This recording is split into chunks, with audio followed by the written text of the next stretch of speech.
Ua na ole Radio Samoa se furulima iwa toru a mo e tautuaina o e ilangu ngana fitu aso le vai aso.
I le lalolangi uma. Ia leo tele lava, ma ia alalanga fia, ma ia whaipesenga. Ia o tau whaipesenga i le li i kitara. O le kitara ma le leo le pese. O pū ma le leo le sofao. Ia o tau alalanga ai luma. O le li le tupu. Mātu alanga ma le loto fia o vi ingar nei tai aolo mātu tua. Mo mua I me oma na mātou whawhatai ua mātou sapi au whaamonianga ala I leola fau ma lasa fau wa e a mai ua mātou I whai u luma nei tai ao tau taulo silisili ese ma mātou whaampeatu e pa ia lava oe le atua ma malu o le atua ma mana le atua ma tautia o le atua e pule hawao I me o ma lava e de ai lava ma se tasi e tusa ma oe o le tua oe soi fua ma vavau e o lava le whavavau. O le tua la eile vi ingon ma malo le tua e pulpulu le matango fie. Ta maa, lau pule lea whawhatai. Lau mea lofa lau la whau mātu mōra nei tae hao. Ia, whawhatai lo lofa ua. Tuta e manu whai ngā malo longa. Santo whawhai o tangata o le whau e whapopol nea sa whau.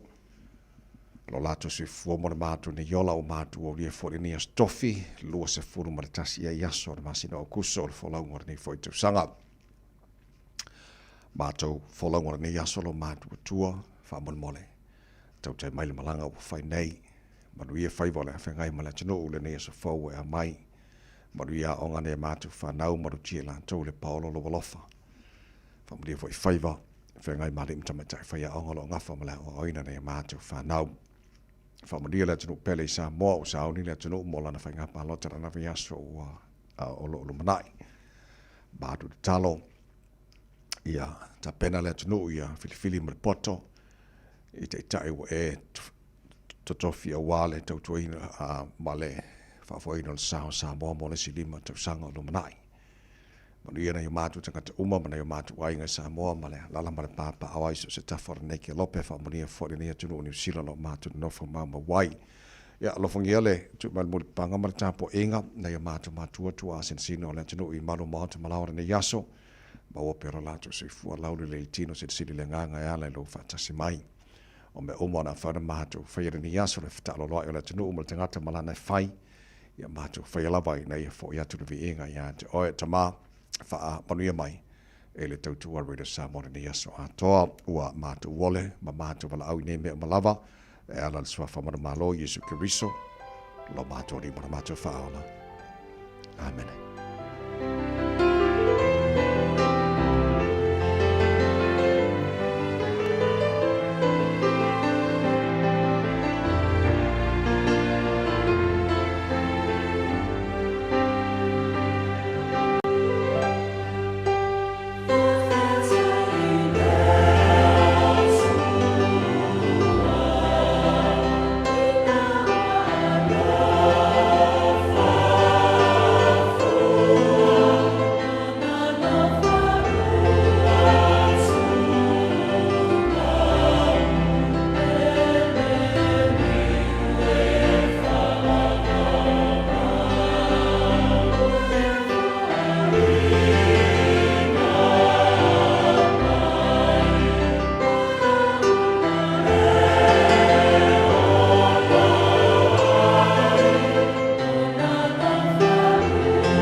Whaftai le tua ole vi inga langina la vai pesere kanesia meditisi mai Greylin. Tau topa rena samos for lima eva tolu amo tantono le tulai ono.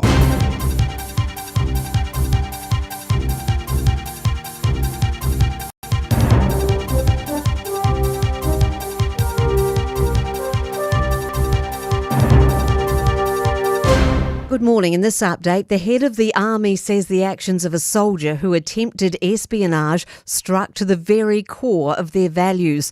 The soldier, who has name suppression, leaked sensitive military information to someone he thought was a foreign agent, but was actually an undercover officer. A court-martial yesterday sentenced him to 2 years in military detention and dismissed him from service. Army Chief Major General Rose King says his actions were deplorable. She says the prosecution is a reminder there will be zero tolerance to these behaviours and actions. A steady slide to the OCR is gently flowing through to households. The Reserve Bank's cut the cash rate from 5.5% to 3% over the past 13 months and is also signalling further possible cuts on the way. Assistant Governor Karen Silk says many people have been fixing on higher short-term rates while they hold out for lower long-term rates. She says that's now starting to change. What we're now seeing is households move to refix for longer terms at much lower rates, and that's why we see the average stock rate coming down. Police are treating a spate of shootings in the Lower North Island's Levin over the last 3 days as gang-related. They're investigating 4 separate firearms incidents, including 2 people with gunshot wounds. Police say there's no immediate risk to the wider public as the parties involved are believed to be known to each other. Hora Whenua District Mayor Bernie Wandin says it appears to be internal gang relations and it's not separate gangs targeting each other. Corrections staff have worked through the night in efforts to talk an inmate down from the roof of an Otago Corrections Facility unit at Millburn. The remand prisoner climbed up around 1:45 yesterday afternoon, prompting Corrections to deploy its specialist Working at Heights team. I'm Kay Gregory and that's news. In the sport, Brazilian goalkeeper Fabio has broken the world record for the most competitive football matches following his 1,391st appearance, surpassing the mark set by England's Peter Shilton. The 44-year-old achieved the feat during a Copa Sudamericana fixture for his club Fluminense. He made his professional debut in 1997 but has never played for the Brazil national team. His current contract extends to December next year. Blackfern Georgia Ponsonby signed with an English Premiership rugby club. The hooker will join the London Place Trailfinders after the World Cup on a one-way ticket for now. And tennis player Lulu Sun has been ousted from the first round of the Monterrey Open in Mexico. That's sport. Radio Samoa. Taslima Ivaton.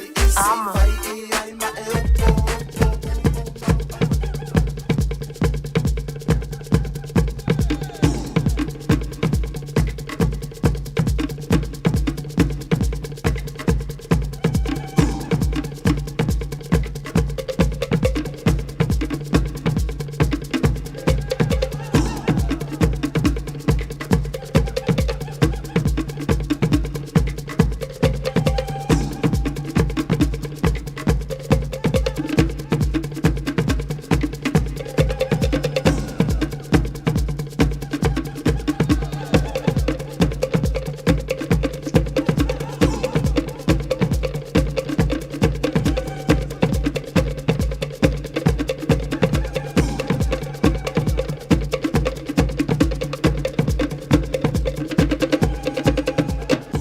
Monday tai ono fa talo fa mo fa filo ai mo fa tu lima fo ile tele lava mal fa lo sa mo lo tenu pele pa ia mal malo lo fa fo ha gar dei tai ha fo malo la vole soi fu maruia ya fa malo fo le tenu fo lau tanto vi ele lo fo le mala ngar dei o tar ma tai lang yo dei fo tanto sil fa manua o malam dei tai ha o le aso fa ele tu tanto te ori matato fi yai ya fa tai lo tanto ma tai langi lo mo dia pe ma lo ina lo tu si fo ma mata malo si o fa o tanto fo longa o le nei fo i tu sanga ya alo fa mai lo tanto tua tau tai tanto fo longa ni yaso tanto fo lau de la lo na lo fo tanto ye nei fo i ya stofi o lo fo tasi yaso o kuso tanto fo longa dua fe lo se fo ma le mo se ma fa fo por klame ma lo ta already samos fo le mai tora mo if you're not madan ta so ba duo in video tanto Facebook ma YouTube ro de Samoa se ro tasi pa te ma fe ga pesta algero sio mo to ona data mai ni to twina ai se pe to la hiva e le tai nei ya ma lo si fo ni ya ma le tai ya Sa te tau whai whaamalo lawa fo i le nei fo i tae au langi mama fo i lau sunga le awa o le nei fo i aso fo whaatalo fo i a Samoa le atunu pele i le whaalo le nei tae au lo i o le aso fo i wa whai le tua mo tātou o li ma tātou fie ai ya Samoa lau mai mo lau wha mo le nei tae au a matal nei aso fo o le lui tau o le aso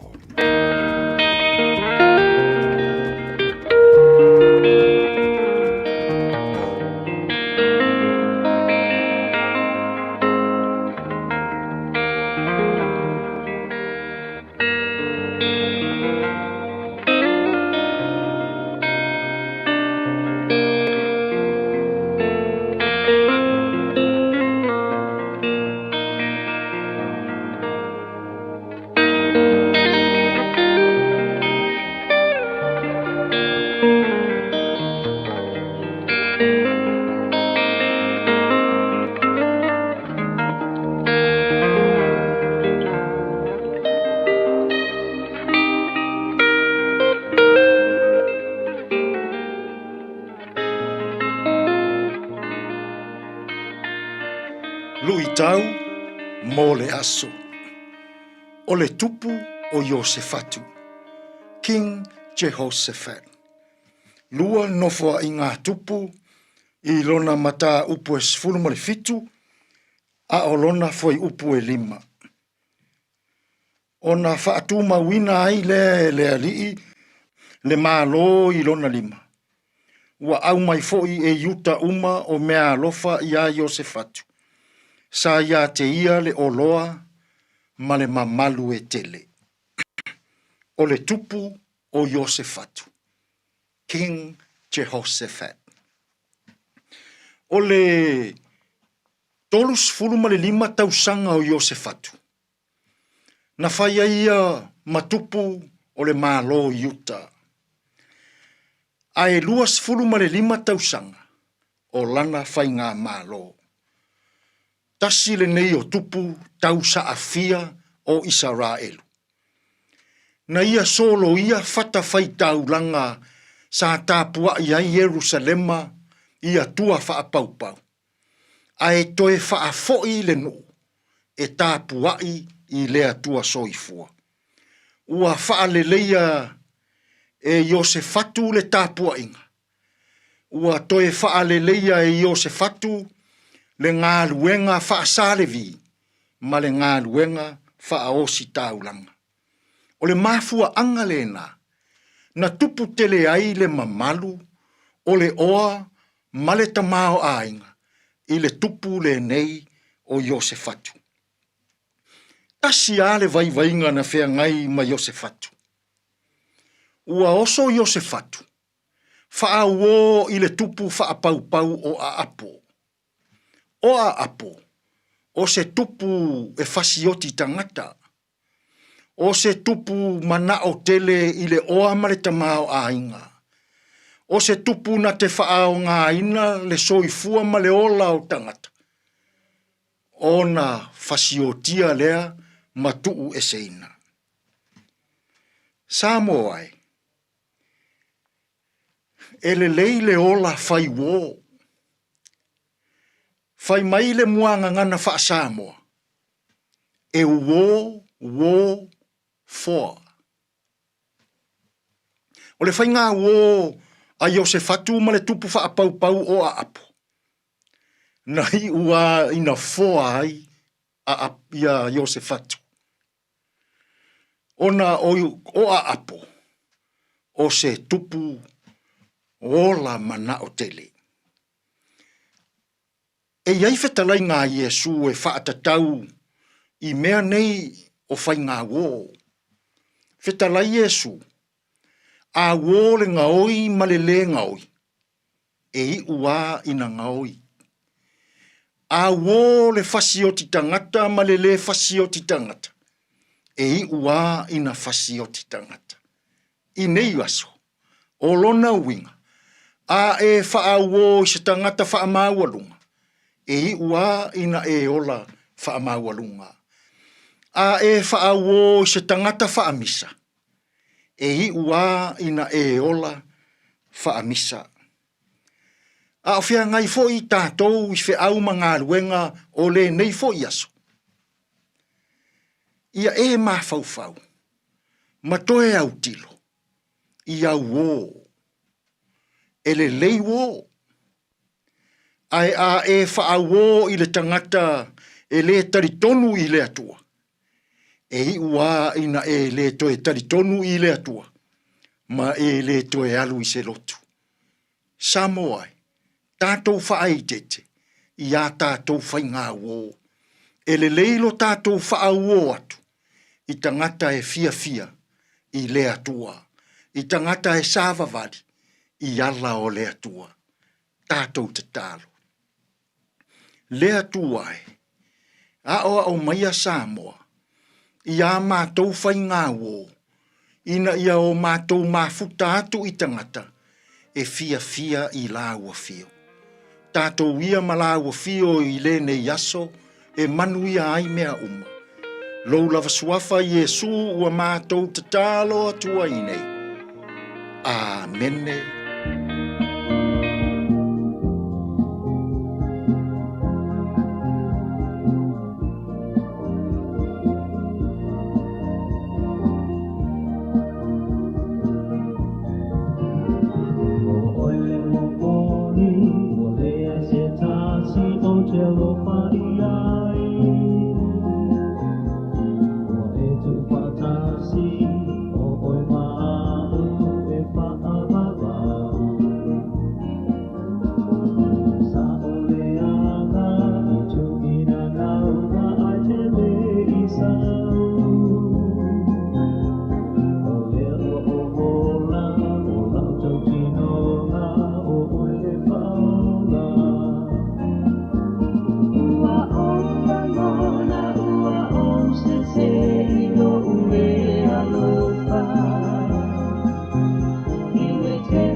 Le uomoni o le pese, ma le pese le Autalboma Kiriso le UFC Samoa. E no sfoli ma lo te ane le tula e ono nei minute. Pa oro marka ko musika ma kuwa I fa si vai o ele tai am fa fi fo fa mara si au le tunu. Alo su tu te makar benga nei fo I tai au forward fa te fitur ba so le ka ko yang. Fa mala si mai. Te kwa te fitur town nei. Ya fa avano ba so taimi mole fa te fitur nei fa yaso le por kalame areto le ola fa le nam tatu malu le tai fa le nganga mo le trophy. Te pena mai desunga pasta la fa le copa. Today in history tano ba vai poni mena tupu as was fantasio kuso tele to sango ba vai le tai no fitu I le tai nei mo fa pongo telefone kan pro tani pa tar fitu por kalame na abata tatu tai au ai se mo foi tatu se po mai do wala nei tai au fo. Talo whafta vale ia tātou I lunga o le ala tele le nei fo I taimi o loo mai tau watu le nā lava o loo so longa le lei mea uma I lunga o a tātou a wala le o iai se wha lave lave tau ta vale ia o le nā fo I o loo a ma le leil tātou traffic fi le mu fo I lunga o le ala le nei taimi tau tua nā ave ta vale o lefto a matal tai au ia manui a tele lava lo wanga I atu I lunga o le ala manui a lo wanga I atu ngā ruenga nei taimi o le tai au se fulu ono minute o te ai leitu lai ono.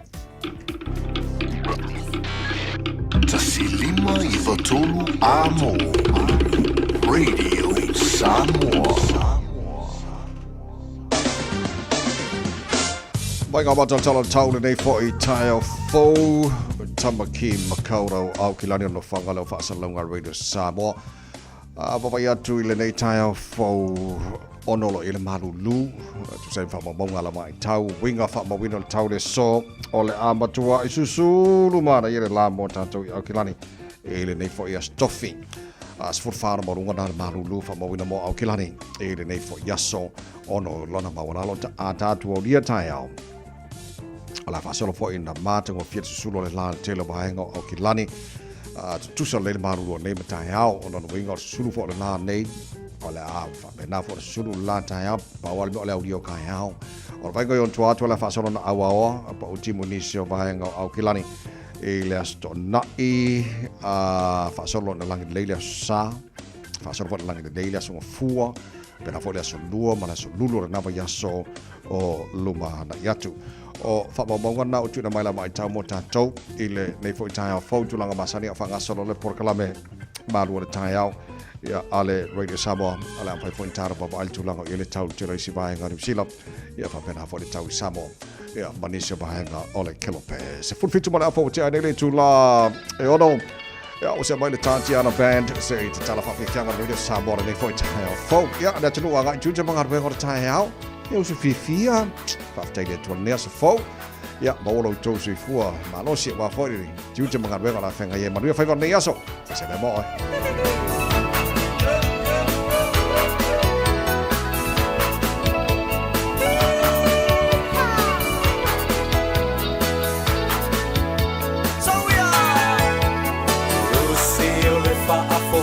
se I whai o la utala e winga I le nuu ma le nei o langa e o mea uma o le o la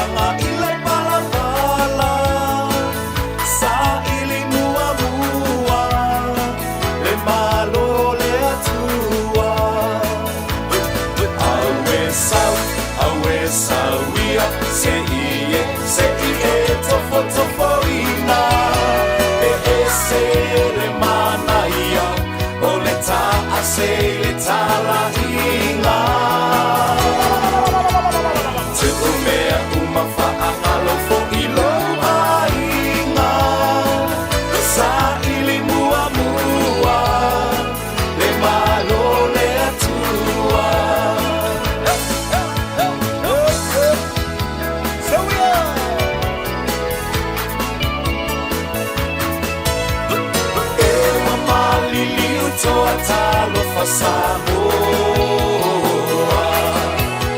Wa maule tasipo tua America Samoa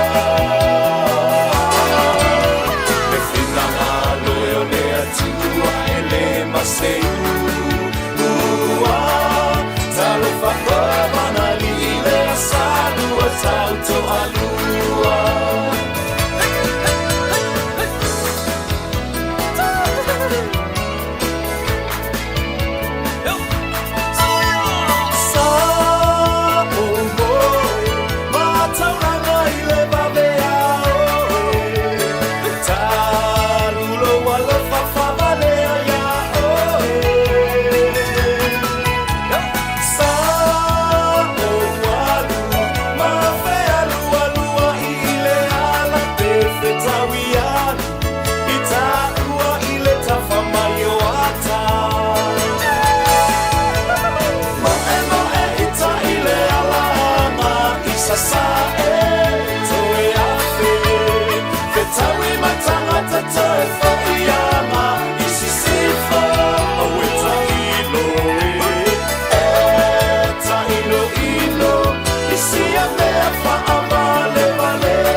Se fua o se la au aina o se la au fa asaina leo la ngai o le malapanga talu oe e balo tau tala a tamu e po o fea e a oe wale se wala wami oe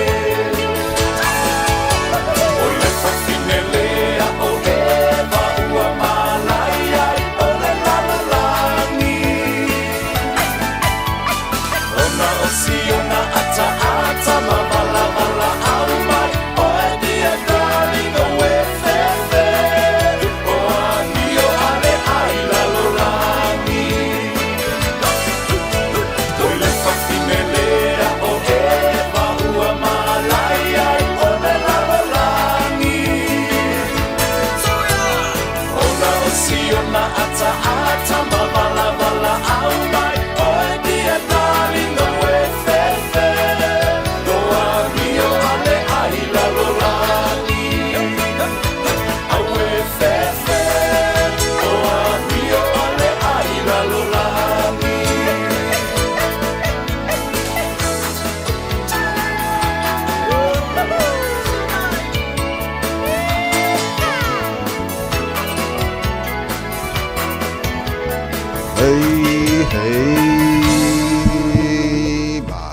was follow male afa wa ja le tulai ono le proclame mal le tai au already samos for mai ba tolu amo ya se e fa fe lai foi fa tala fol ta proclame kan mal manan to telo nai pa fo fa fe lai fa tala fa mai le tai au fo ma lo la se fo man via ya ol sunga pali sena lem le pali good morning ma lo se fo man le tai au bi e fa mosa ya pena foi polonga le pena nasa ma lo fa tai fa ta si mai le tai au fo Ayutita Morsili, good morning. Malo, Manongi Efu, good morning sis. Malo Sifua, Tabita Solomona, good morning sir. Malo Faftai, ya le malu pi oi kalo file uso.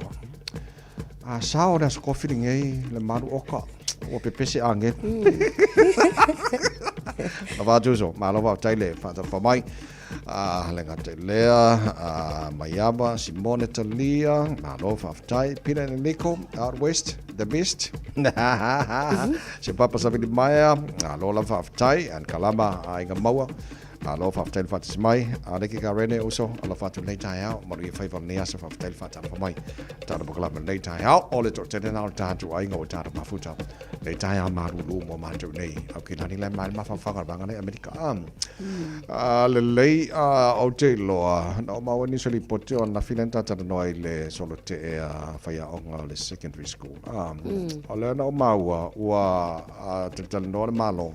wa tonu faisifufanga i tulanga wage o se mere le tele na ina ia awane to tupu vaenga le langa mana mia tamaiti la tua o ngai so uma ya ai ala fo na solo te fa ya o la to se i ta watu malo le ai awale o le ma ko kas pasenge fa mon mole ala fa mai so tar fi no ma weni so report no mai ali so te le na la wa to sangar mistawa o ina ia to no ina ta ba ven mo stari o se tulanga le leile na o yai ona lava o le manatu mo lunga o le malo ai mai sen minister o nga ele tawon to tula mai le solo te o tulanga la na o le amata feuta na inga fai ia la to negotiations ina ia mauti noa e fa malia ina le mana onga fai ia onga pe lava foi o nisi o tulanga na mayo io ile te ele nei ana nafi ona le no ta inga faia onga ina ia toe fa opo pea ia le tutongi mo nai faia onga ia na ave ese ile taimi mo le na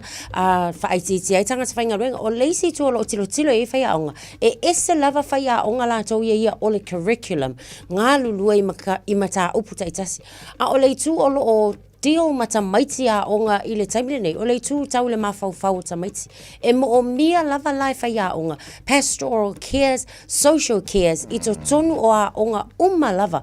Inga ia mauti noa. E iei whai a onga o ngā lulu e fōi. Ia manai ta maiti. I le nei fōi vaenga. E mai se tūlanga nei so. O le kasi pasengela. E makua i le kai a onga ngā whaki ai e whai a onga. Roles taitasi. Pea wha peo la triple ia ngā luenga whai a onga taitasi. O le tū e leila. O le ua fai malo wale lei o le a tātou tala noa. O ngai le kakau unko iei se aso whapene e mawele a o ngā tamaiti. Asa lei, so torsia mave on tali malo.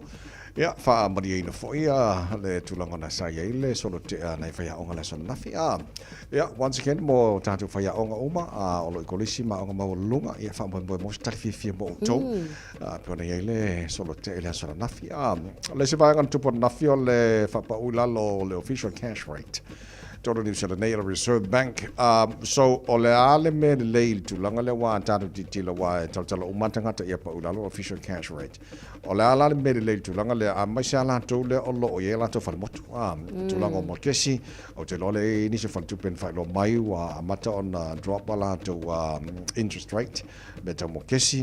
Ia, nei vaenga leina wā ko kere whakako e whalamotu o le kongi Mokesi. Ia. Mai tau atu i ei o le fo ila ua whai loa le ANZ Bank pe ona e tā ua. O lea ua i le lua se full basis points i la tau so. O le ono tesi ma le lua iwa pasene la le ua iai. Lea la ua wha a ngai mai i le mai ua pa ula mai le ono tesi ma le wha se full lea sa iai. So e wha pena fo i le mai tau atu le Kiwi Bank o lea fo iwa i le lua se full ia la tau wha pa ule ua iai. Reserve Bank lava iai la tau tilo fo i lea tilo mamau. O le lua tesi ma le ono pasene le ua iai. O lea la o le ato e tuli matai. E kakau nga ho a kultau sanga fou. Ia ua ho ia ina se isi fo i la asanga fou. I se isi pa u. Ona e lua vaenga sa palo taina i le tau mawhainga po le asuia i le OCR le ananafi. O le limas fulu pasenge. Pete ane na o le lua sa palo taina limas fulu lea. Lua tesi ma le o le swinga le ua iai nei. Ia e pe o ina lea sa ma fuli lava iai. Le lua su lima le ua iai le taimi nei so o le tūlanga la mo i la tau fo i wa o le toa telo i la tau sa i o la tau fale motu. Pei sa o i le vaenga fo i le o le float. Le sa iai lava la tau. Pei ta i la o le taimile nei i le swinga le atonu o le asuia i loa la. Ia le fuafuanga fo i le mo i la tau ia. Ina ia tanga i le vaenga fo i le o le long term. Ina ia fisosoani la wa po le alava la le fisuia inga mai o le cash rate taimi taitasi. O le long term a fa pela o le ai. Ia atonu o le afisosoani lava la le na ia mo le flexibility fo i le ia tatou loan rates a mai se ia la tau o e whaifale motu. Ia au e whawhonga manei tae o na tongi lau mo ke si ia masela foi tanto o lo i le ANC da lanto mo ke si o te lona tala whiwhira na mo tanto o lo i le taltanunga ia isi major banks alam whaifona mulmultai.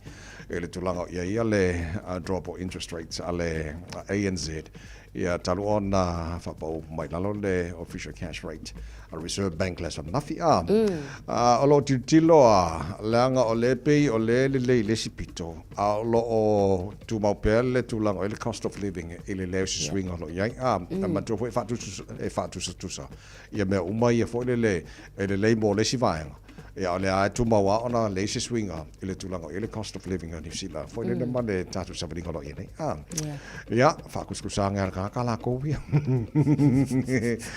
maua nai faasiliga mai le sivaega ia kau konkogi foi ma kau fesoasoagi i le taulu soifuaga lo tatu i lenei maitaimi tatou kalaistete malo sifua manuia mo le atunuu faafo mai kalaistete o lau titilo atu latou uma sa faamautu se tasi o po ground se tasi o ekalesia tono kalaistete ua polo ia le council ua taunu tou ese lei o le kaiao las fereile fesitotele latou the homeless people o le whaongaina lea lotoa. O le lotoa le ekalesia lea Holy Trinity, Avonside i le whaitulana i Christchurch. O le vaenga la lea, o lea la o lo opu lea nei po o lo o vaia, e le trust lea ta ua te puna ora. Ma o lo o saunoa ai la se tasi fo i o tai River Rain. O ia lea o lo o whaululu, ia le vaenga lea o la tau vaia fo i ia le nei ka paka ale ekalesia. Na whaatanga ina fo i lea pena whaamatua tu le ekalesia e lātou te vaaia, le trust le nei, le vaenga lea. Ia i lātou, o le kāpaka nei sa avea manofoanga fo i le malolo, ia i tangata ta whawhao i lea taimi ma lea taimi. Peitai, o le toa telo i lātou na lolofi atu. O i lātou e fia maoni me nono fai fo i lea ia ma whaamautu ai, le aini a inga.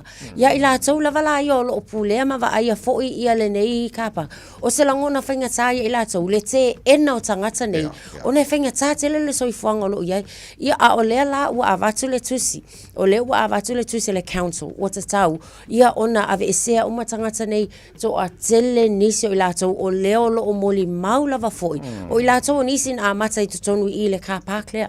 Nisi sano no foi tono ta avale o nisi o le ua maua o lātou fale le taimile nei o lo lātou tala le whainga tā o le langona o le tangata e le ise me no foi i taimita i tasi ai o le manatu foi lale na o le sunga ya River Rain po le afa pefea nei o na whai se fofanga e le leile avato le tusi ai te tau ona iei ma se plan a le council mō tangata nei le angai le whaingo fia le soifanga leo lo soifai la Asa nei to lua se furu maraiva miro jolo jolo talo le tula e fitu o le whafonga le proklame malo tai hau rede Samoa Sfale mai va tolu a mo whakasolo tato musika le tai hau si leo tai whawhiwhianga le tai hau fau malo whaften whatismal le tai hau fau kia ora good morning malo tau e pumi puni ni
mai tolu amo.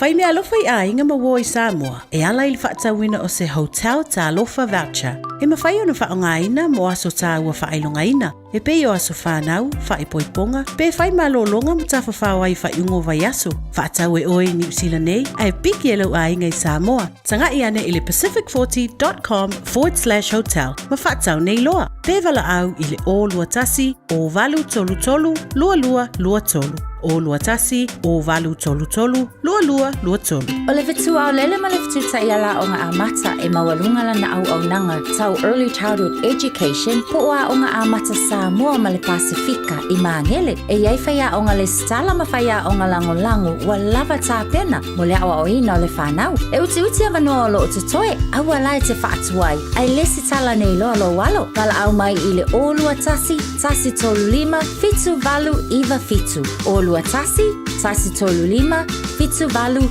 iwa fitu. E whaatulanga ai se taimi e te asi mai ai. O wha atoa uma o tātou tui pui ar kōwiti te tau ona whai. O se au wala I tau sia lelei ai tātou, o tātou tua a mātutua, mai e pele I ai tātou. E pipisi le kōwiti le vau tangata, lea e ono a whaina ai tātou uma I au wala ese. O nisi tangata e sili atu ona tinga aina nai lo isi. Mo le pui o oe mai se mai onga. E whautua ina le whai o le tui pui ar kōwiti mo tangata uma o 5 tau sanga malunga atu. E le ai se tutongi, mai ma whai o na whai pea uma le ono masina talo o na whai lo tui pui rata mai ar kōwiti. Pena e maua fo e wha mai. Mo le whatonu ina o sau awa noa po le fia maua o nisi whamatalanga. Whawhatso i lau fo mai po le whale talavai. Pete tanga I le bookmyvaccine.nz. Whamala whafteile te roa lau mai momala whafonga le nei teimere tai honto lua se furu lua minu te loa tōra tāra le tu lai fitu le porkalami malu le tai hara wile sa mos whalima iwa tu la moe leo tōma mau. Ona tu ina tu loa leo le tātou malu le tai hara whananganga a reto le ola o te pena mai le sunga pasta la whaere kopa whamalo whaftai. Tali abai o tau tu e tōra la maota tōra ta vale tōra whaiwhainga aruenga. Mai mo mai no Facebook mari YouTube rode sa mo whakori o mare ki keleli o le Air Force na Amerikari I leo a poanga fiere ka ungori si vale le pea. La ko ki no kuri poti. Ole ko po fea o ngi vale la po ke o pa se pom. Ia oni tulanga lava lale na o e te taula foi ia ona la foi le lausila fia. O le foi ia o mana tuele I leva ona ia talu atu ai le masina atu le na tau uma ia ia le vahenga foi le politima la su e le o fatuina lo la to ofisa I Wellington e to fa mautuina la to ofisa so o le tulanga le ia o le o o fuafua e te tau ona land le va alele le Air Force le I whenua pai I le air base o iai nei I le taimile nei so a tonu la o le a tilo fo I le e ni vaenga o lato au mai delivering components mo le tato vaale o le Hercules lea o tau mawhai ia manatua la e taimi sa whaale tonu o le tato Air Force le na po le tato vaale na so o le isila tūle na o lea o malanga mai le vaale nei o vaenga fo I e tau I afio vaalele o vaenga na o leo o au mai a whapitoa ia ele vaalele le ni te ua popole ka ko kafif ia wa sa nga o va ia whape wi kafio lai polaling ia e pe o sei tule na o leo o ta ua lava ia mo tu o le vaalele ia atili ia o ta to vaalele fo ia o whaonga ina malanga inga mai sera fo malanga inga ia I lato o sui el malo ia so te le o mautino ia tato umai o sifol matu pitano pena e ka whafonga nge ua ruru a koranga piko ule le a vale le te amai no famo mo ia tu na mai o vale le piko siria ke kede Air Force America le wa ya mo ni sifo vai ngana la tu mo le mai tonu ya mo ta pena nga pionta won ne fo ta fo o le telo mai nga ngal mana ta no ele por kala me mal me tanga do ngole o menel fa olima e mo lo to pe fa no tu initial fa olima na yo ta tu matua tu asinsin elo ta tu sa ia o palangi fo le ia o kako wanga o matua o kako matuana o la tapa batun fa sala le famsi no ngastasi o fa le pe la so ivo o kuso lo tau papa ia len tu pol fa la vele alen la fa sala le famsi no ngala na fi len fa tu poi le fa la pop to ia I pop to nai Ashland Ave o ina tonu ale na tu la mele fa la na la so ivo o kuso le imbatila tu len na mali wai pe na mawai leo ia se tino maliu o se tina valu sfulfao na tausanga a o le ua faasalaina nei foi i le a faamsonga e mai se foi lalo vainga leu e 5 na tausanga e tu fisil foi lo ma fau pena fa pe fea ona tu la ile nei a faalavelavi ona ile i au mai au ili na mai ia ni tala foi pe se ana tu la mai na paule faamtalanga le au mai ia e 5 tausanga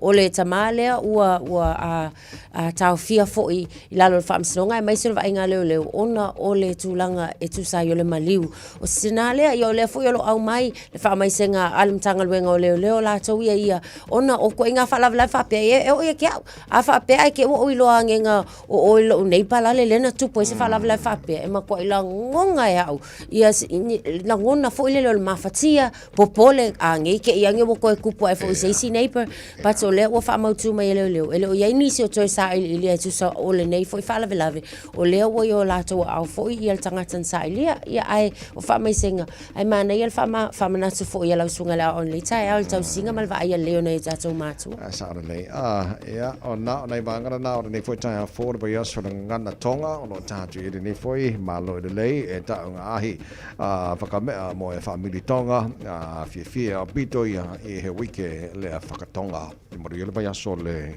mana tonga ia le lei ai sa wo tonga te lo fenga ruenga ia fai ma fa talo fa tonga ni ele ka ia fo ma nga ia nga nice and nice pa mi fenga mai leone high school ma ene so ma dise tanto li poti mai lunga ole awala ona tu ina to no le tanto ma ro ta fa nga reto ole ola mo nei fo ia stoffi te pera mai le so basta la fare copa ma lo se fo good morning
Ele ia se swinga tele lunga o tatou awala pau lava leo ole na ua feololo ia leanga ia tu fo ile malo la tunu ia ile nei fo taimi ole na ua mai tau watu ia ia o lan sama olona winga feololo lunga o tatou wala tele ile nei taimi ele o yes fala lava tau tavale o mai tau watu ia se evanga na lava fo ole na ua tau wana ia ile malo la tunu ia fai lava no so mai fa la lo mai lunga o tatou ala leo nei ai ole mai tau watu le na ia ile nei taimi ole na lava o flow lava tatou lunga o le tele avata vale tau tua na lava fa mua lo saunga le mu ya mai se fo saunga le mu o le malo la tunu o lo fa fo ina sai lunga o le tele nei taimi o taeo ma lu le taeo radio Samoa no to is full family no te ona tale o le tu life fitu Talofa, we're the Katinas, and you're listening to Radio Samoa on 1593 AM.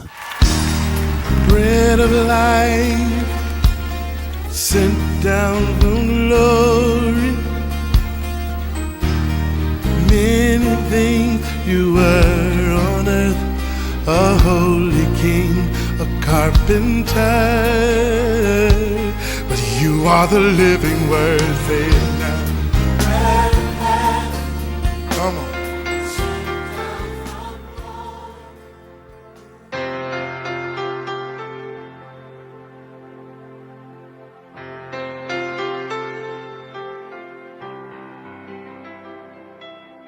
Talofa le tatou tidu ia mai tatou polkalame o le nei foi aso le a reto le ola ma lo lava le so tai mai ia ma le fai pe o le nei polkalame ma fa manuianga mo oe ia ma lo lava le soifua manuia o le tusi e Jeremia le mta upe luas fruiva o fai upe sfultasi o se mau masani lava ona fai tauina tangata mai ei fa moe ai ale winga ta o le mau ia na fai ai fo Jeremia o le ile tusi le no ule o Israelu au iai papelonia o le fai upula sfultasi mata upelua sfruiva fa pea awa nei ua o iloa manatu ua o manatu ai ia te outou o manatu ile manuia ai le o le malaia ua fetalai mai ai Iova o le upu moile aso le nei te pataulai i mea lelei ai le na o mea leanga te pataulai i mea lelei ia ngā ioi le atua ai le nga o popole ma e nofo o nga wakele me le anga e tupu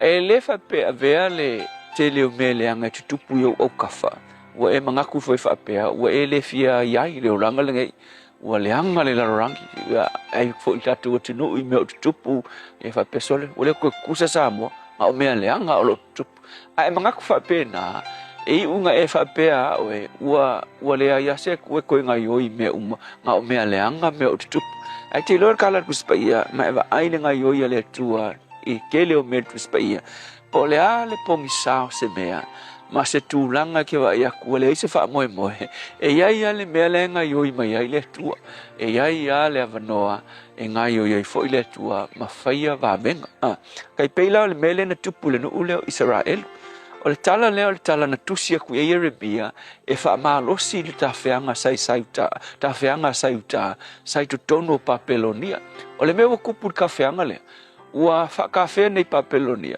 ma le ngofo nofo tangata ua le fia ngalulue le fia kinga e o la tuolanga e ngal ngofo mfakadkadi ua fe mai kwa le anga le me ka koe se vai ua pule papelonia ia tita ele ngata na nofo le ai se fa moe kasi le mele manga koe ngal koe fia fo ivave pa koe fia fo ivave ai o sauta le langa tu silo ia Jeremia ma fa ia Jeremia sole a ko ngofo fa pena ai le ngofo lunga fai se me nga ile taimenge le langa fa ia Jeremia ku ilunga fai to ainga mai fai ko ainga fai fale ko ke ngofo ai to fa to anga ai fai nia ko ava wale me mo ke lo a nga sau ia ke apolo fa le anga lo ma fa o ai se fa se ava wale fi fa ava ma fi o ki me o mai a fe mai kala le ia Jeremia fai nia ko ava fanau ma uola ile menga ko ke ngofo ai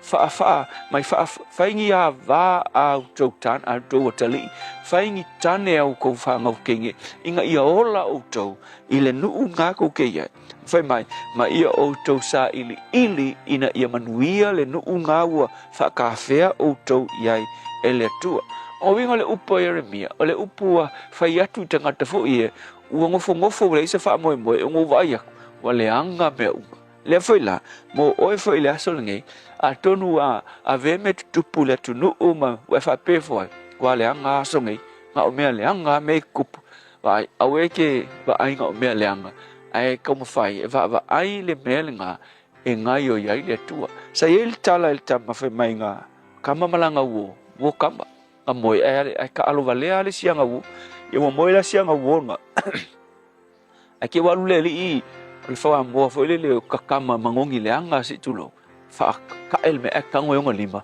fa mangongi le anga ngo lima ai sau o lo fa pele isu luma il me le o sianga wo le mo ia ke ia lo le li le nga moi ko ngol pok o mo ko mangongi le anga me mai lo le li sole sel mangongi le anga ko ri ko ngi ngongi anga ko ngol pok ka wale li ngongi le anga pok ia ko oso ku le ifafu il sitting room ela ku fafu mai sole le fai ngongi le anga foi mai so ko ngongi le anga uma me ia ho ang sau le ifafu fai mai ai o mai foi ifafu ka usu se ele le ia manga ai sau fo la ngongi le anga foi ifafu fai mai le sole e o foi ifafu i ngongi le fai mai lo malangkal sole mangongi le anga uma le lang ke lo ai le lo ele lo lang ile mangongi le nga oska mai mea le mangongi le ke lo fa pe na foi oi pe ai ke pa kaula i mea le anga lo lang ke lo fa pe o e wale anga wale se ku ai singa mai mea le anga nga a le tua le ke au mai ai o lang i mea le o lo fai le tua fa pe nga foi samo po a me le anga i kupu samo fi nga drugs so eva ai sa wanga awangi pumiki ai oi i lo va ai aku i me tele palelei o lo fai pea ele tua mo Samoa vai file mu Samoa lo fai le tua fa fitai e uina ai me leanga ai siri atu le tele me matango fi o lo e fai mo Samoa fa fitai Yesu amen.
Fiona Bessa mai Annie Grace fa mai ele tatu pokalame a reto ole olo nei foi tai a foto tolu mino tolo tolo tale ole tu la fitu la se dos futasio au kuso pone mana tu por nei aso tau sanga pai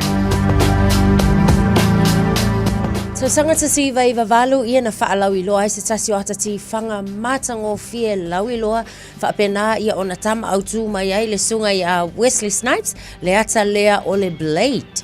Tausanga lua afe ma le wha ia o le isi nei o tausanga na manu mahalo ai le Springboks i la lata alonga ma le Wallabies i ai va la lata lava foi lua su tolu i le su ma le iwa a o le na foi lata alonga ia o le ta alonga le na o le Tri Nations Rugby Session le na manu mahalo ai la ia South Africa ia Ausitalia lua afe su ma le iwa ia na whapena foi na wha lawi loa ai le lalolangi se tasi foi o tamali i lawi loa le sisunga le na ia The Rock Johnson po Dwayne Johnson i le tūlanga foi lea o le tūlanga ese o lona tutongi po o ia o se tangata actor e sili ona mawalunga lona tutongi i le lalolangi pea ma le valu su iwa tesi ma le family ona lona tutongi sa ia i le nā tau sanga i sinau wa ainga i mea na tusupu le nei aso i tau sanga ua ma vai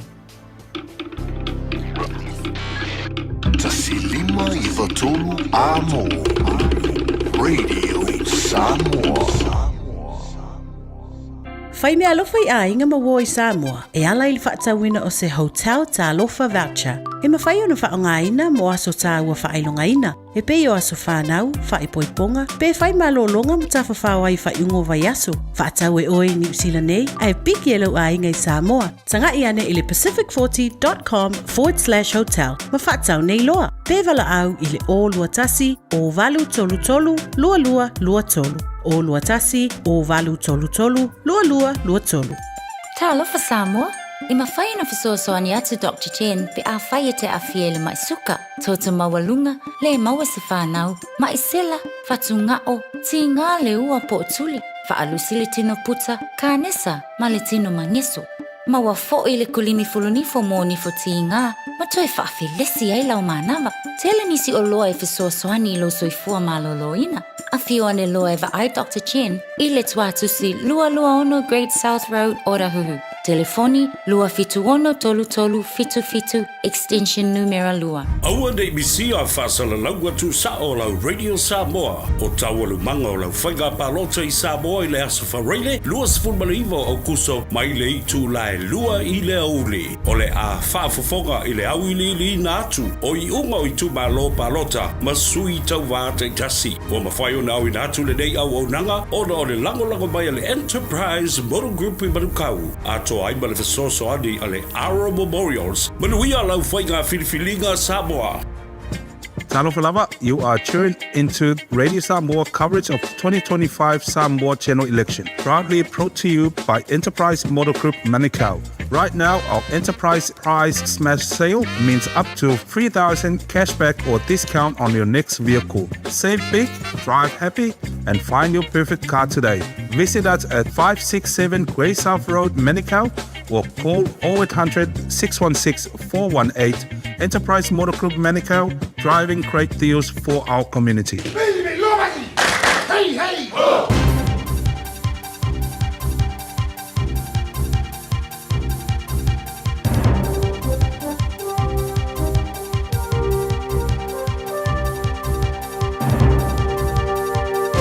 In this update, the Reserve Bank says further interest rate cuts might not be enough to kickstart the stagnant economy. It's cut the OCR again and is signalling more cuts on the way. But Chief Economist Paul Conway says house prices and population growth have been the key drivers of New Zealand's economic growth for decades. He says at the moment we're seeing the effects of low house prices and low net migration. In the long run, it's about improving productivity, and monetary policy is not the instrument for that. We're about controlling demand to keep inflation low and stable. There's only so much we can do. The Israeli military says it started the first stages of its planned attack to seize Gaza City. Hundreds of thousands of Palestinians in Gaza are expected to be ordered to evacuate and head to shelters in southern Gaza. The BBC's Amir Nada says over the last week, many areas have been bombed. For instance, Zaytun was one of the most populated areas of outer Gaza City. We now understand that thousands of people have left from there, and there are reports of tanks moving into certain areas. A plan's been laid out for potential dental reforms to address New Zealanders' poor oral health. The Dental Association roadmap for the next 5 years includes expanding water fluoridation, introducing a sugary drink levy and including oral care into universal health coverage. Dental Policy Director Robin Wyman says addressing the dental workforce shortage is key to making this possible. The number of training positions has stayed at 60 in New Zealand since the 1980s, and we really think it's time for an increase in those numbers given the increase in the population. And Christchurch councillors aim for the city to become the home of the National Erebus Memorial. Kashmir's Craycroft Reserve and the bank of the Avon River are the two sites on offer to remember the plane that crashed in Antarctica in 1979. The offer stands for 12 months to enable further investigation and engagement. Kay Gregory, and that's news. In sport, the New Zealand K4 500 women's crew, spearheaded by a returning Dame Lisa Carrington, have won their heat and advanced directly to the final at the Canoeing World Champs in Milan. Amy Fisher won both her 1,000 metre and 500 metre heats to reach the final and semi-finals respectively in the single boat.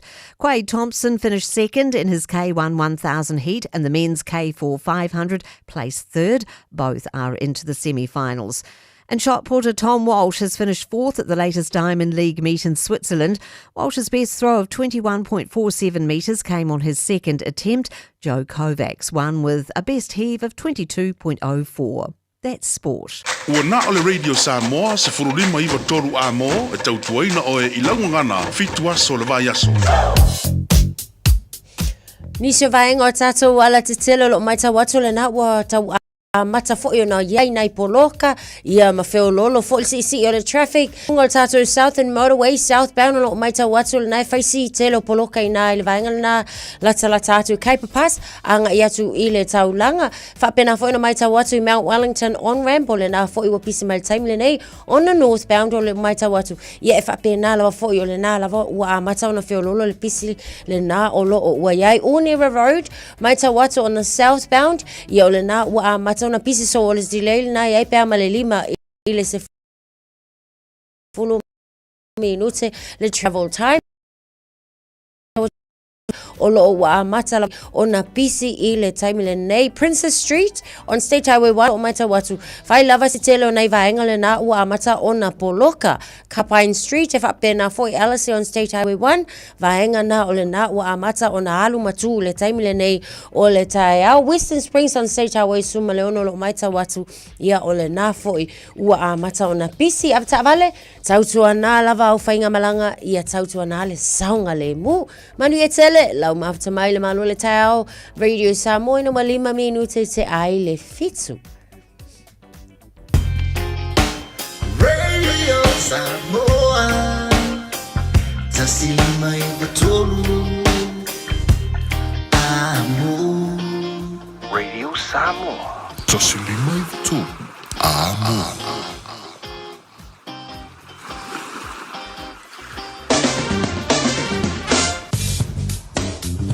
Lima mana follow chele chula fitu malo le sifu amrio le chino nei tema le taiao le o tema maunta do sota ile engelani ile faya onga langolango ta to monusina fa pena for kapteni chula ngoi ta penanga ta to monusina ya wa fo le pol langi ile fa onga le solo nei ala ba ingala tamale nei ile tala o le tau bole nei fo itaiao baba yatu ile fo el kako kalor kawori o ya le woman Samoa luas fumal le tasilo il mafan fanal e Samoa ne bangol taia fau langi le mal tau Samoa ne bangol taia luas fumal i bol mo ngol villa fa mo wina mo o Samoa le so luas fumal fai lo na mo lalo taro tala me Samoa pa tala valu le taia nei fa tala fatu pa angal tara pa me so sa ngol atu pel Samoa malo lava ia le so fu maruia se mal tala le tau e New Zealand nei Ele baba tu mo tu sau te malo se fo maria pa nga mala volta bo kala miso sa lang de leili tau Alexandra futasi mo lunga de malu lu bulenem lang de leili tau fu lu mo lunga de malu lu baba tu telo vai ngo Nelson lang de leili tau o maru lang de leili tau Queenstown lang de leili tau ti maru pasor na awa pa ti mo de nei fo yasus fu lu mo lunga de malu lu fa mo wina mo de nei fo yasul de niden wala pasor lang de leili tau mo tau kara stete malo se fo maria awa pa ti mo ni so tai mi lang de leili fo tau mo tau le song futasi mo lunga de malu fa mo wina ia bole nei fo iaso forward tatu o lia ele motu matu mala baba yatu pito la bunga motu matu kai tai lang de leili tau fu lo mo lunga de malu fa mo wina mo kai tai le so ele la bo Wellington malo se fo maria pa ngal tara bukala miso se bang la bo Wellington malo se fo maria nei tai ha fa so na awa pa uti muni so timing se fu lo mo lunga de malu fa mo wina bo Wellington ile so ole telo se vanga I tauranga lang de leili tau lang de leili tau po lang de leili orotorua ile so fa so na awa pa uti mul tela vanga Palmerston North awa pa uti mul lang de leili New Plymouth awa pa uti mul Napier fa so na pa uti mul tela vanga Masterton lang de leili Vin fa so in awa pa uti mul tela vanga Gisborne ile tela vanga o isi fo vanga I Kinkiriro, Pemberton, malo se fumaria le tai lang le tai mo tau ele so ele no fanga fasalo ko radio Samoa ta maki makora wa kilani malo se fumaria ono olo ele malu lu le vanga tai ala lang le tai mo tau le so sfut far mo lu malu lu fa mo wina mo au kilani le yaso ono lo na mawalalo lang de level aswan taya fa solo pa utimu le sto na ilang de leila sa so fu aso lo lo ba yaso lo mana ya tu o fa ba mo mana wa tu ina mai la ma tau ile nei taimi ole taya to to bolo sa bos foliba e ba tolu mo e na wa balu le wa te nei le tu la fitol taimi la ta tu nei New Zealand ya pe ya te lo la wa pong sa o yang landi e le ba ngolo el ta to mon sina e te pena fo I mole po lo langi e le fa unga ole nei fo e ba yaso se feel nei taimi ole taya ya lo wa fa fa smai ile tana pokalame el faya ongala ngolango assistant coach ol tato Monsina le sunga ya filoi en liko ya le ngata leo le captain for tato au sui poresa ya fa pena foi Christabel on sebo le fa simal tana pokalame ile nei foi taya fo ya fa telo fatu le tova se tolu ile nei taya fo ba lo se fo maria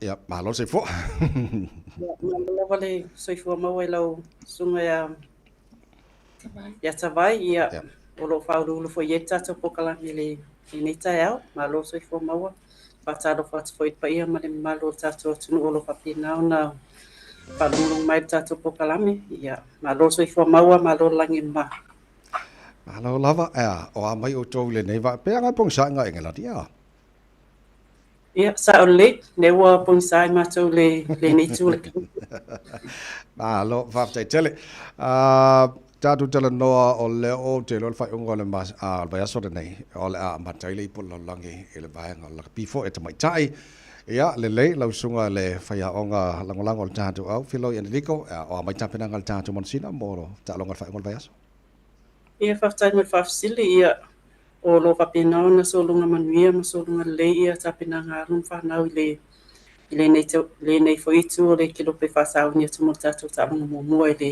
le aso na e lo mane Talo ngo bo pe ya o te lo le tu ta alma Australia filo ia sa ole ya le ta alma Australia vai asne okay mo ta to o lo te pa va to le sfutasi le po te lo te milana ta to nei New Zealand te milana ta longa ta to o le Monsina ma Australia ta po ia fo ile al faiba o ta to Monsina le se tatu tala noi sui pauresa oil captain ol tatu Monsina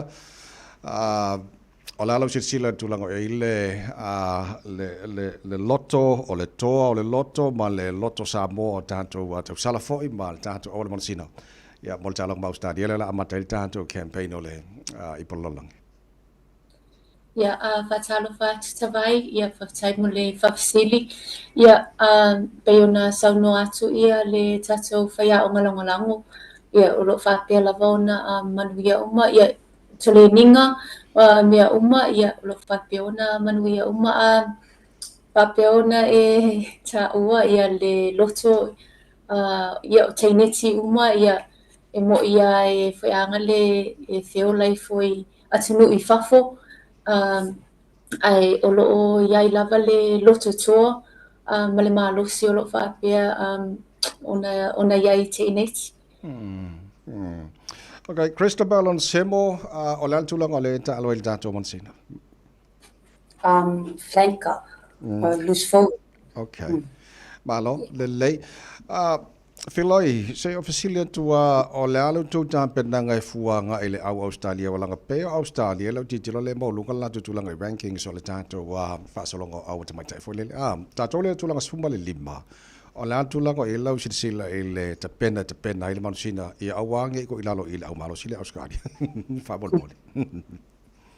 Ia malo whaftai ma whafsili ia o tapenanga le au ia lo whapenau na o uma fo yona sa ili mawai ma uma in whai ono so ia tūlanga lo whapenau na tapena mai Australia ia wa lava tapena fo i whai a onga whapena alum whanau ia sa whapenau na ona whaile sa ili linga aile i o mataimi o tato fo i malanga mai le au le i England nei ia sa whai ia sa ili linga ia wa fo ini au wala in whai ono fo ia i whawhitau di uma ia wa ni au wala in whai ona ma whai e whai ma whai e reo na whaatino ta aluna lo mane. O le Filipino tanto au filo i whamol mole o le e foi na ialo Samoa mai le tanto tunu Samoa e alto telefone i nei New Zealand ma me mai Australia pea. Ia sa o le Filipino tanto au ia o lo iai tamai tai mai Samoa o lo iai foi tamai tai mai i New Zealand ia papena fo i ma Australia. O le tatou au na lo fitfidi o ina lo fitfidi o mai tai lo whapena na wai me tatou au. O le alau silsila il tapena ina o le tatou manusina pe afua atu le malolosi o le pool e lau titilo jai Engelani, Amerika, Australia ia mal tatou manusina ele whaingofia au ia lau titilo fo lele o le ale tūlanga o iele matua i tapena ina o le tatou manusina ina ia mawhai o na whawhengai fo i malolosi au ia il pool e. Whaftai me whafsili ia sa o le sau noanga o au uma ia o le a foi o le tatou pulu ia e leima se au whatamala ia ma o au pito i lunga fo ia o le a tamirisanga le ia i tono tatou pulu e le o whaingofia tapenanga ai whamoe le li ia ma mea umalawa whapenao tapena ia patasi mai le li tapenanga e le fia to ilalo fo e le o mai tatou mansina e tau o mai e whaatonu mera o le tatou tamirisanga o lo o mai e fia tau vai lunga tau vanga le ina ima whai ona i se ai no le tatou tapua inga o lo whapenao na tapua i mai ai ia tatou atunu. Malo whawhatai. Super Raisa o le kapiteni o le ale tua inga message e te whaamarusi au ai i le tātou au fo le i teimi o le a le ngata teimo ko le ninga au teimi o le a whengai mba le talong bombole ma Australia. Ia, whawhatai mo le whawsili. Okay, loa inga, ia, o le tele o tamilusanga ia wa te atu nei, ia, papia o ka ia ka ko au ia e avako ai ke ngeki ia e kauanga fai mal fako a wole fa vai ia o ke lo inga ka ko la sa moe ele kai nga fia melo fa inga e ia game plan wo umonga fakulanga ia fo e ka ko faya onga ia ma ka ko pulenga ia ai kusai family individual prep pal kangaka ia isa wai ia ka ko ia o ke lo inga ia timing ei o ia ile au ko kele o le au laiki o lo fa pe o mai ile au fo family i sia ka ko au ma ile ka ko mix le ia ile au fo le au laiki ia ma le au ma ko fo le ia pa wale mea ia ko loko ia ile loko Samoa finga awal fa long kinga ka ko we fa penga ia ka alu ia e fainga ka ele se me faingo fie ia ka ko o ako ile ipola langi lengi wiki engi le la amaka ia awanga este message e fai mala ko ia foi le ko le loko ia calm ka ia ka ko Okay, Filoi o le tau walanga o te loe masenya teni e ta alo o le whesimalu ro New Zealand ve vela Samoa sa o tuta pena mai ai o le antulanga ele tau Engelani. Ia whaftai me whasili ia o le tau lo ia ini England sa lava martau i o Kilani. Ia o lo whapena ona masani foto tele o tatou te mai tai le tau o lo whapena ona i te nei England nei. Okay, o whea isi o tō kole ninga le so nei a Filoi. Ia o le si tatou koninga i o le aso tai au. Ia, on te pena lelo mo le talanga mau stadi ele whai ngora veso.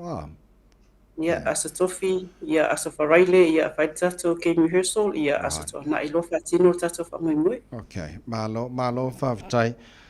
Nau lei pola langi laga pi ali I le lua festival tasi. Pe au te lo Graham Henry na whaya o ngala o New Zealand. Pina wa uma le tamurasanga, marmalo lo peleki. Ele documentary whaingoina The Weight of the Nation. Ole mamafa ole hafoi, ole hatunu uatoa. Ole ngā mo le whaya o ngā male ole peleki le nante. Ai o pe ua mama ua pa ua kul mamafa. Ina ua marmalo. O le ale le mamafa o le loto Samoa, o le ainga, ma vaenga umolo o tau avena. Ia whaftai me whafsili ia o te iloa o se fesili tā ua te lelea mo le tatou tapenanga tatou au fwe te mai te ilo whasau ni atu nei mo tatou tālonga. Ia e te tosa lava langona sa o ia Graham Henry le nātau sanga ia malangona fo i o i kungai whaia onga ia le whaia onga ulu ia ma tatou pūlenga. E reo whaingo fiele avenga o lo matou mai matou o lo matou mai atou ma tatou atunuu o lo matou mai atou ma tapo inga ia o lo matou whaamai moi fo tapo inga a tatou atunuu ia e whaingo fie in matou avenga o lo whapena ona tau ave ai nei ia ele o se tawhaonga ele o se o le tatou mai Yesu e se ai a walta pua inga o se asio tatou atunuu. Malo whaftai mo le nei fo intai au. Tasi ala fasili ala au co-host leo na whaumali o le tātou a Pokalawe Natasha whamolmone. Malo le soifua I lau tau vase tolu nei tai au. O ani a wala fo I o whaia e la tau pūlenga fo I. E mai se lava fo I le tūlanga fo I le disciplininga o lau tau au ta alo ina ia mauti noa. E tasi lava le tanga anga I ai. A o ta pena ia. Mai se fo I tau tu whatasia a wai mai tau atu. Ese uma fo I atu nuu ia o lo ta pena tu. E te mai tai ta alo.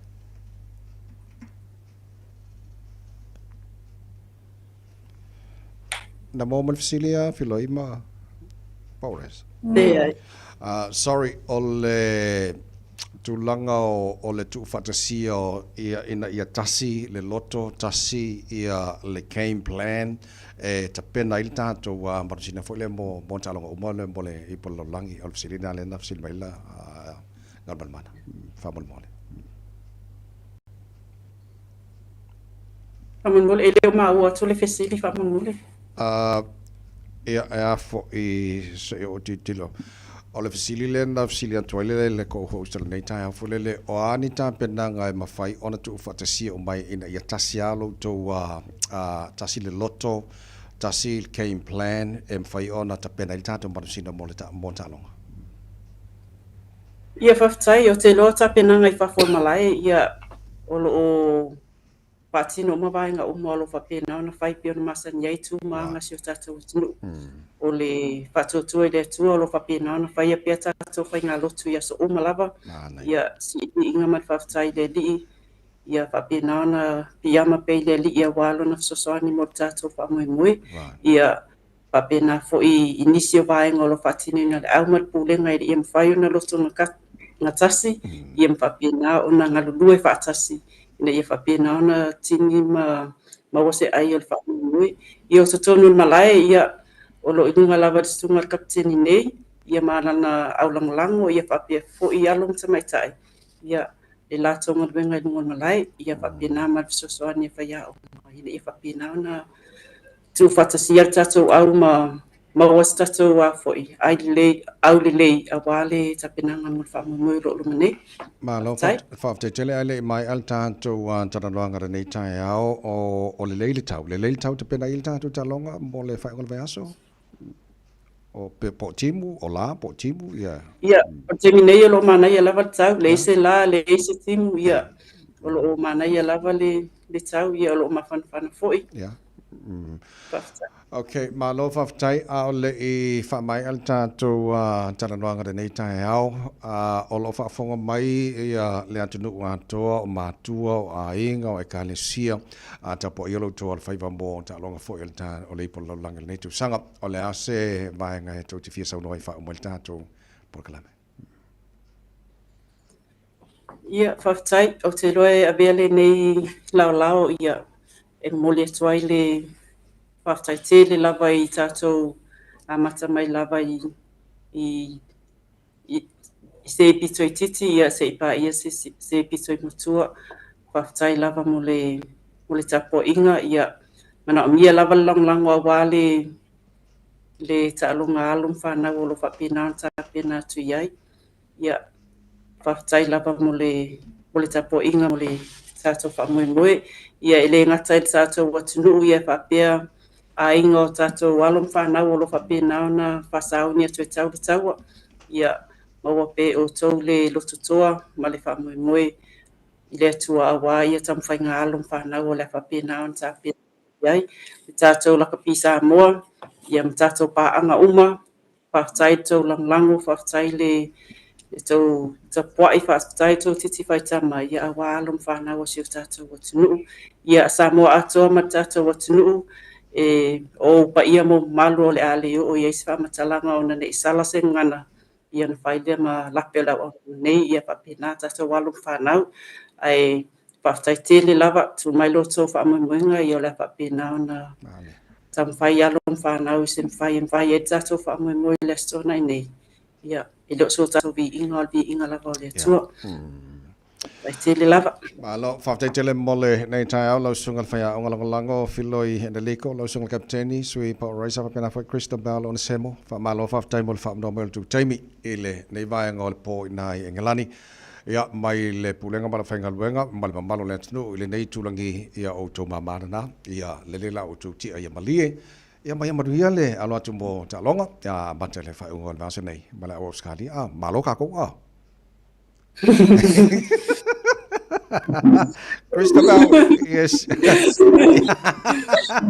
Malo whaftai alofa te lea tu, moria tele lava le, nei fiafi. Ia whaftai. Whase fua.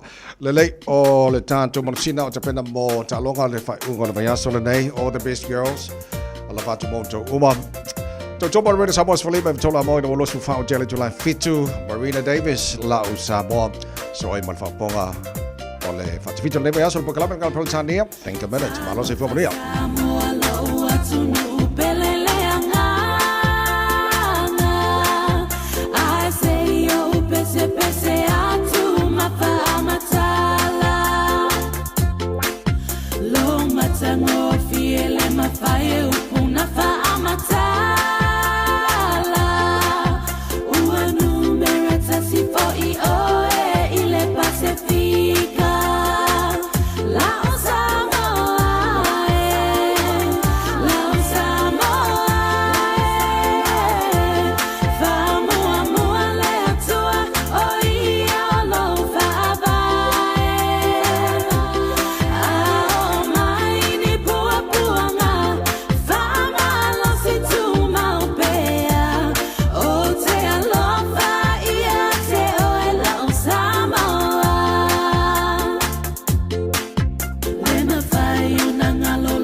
lava, I'm Annie Polituatua and you're with Radio Samoa 1593 AM. Just think a minute. It could change everything.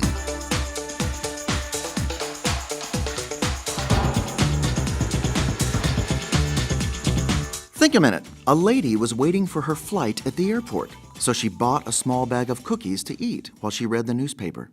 Gradually, she became aware of someone else reaching into the package of cookies. Looking from behind her paper, she was shocked to see a well-dressed man taking some of her cookies. She didn't want to say anything, so she just leaned over and took a cookie herself.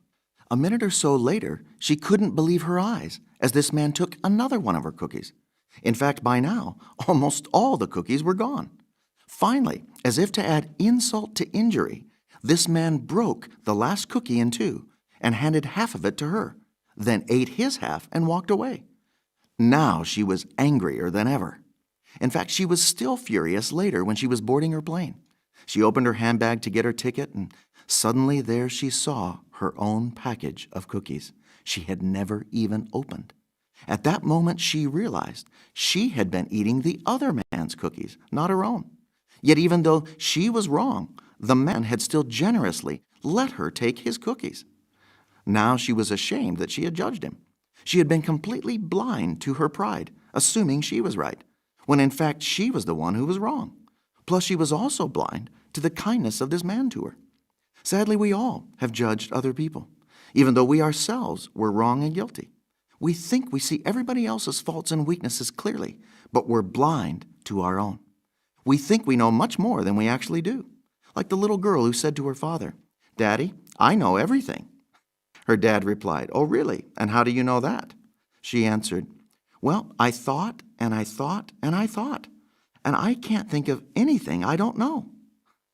But that's just what we adults do when we judge other people, even though we have so many things wrong with our own life and character. So today, why not ask the only true and perfect judge to forgive you for your sinful pride and blindness to your own faults and wrongs? Then Jesus can help you start changing to become the truly honest and compassionate person He created you to be, who loves and forgives others just as He has you. Just think a minute. If you'd like a free CD of our top 40 programs, write to us on the internet at www.thinkaminute.com and catch us tomorrow at this same time when we stop and think a minute.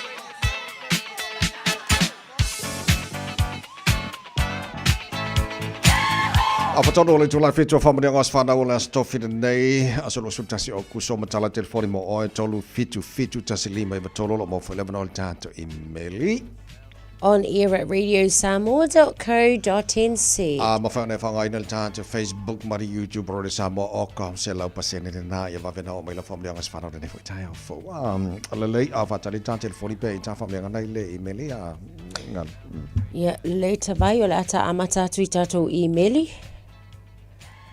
Whamanuianga mua o le email o le whamanuianga. Happy birthday David P. Carroll. Love Tina Carroll always and forever.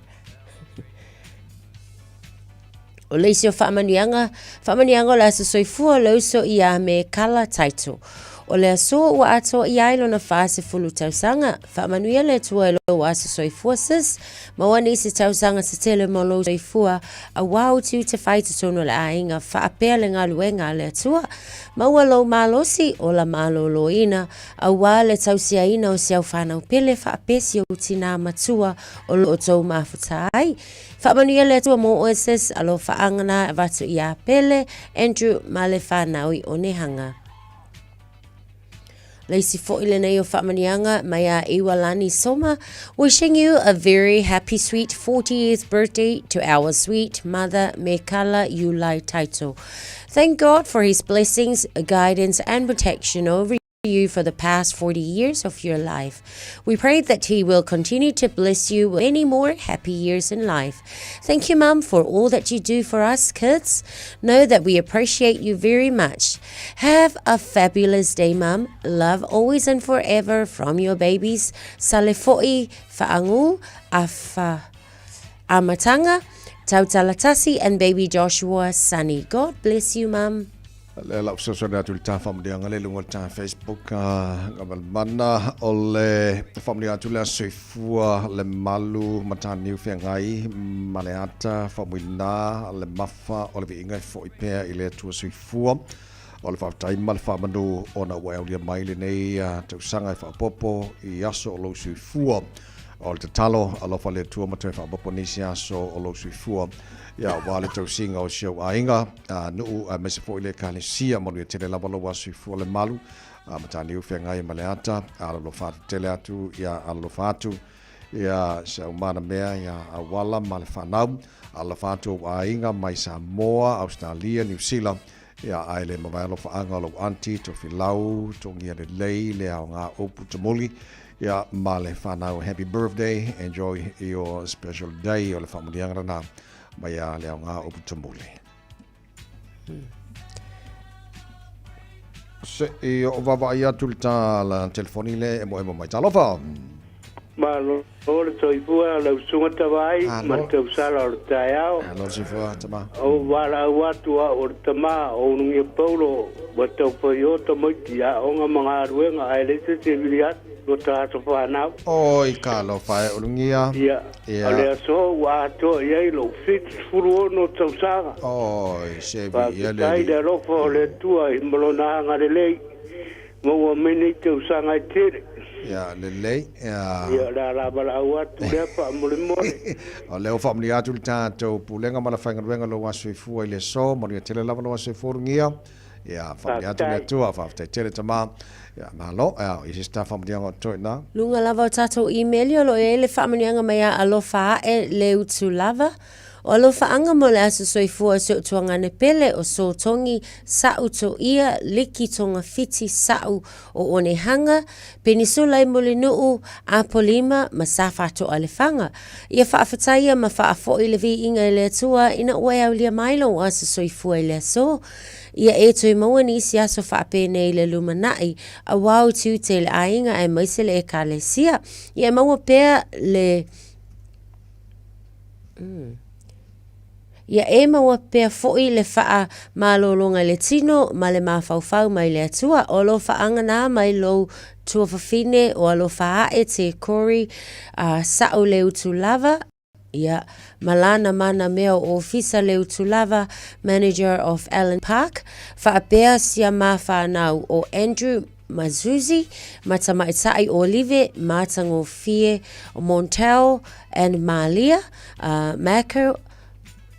Michael and Sylvia,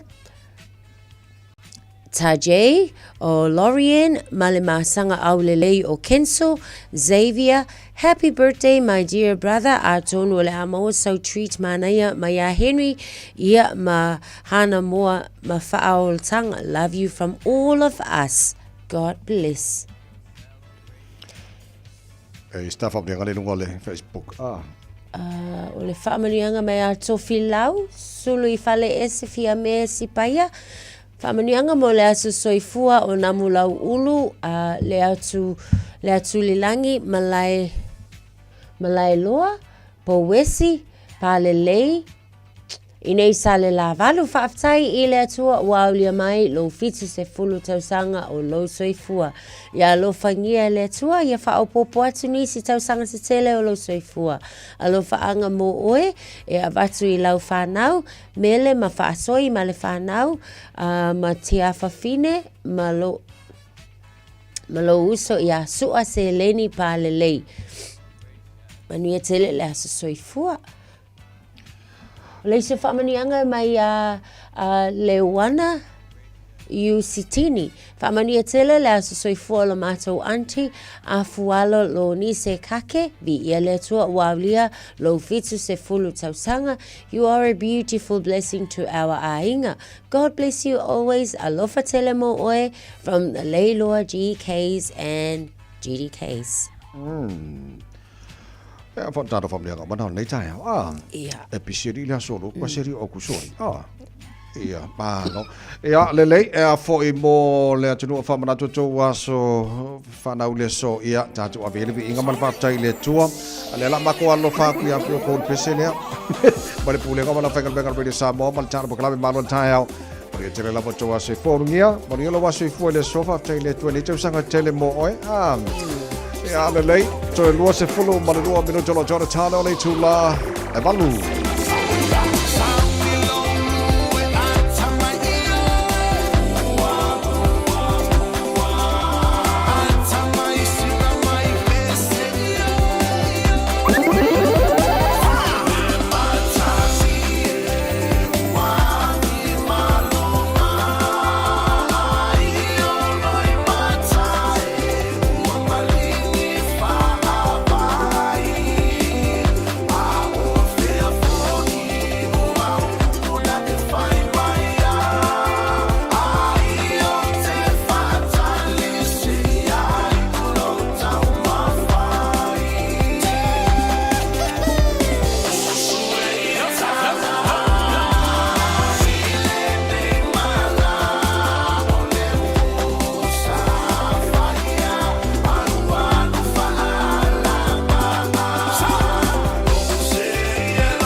Eva mali pese, malo le whafonga Samoa, malo fo ile vai le musika. Radio Samoa #1 New Zealand akoa. Simpson. Tatu toanga ia tu ilunga o le ala tele avata avale faisi mamafa le traffic le na wa ia tatou le taimi le nei ilunga lava ia le tatou State Highway suma le ono o lo wa matua pisi fa solo atoa ia itu uma so o lo maita watu pe amale se fulu tolo minute le lusu tasi minute le travel time o lo fatulanga ina mo tatou ina ilunga o le State Highway se fulu male ono Lincoln Road maita watu fo yo le wa matua pisi mai lava fo ile nei fo taimi se fulu tolu minute o lo ia ile travel time le na mo aveta avale mai tau te fo Green Lane East o lo fa pena fo yo na mai tau to le wa pisi mai lava le time le nei fitu minute le travel time o lo ia mo tato e mai sala ina le Green Lane East city bound o ina tonu lava le o lo faisi pisi lunga il tato Great South Road o lo mai tau te fo ilanga ia tu ota huhu o lo faisi pisi time le pe male valu minute le travel time o lo iai Ellerslie Panmure Highway lungo tato State Highway 1 City Pound lo mai tawa tu taimile nei faisi pisi mo tato aveta avale fa pena foi Mount Wellington southbound on State Highway 1 faisi pisi o tato ile nei taimi o le tai out Lincoln Road o lo fa pena foi ma lo si lava le pisi telepoloka o lo iai le taimile nei mo tatou foi avata avale ia nisi na vainga ai mai se ole taimi pisi lava le nei lunga ole ala tele avata avale tau tua na lava foi lo taunga le mu ia a o iai lunga o whainga malanga ni tele whainga malanga ale mamalu ole atunu umavata mai ina o te sfulu fitu minute na tale ole tu la valu Radio Samoa Taslima Ivatolu Amo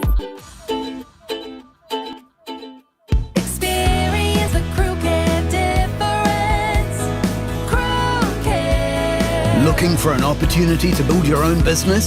Start your own cleaning business with Crew Care. You'll be joining one of New Zealand's fastest growing commercial cleaning companies with 12 weeks professional training, flexible working hours and a guaranteed income after 2 years. Find out more today. Experience the Crew Care difference. Crewcare.co.nz Ang whaialo esa ilina lau papalelei maananga tā mō Whale Samoa, New Zealand, po le Pasifika, o le Woodmart i Penrose wa whainatila nei tautua ini tautau ngofie, ma wale finance whaapitoa se fululua masina ilea isa interest, peha o vai le 5 awhita la le whatau. E kalesia, ma wale 5% to e whaafo i molenga lwenga le tua, su mai le 5 fitutasi Great South Road, Penrose, Viva la au ia Chris Ulberg, ile numera o luatasi, lua whaono, 5 fitu. Woodmart, laupa angai lau papalelei.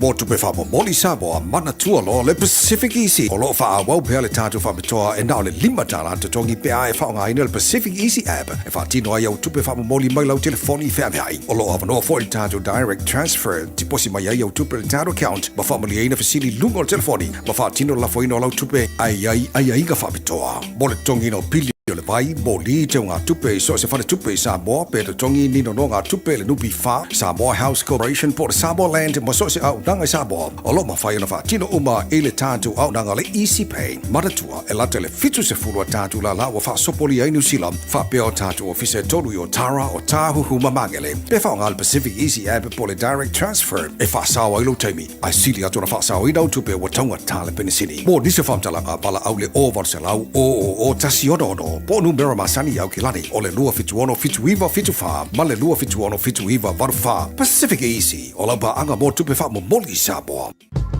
Beta Drive Doctors i le taulanga wha tau i mangele wha pea manrua mo le vainga o so ngase pe amana o mia e wha tino e fo i matupui pui o le whana witi o tupui pui la COVID is flu iwa mo i la tau is flu on tausanga malunga atu wha pea matupui pui o le flu Pala au telefoni, 255-25 mo so wanoe wha tino ai nei au nanga.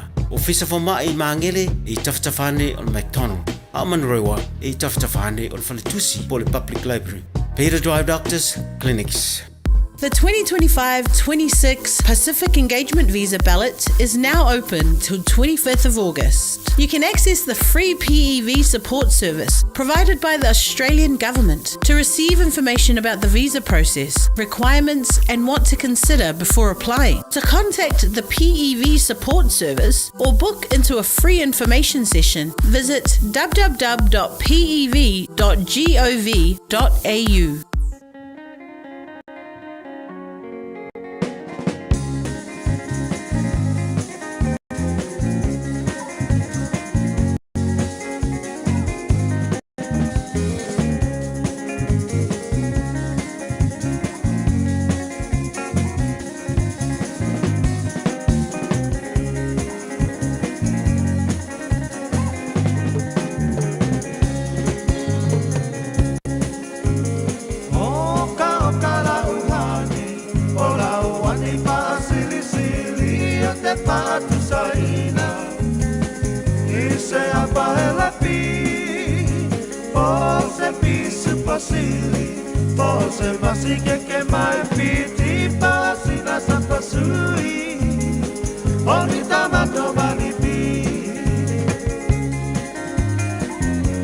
Stars in our choice for just a minute.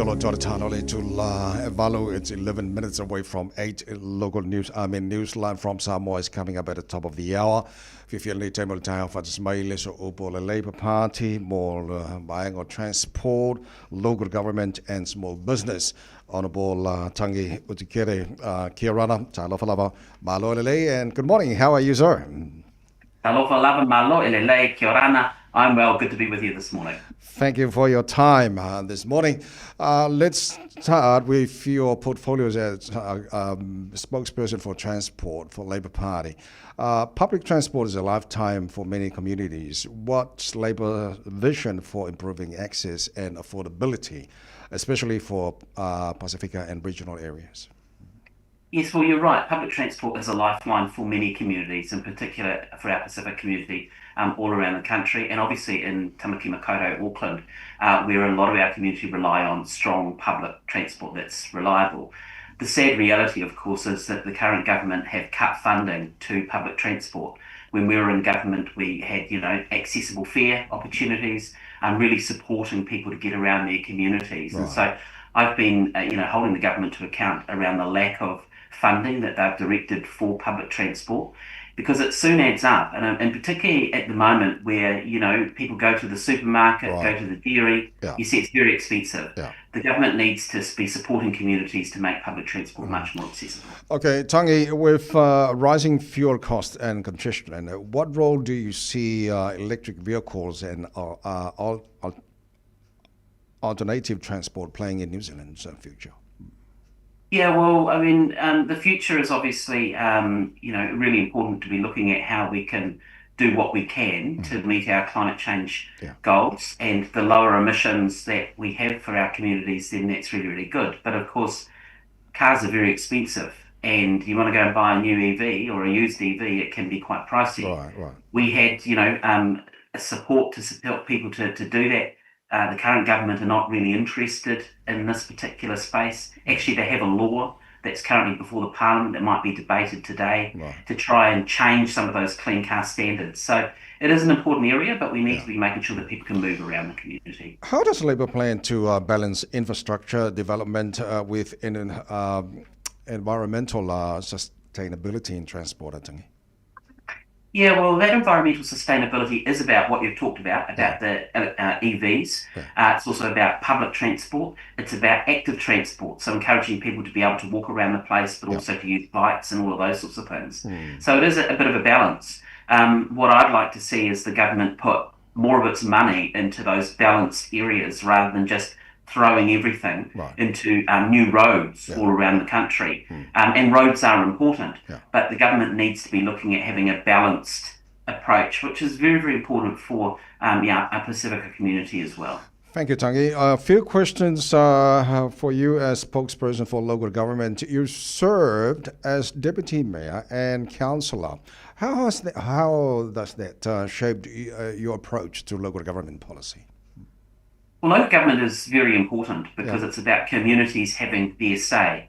And, we've got local council elections coming up very, very soon. And as people travel all around the place, you'll see signs, you'll hear about that happening. And I want to acknowledge all of those good people who are putting up their hand to run for local community opportunities there. But for me, as the local government spokesperson for Labour, my background is a decade or 10 years on the Palmerston City Council has informed, how really important local communities and councils are. That's important as well. Okay. Tangi, many councils are struggling with funding and service delivery. What reforms would Labour consider to strengthen local governance? Well, the concern I have at the moment is that the government are basically asking or telling local councils to do a whole pile of stuff, but they're not giving them the finances, the tools, the money, the opportunities to be able to do that. So they are constraining councils. So I think for us, it's about ensuring that, there is a really strong link and partnership between local councils and the government. This is at the moment, this is a government that likes to kind of, say horrible things about councils and what they're doing. I know that councils work extremely hard, but it is a balancing act at the end of the day. Okay, how can local governments better reflect and serve multicultural communities, including Pacific people? Well, I think fundamentally it's about ensuring that people who are making the decisions also come from those diverse communities. We need to have Pacifica people around the council table, around those local board tables to be making decisions, because they are the people that have their finger on the pulse. And so making sure that, we can have good diversity when it comes to strong local decision making is really, really important. And that's what we all need to be encouraging. And that's why we all need to vote. Yes. We all need to get out and vote as well. Excellent. Thank you, Tangi, for that. My co-host would like to ask you a question, please. Natasha? Kia ora. With the low participation and candidate shortages are threatening civic democracy ahead of the 2025 local elections, what reforms would you support to boost the engagement, whether postal versus in-person voting, electoral commission-led elections, or other innovations? Yeah, that's a really good question, because there's a lot of work that's been done around thinking about how we can turn the tide and improve voter turnout. We had a piece of work called The Future for Local Government. Unfortunately, the current government just shafted all of that work. Local Government New Zealand have done a piece of work looking at things like lowering the voting age, in-person voting opportunities, like you say, perhaps having the Electoral Commission run those sorts of things, whether it's around looking at a 4-year term for councils to give some certainty, particularly if the Parliament is heading towards a 4-year term. So these are the sort of things that we need to be having conversation about and discussing with our community. It's really important that we encourage communities to stand for public office. We see a lot of publicity at the moment about how difficult that can be because of some of the terrible stuff that people have to deal with from communities. on social media and the like. So we need to make sure that we're working with communities to see what suits them, but also to be encouraging people to be able to put their hand up and stand for public office. Excellent. Thank you, Tangi. Let's look at yourself as spokesperson for small business. Access to finance and digital tools is a challenge for many small operators, Tangi. What initiatives would Labour champion to close that gap? Yeah, well, small businesses make up a huge percentage of small, medium, large businesses across the country, and a lot of them are in Tamaki Makaurau. And so as we move into the future, things like digitisation is really, really important. There's a bill just in the Parliament at the moment about, digitisation of driver's licence, those sorts of things. So we need to be looking at ways in which we can support small businesses who really are the backbone of New Zealand businesses in terms of getting work done. Small businesses are family operations often, to see how we can meet their needs and support them, particularly when the costs are so high at the moment. Yeah. Okay, excellent. Tangi, thank you so much for your time this morning. Before I let you go, what message do you have for our young Pacific people who want to enter politics or public service? Look, I think it's a really clear one, and that's, first of all, give it a go. Yeah. You have to put your hand up for these sorts of things. We've just had a fantastic youth parliament here in the last couple of months, seen a huge number of Pasifika people involved in that, young people. Get involved in politics, get involved in your community, give things a go. Because, look, if you don't take these opportunities when they come your way, who knows what might have happened. Tangi, once again, thank you so much for your time this morning. Have a great day, sir. Whaitele lava, kia manuia. Whaitele lava, malo apito. Ole sunga e le so upo le Labour Party, more buying on transport, local government and small business. Tangi utikere, e le tau moro with Samoa Sfalima, eva todo amor and e foi tai au. Fo tau moro with Samoa Sfalima, eva todo amor. Ola falitata fa marastino nei tai au, mai ala fa marastino. So matata tala mai Samoa and e foi ya so tofi. Malo se fu, ya o rock back up.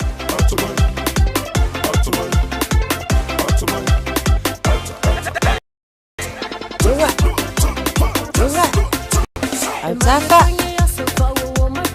Iya. Lunga. Iya. Luma. Iya. Feliwai, feliwai. Ya, ya. Iya. Luma.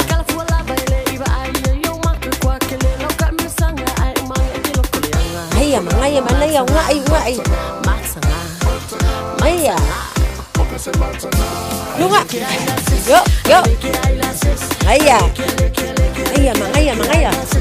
Luma kasau. Ya, sao ni Altafa.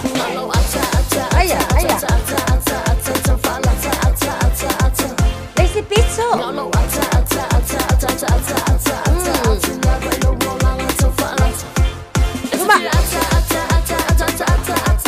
Aya. Lunga.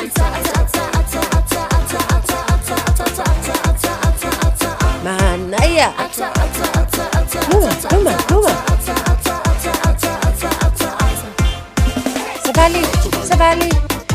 Sabali. Altafa.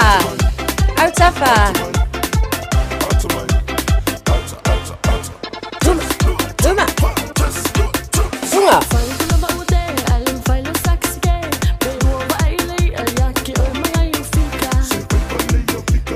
Mangaya. Fusecones. Bail mangaya. Iya. Ya wange lo luma, wange manaya. Mana vai totonu. Mana vai fafo totonu. Mana vai fafo manuia telelene ya soifua.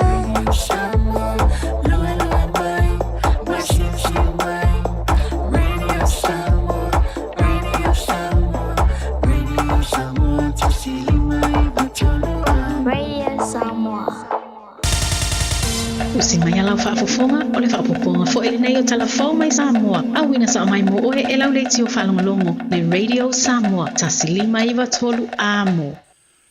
O te whatalofa lo tātou o tino o si mai al whaafonga o tala tauro ngolongo mai Samoa. O mōri mautu ufafonga le fōma ina whaia le tautonga whaapitoa, e sa iri aile mafua anga o le mali o le tina matua fitu walu tau sanga, o Dr. Caroline Sina Vaiana Gabard, ma le mōri mau o le fōma ina su e ina le tino mali o le tina, ina wa taunu uantu le maota ngase ma to'otua. Na whaamutai mo se teimi le tu mau su e nga le whaamsinonga mawalunga, i le asoluro le vāia so nei mōrianga, o le sunga ia papali i sia whikel, le olo o te e rona whao o le maliu, ia Dr. Caroline. I le mōri mau o le fōma i mai fiti, o ia le ana whea ngai ma le tonga whaapitona sa i le mafua anga o le maliu, na ia whaedo ai lumo le whaamsinonga i le na lipoti, o le tūngā ma le onga manua, i le ao po le uru o le na fia, na mafu ai o na whanolo na soifua. O ia manua sa matua whaina tele ai ni vaenga o le uru, ai le io o le a whaina i le whai ai. O nisi o manua sa fia i le vaenga pito i lungo na tino i tau au, whapese vaenga o na o ngā lima tau o ngā vale na ngau, ma o ia manu anga na whaalia le fōma i whaapitoa, po le pathologist i rana ripoti, na mafua i se mea maai ma se samala. Peon si le fio su e ngā leo, le ana whaedo ai lumo le whaamsinonga le amatanga o le nei whaamsinonga, i le asonga fua le vaia so nei, na maua le no fuanga na tupu ai le nei soli tu la fono, a upenga pe o le samala ma se naifi se i tulou. I mori maua leo sa whengai ma le suenga, sa whaedo ai lumo le whaamsinonga, o le whaamtalanga tautoa le ua molia, o lo ia tā uai o ia na whaatinoina le soli tu la fono. Taluai to e tasi le mori maua leo lo o malanga i fafo, e fito afo i mai lo tātu o tunu i le masina fou. O tolo ai nei le wha mai a ino mori maua leo i le aso se fulu tasi, o le masina o se tema. E tasi le mori anga o le fasio te tangata wha moina, tasi le mori anga o le fasio te tangata pait valea, ma mori anga o le umio ni a upenga matautia, ma le wha o manu a tu ngā, o lo mori ai e leo papali i sia whikau. O le vai ngā tupe o le whaamurianga tau insua le malo. Le ana te tongi mai le company o le Pacific Catastrophe Risk Insurance Company. O iai nei le whaai unga le malo tau si e taatia lona whaonga ina, i le tala wha te tau au tua le tupe, a se whai ngā malo fau o le awhiriwhiria, i le mai o le palo te tere le atino. O whaai loa le minstao tupe o le malo tau si, le fionga lauti mu ia wele se va ai a wala o wha asara launga le malo. O le whaonga ina o lea vai ngā tupe, e tu sa ma le fitu se lau fitu su tasiafe, valu se lau wha se furu fitu ta la Samoa, i le fuafuanga fau o le tupe le malo, e wha vai lea i le lipoti a le komiti o wha vlewe wha fuse i le malo, leo le a wha ilo ai vai ngā tonu nā wha ina o le atinu, i le mawalunga o le ngalu nā fiai se vai ngā o Samoa, mafua mai le ngalu lolo po le tsunami, le ana mafua mai le mafui e valu tesi ma le valu lona malosi, le asa lulu le aso tolu sa furu o Iulai, ma fai nai se vaenga o le atunu o Rusia. O le vai aso uma vaena tau awa tuai le se leni, i le minstao tupe le malo tausi, e se sui o le Pacific Catastrophe Risk Insurance Company. O lo wha mao popo le lipoti le komiti o wha vlave wha fusei, e i loa tonu ai po o a vaenga na wha le ngaina le ngarulolo, a e peo na si le fia iei vaenga o le tātu utanu, na lo fia fale i le mawalunga o le swasami. Po toi rua nei aso mai a le ono vai aso sa ta walo ai foi o fautasi, a vaenga wha upu fai a wala tō wha alawi loa o wha tō sina le palota, le asa mamori ai inu umai tu maloa la tō tāpenanga, e alai anavatau wo iei folanga o ngā luenga, ma wha manianga le a mau e tangata, pe a fai o i lava le pāti wha upu fai e manu malo. O mai a wha alawi loa le vanga wha upu fai o le wha tua i le tua sa mo o tasi, ma le sa mo o poto, e peona sa fea inu u mawhio anga i tu malo palota le tino. O le vanga wha upu fai e pui ai a te tau tangata, o loo wha aua upea ma le fuafuanga, e tau runga i le asa to nai o le vai o so nei, i le wha alawi loa i le tu malo o whale anta tonu. E ui o leo mai a wha alawi loa le wha tua i le tua sa mo o tasi, ma le sa mo o poto, I le awhi ai o I tu malo, ai o lo moli mawina, o lo o wha o ngā aso, o lo o toi o wha alawi loa wha to sina. I nisi o wha sa launga ma wha tala noanga ia pāti wha upu whai. E wha o ngā ia lātou whisota inga te vave, ma upenga ta wha ilangi. Wha pēr nisi o au nanga tau televisi e te tonu, o le tātou o tano. O le asoruru le vai aso nei, sa ta pena ai le whale televisi o le TV tolu I sana Porokalame, e wha tala no ai tai, o vaenga wha upu whai a tolu, o le Hero PP, o le wha ASAT, ma le sa upi. Peitai, o le ua wha iloa le pūlenga o lea whale televisi ua lea mawhai, o na wha tau nuu lea tāpenanga, o na ua lea awa noa tai o ia pāti wha upu whai, e mafua I nisi o fuafuanga ma tāpenanga lava o le whainga pālota, I le vaias fau. Tasi leo vaenga tāua I teimi o whainga pālota, e sa idi ai sui o sufono le pāle mene, e le I wha tino ina lava I lo tātu tano. O tamai tai o alala I Samoa mātunu e pe o Amerika, New Zealand ma Usatalia, wa whiriwhiri e le tātou au soka tamai tai I le mātutua, I la tau e lalo le sfurufitu tau sanga po le under 17, ma o le atau sini o le tāmilu sanga, o le ipo le langi lea mātutua o tamai tai o le awhaia lea, I le atunu o Morocco I le vao le aso se furufitu o Oketopa, ma le asavalu o November o le tausanga nei. O le whailo ai o suafo le au o whiriwhiria I lea tāmilu sanga le larangi, I le tā alonga soka, o se mita mitanga lea I le pūlenga o le nei tā alonga I lo tātu utanuu, ono se te mua le nei, wa au si ai le ati na o le soka I Samoa, se atu langa le lei ma maulunga. Wa whailo ai se li poti le Palestine, o le tā alonga soka I Samoa, sa le ai se manatu e au sia le nei teimi se atu langa maulunga, ma o le nganga whaafitai lea I mātua, ma a inga o alo ma tama itai o le atunuu, I la tau o wha mautu ma mau, ona o le anganga langolango ma le lotonuu, I le avea ma ave fua a Samoa, I le larangi o le tālunga soka. O le atunuu o kore I saute o lato umia le ipo le siampini, o le larangi le soka mo awa tama itai e ilalo, o le se furufitu tu sanga le mātutua. Talai o le whātu fitu le ngā luenga o le nei vā yaso, soifua.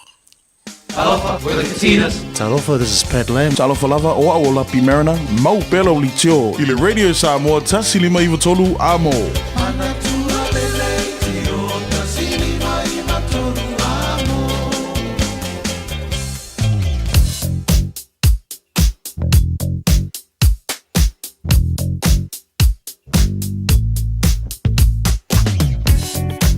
Poti la tamai lunga la wala nei taima le tai au na jaman tua tātou color codes for ie ma senyo na bantu lanu me mata alu ma le akoa sama-sama o lai mingoia o lai pisi o lai mingoia mumu e o mkwai ku al pasima o ie la vaenga i te bantu le mumu mai ile nei taima le tai au mo tātou malanga mai si for Green Height pasi mai whenua pai Hobsonville the link i mar sifuru anga sifuru ono before Westgate o nalo o yele pisi le nei vai ngora tai au fa soro mai lava le West Gate Royal Road Lincoln Road te ara 2 o le bao te ara 2 ma Rosebank Lamako lai pisi a lai flow wal te mi le tai au ka ko poloka ile afe ma le tano ile lo se fulu ai fa sa o se fulu no nga te langa ki rani poloka a ko uma ko ma nga Point Chevalier ma Western Springs ia ma le link se fulu no nga ile southbound State Highway 1 ia ma le northbound State Highway 1 ia mai le fulu male ono nei vanga o tai au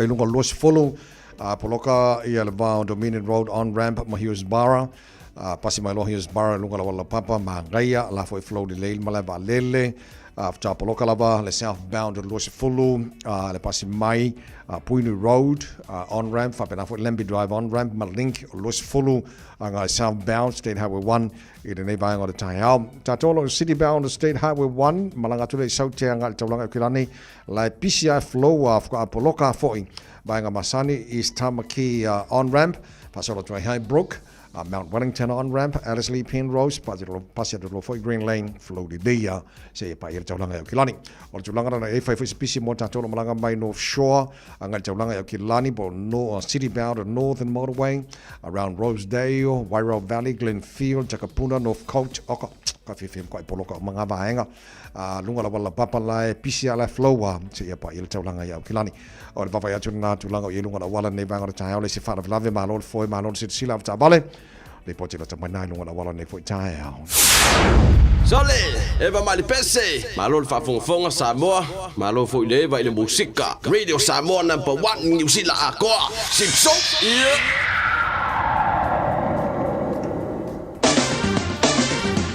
Vai ngana te wari nei le talo le tau I le nei vai ngana tai ao Wawai atu I Samoa Lua se fun marwhao I le vevela Wa te alei vai Samoa E tu mau winga o le tau I Samoa E langi le lei Awa o fo inisio taimi Se pangana fo inisio vai ngana Samoa Pa ua timu Ora nei fo yaso Tu mau le tolu se fulu Degree Celsius Moru ngana vevela le e Samoa I le nei astofi Lua se malima I lona mawalalo Pa ngana mo le tara pokalami So se vai ngana tunu pere Samoa Ma lo le sifua manuia le nei tai ao fau Tātou sopo atu lesi vaenga o le vasa Tasmania, Australia. Good morning, good day, mate. Paanga tara pokalami so se vaenga Australia, le nei vaenga o le tai hao. Valolo I le malulu, le la moi Canberra. O le fasona awa oa pa utimu I le nei fo yaso. Se funma lima. O le maulungara na le malulu fa mawina mo Canberra le so. Lima lona mawalalo.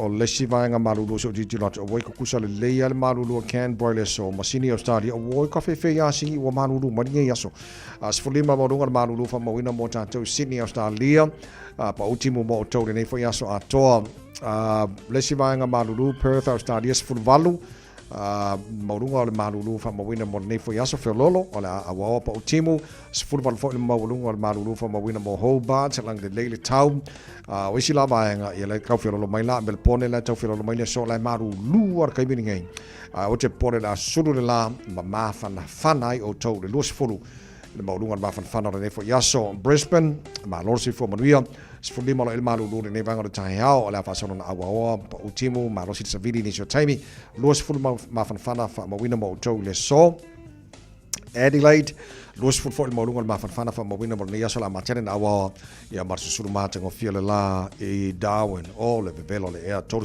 tolu o vaenga o mana Australia ma tulanga o il tau ia mo le nei fo ia stofi o tātou o lia se mai le talo le tau no whanga whasalanga Radio Samoa tama ki makaurau au ke lani fituala I le malulu le nei vanga le tai au wawai atu whafo au ka awola ma kua sulu mana I le lana nei vanga le tai au o matua file mo le lei maniu mala au uma wa le eise mea ngā se ma au le mai le tai au le lofo le tua so winga na le tau I Samoa I au ki langi I le nei aso atoa le alangi le lei le tau se bangana le malulu sifutfa marunga le malulu mo tātou le nei I aso tai au pe au dia oko o le aso suru fo I le la mo tātou I au ki lani pa wale me o le au dia tai au o le tau le nei matai o ke kusa le lei matai au fa pena fo le malulu sifutfa lona maulunga vai ngai tu atu la stonai o la fasona na awa pa utimu la stonai ka fefe na ka polo ia ma le aso sa ia la fasona na awa lang de lei fo le tau lang de lei so fu lang de lei so lu mana so lu vai so lu mana ia tu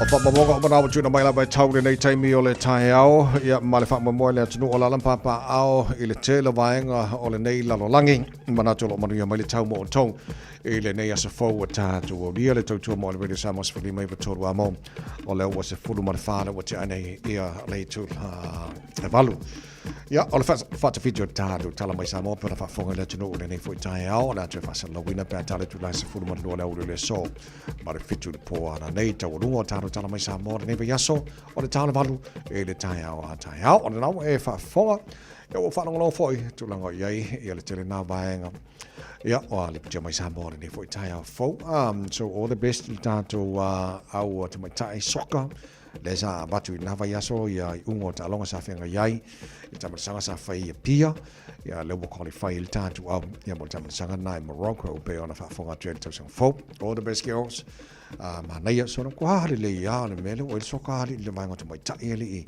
le tātou atunu ma lo vi ire lo fo le tua o ne ngalo lo te pena le atunu mo le whenga palo te vasa fo taimi fo e te awhiane I lo wa whiawhi I lau taimi te talo nei aso wha mone mana tuahane le atunu I lau te talo ia o alo lana whenga palota mo le nawa yaso fili e te tai Samoa wale siri matau sanga o lumana iatu e il porkalami wha patoa le tātou Radio Samoa e las freile nava yaso ia awala fo ile longo puiri o Samoa uma ile taimi mo mai tatu results mai Samoa mo tu na mo lo se fie se yo olava ile taimi o mai uma lava ia ma mo fo tonga mo mua o le fa ngol palota Samoa ile nas freile o lo mana e to to mo re Samoa sfrima e va tolo amo ino se fulu ono le wat ai nei tu la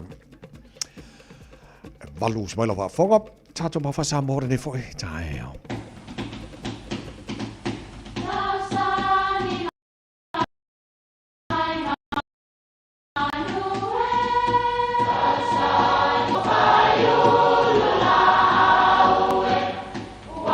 E o whanga manu i ululu o la au, awa e whawhanga I funga o la au. A o le tangata, e whawhanga I upu matala. O le mawhileo o alanga upu mamuanga ngana Samoa maona whaapongai, e a fua I lona si o mianga. O lona lea sao I le whaatufunganga o le iloa whaale aso, mai le tautua se ia o ina pule. O alanga upu mamuanga ngana, ua lantou mamanuina le tō whamanino a Samoa, mana tua foi, e tāo fitau muli le atunu. E lelei o na mōli mea I whale tui. O whale tui, o le whale tui a ana lava lea. O aso ia, o matai lava na fia aloa ia ma fia maua ni o lantou tō whinga, pe a whasoa le tu malo.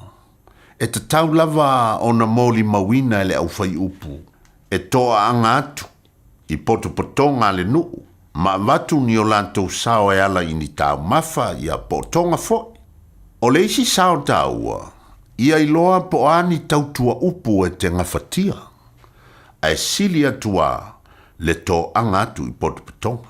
A maua sau pou le whaletuia ana. O se matai whaitaulia lo matai. O upu e tau mai ai, e maua le taui o le tangata e tautua le lei pe a songa ma tō anga. Na whaamatala e se tasi ita I lotu I longa o Samoa. E ngoa I a kata le pio, le winga o le upu tau langa. E whapea e whau mai upu e lua, mua tau.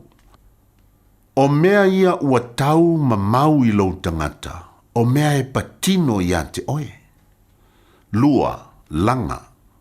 O mea nei ua patino ua tau ma mau I ante oe, a ua langa ese, ona ua e lotu malie ave, ona o se wha moe le lei. Tau a ua langa. Tau langa. Whawhita I antu I le tātou wainga, I lo tau nganga whai tau langa. Ma le fōa ina o le tātou whanua e whaatua I le whalisa. Lea ua utou mōli mea I whaletui. Ma tātou te le masalo I le tau I whaamanuia mai le atua mo I tātou. E le lei o na mōli mea I whaletui. Manuia lau whaasaunga.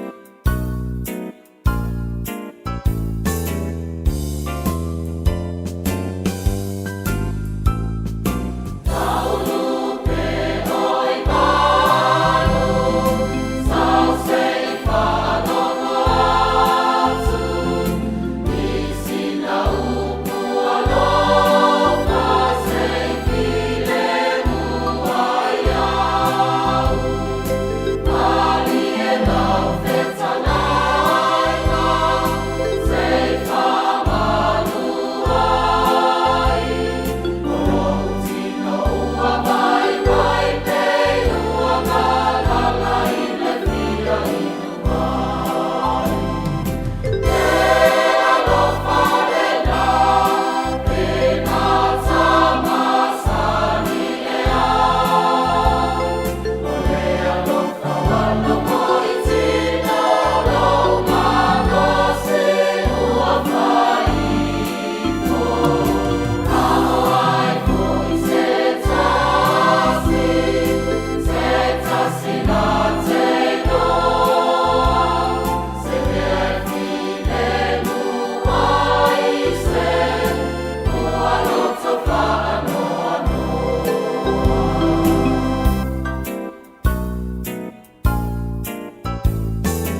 O te mana o ia whaafai fie malanga inga. O le ala lea o lo palota. O te mana o saunga le mu lo ua inga I lo mātou pitunu. O le ala lea o lo palota. O te mana o se si o manga lei o le ala lea o lo palota. Mātou te mana nao ia iaise leo o le mātou pitunu. O le ala leo o le mātou palota. O te mana o whaonga te taua o reits I mea talawhia ngai. O le ala leo o lo palota.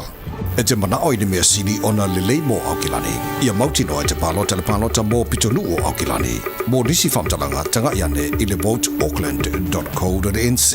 Avelo ainga tapua ia lelo whaiwala o Marusa Moa I lantaloga mawhiti le soro se tema I le Rotorua International Stadium I le toru leo auri. Taungo fie pepa o fale se furu tala mo tamaiti a lua se furu mo tangata matutua. Whātafa whaolo wa ainga mo le aso sao ma tapua I lau Marusa Moa. Maua pepa o fale I le ticketmaster.co.nz. Wa lango ina le netalonga le Polynesian Spa, Herbert Rotorua ma le Mountain Shade. Go Manu! O le whātoa uma o tātou tui pui ar kōwiti te tau ona whai. O se awala I tau sia le lei ai tātou, o tātou tua a mātutua, ma e pele I ai tātou. E pipisi le kōwiti le vau tangata, le ai ono a whai na ai tātou uma I awala ese.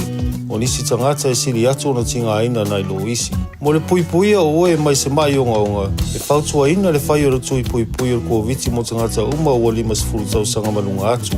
E le ai se tutongi, mai ma whai ona whai pea uma le ono masina talo ona whai lo tui pui lata mai ar kōwiti.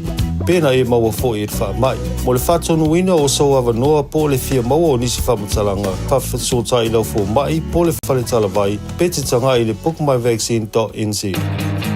A whaialo e sa ilina lau papalelei ma ananga tā mō Whale Samoa, New Zealand, po le Pasifika, o le Woodmart I Penrose wa whainatila nei tautua ini tautau ngōwhie, ma o le finance whaapitoa se fululua masina I le aisa interest, peha o vai le 5 awhita la le whatau. E ka le sia, ma o le 5% to e whaafo I mō le ngalwenga le tua, su mai le 5 fitutasi Great South Road, Penrose, Bevala au ia Chris Ulberg, I le numera o luatasi, lua whaono, 5 Woodmart, laupa angai lau papalelei. Aua nei misi a whasala laua tu sa o lau Radio Samoa. O tawalu manga o lau whainga palota I Samoa I le aso whareile, lua sifurmaliva o kuso mai le I tu lai lua I le auli. O le a whaafofonga I le au I li na atu. O I unga o I tu malo palota, ma sui tau vāta I tasi. O ma whai o nau I na atu le nei au nanga, o na o le lango mai le Enterprise Motor Group I Manukau. A to ai ma le fesoso ani a le Arrow Memorial.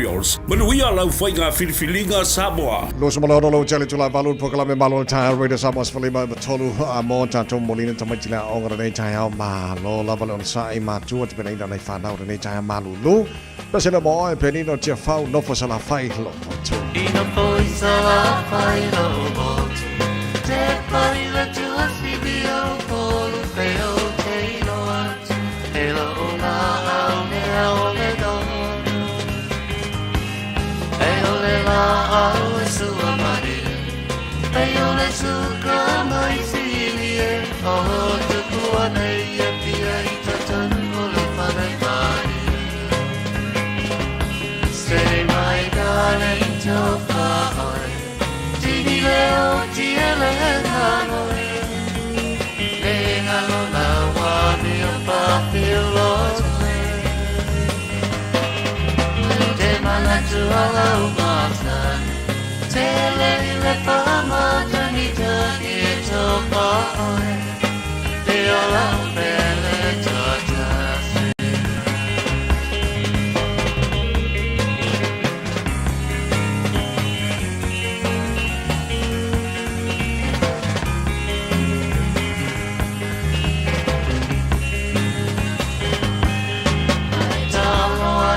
Security, veo ese momo fiti, se o polo momo e moe base au fate atabe.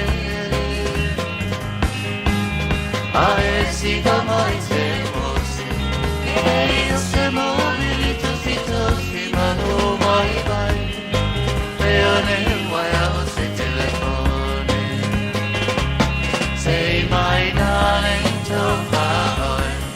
Tini leo tia le naloe, le nalo na wami a papi o lote.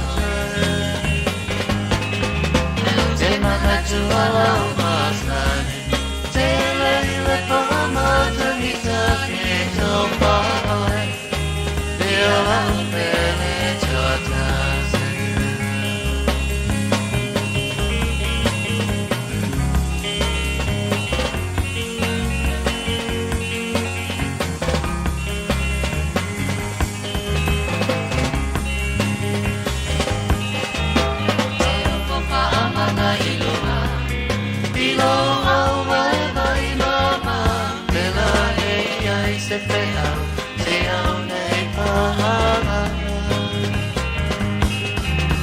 Abatui alau ai Maseye malolo ai Baba koe padua Ai soia e te petalai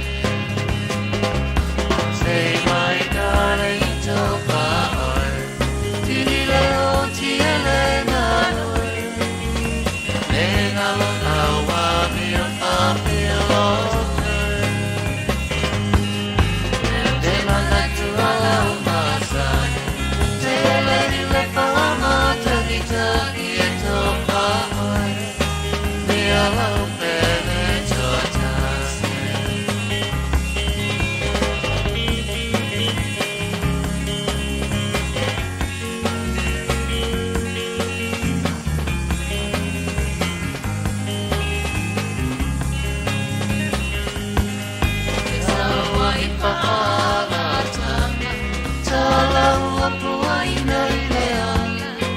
Vai vai solo vuoi le teine le mani le tana Ai ui le aute le kia Maula te peko amate le sia Kisa fala mega beni mana Say my darling topa oi Tini le o tiele nanoi Nega lo awa mio papilo Te mana tu ala umazan Te lei le fama tanita Ito paoi Io la bene jotasi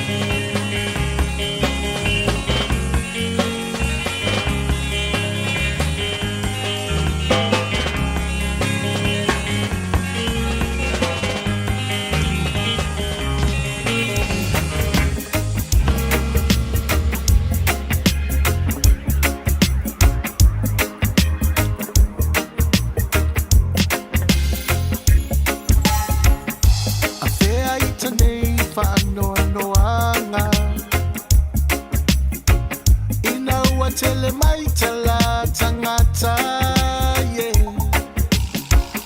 Watu silima mai lo ufa atauva Ele ai se si e tonu ele nei o langa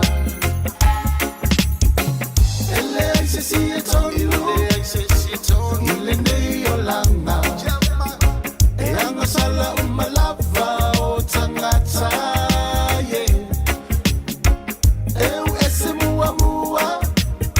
Lila aula yo mata Ne ie pupu solo a o eleanga E tonu amasa o yo manatu A ele tutu sa uma fo itato fatu yeah Le ala leo lo unei fautu atu yeah Sing aluea Mafai fo ia u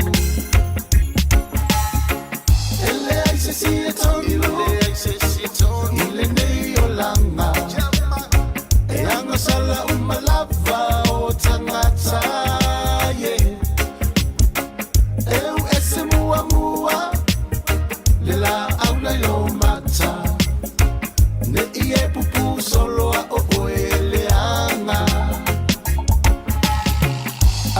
Toma wala lo ete malo Awa fo ile manatu pa amawalunga Ele se si esa o ile nei o langa Uana o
Eu ese mua mua le la au nei lo mata ne ie pupu solo a o e le anga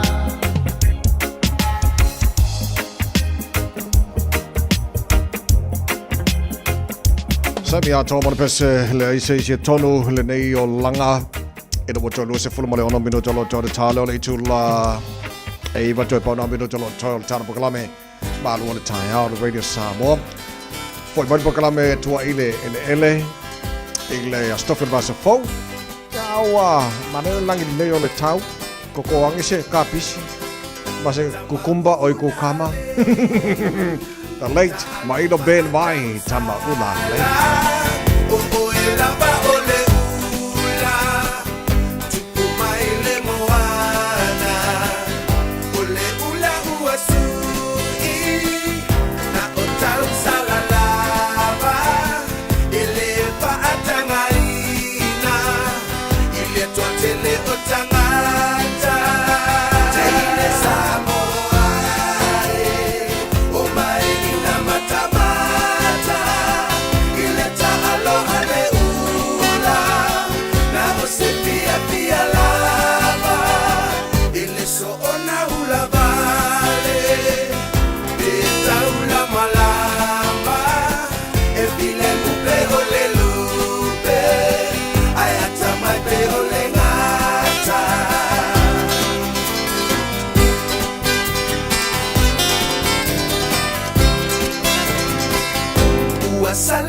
Salo, malanga mai baiala, tama ulale, saili ai so ama, walau iloa oe, faanga tama, kirikiti lakapi, alo mai aloha, teine samo.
Kwa le pese wai fia siva ya se le siva ki aile malili le taya malulu mo ta New Zealand Linz Frost fa po mai the Windy Valley Wellington le la mua ta po batasi uma ya i mera ne tunu on New Zealand la ba mo ta uma le la mo le taya pesta le sa lio tona ai le sa uma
Tasile tino, tasile loto Paulava lopu fa'amo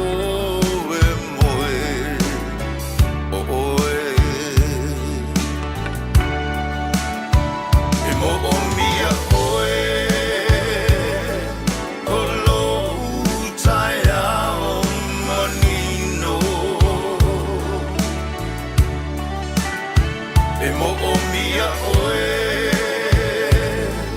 Pe a vai lo utino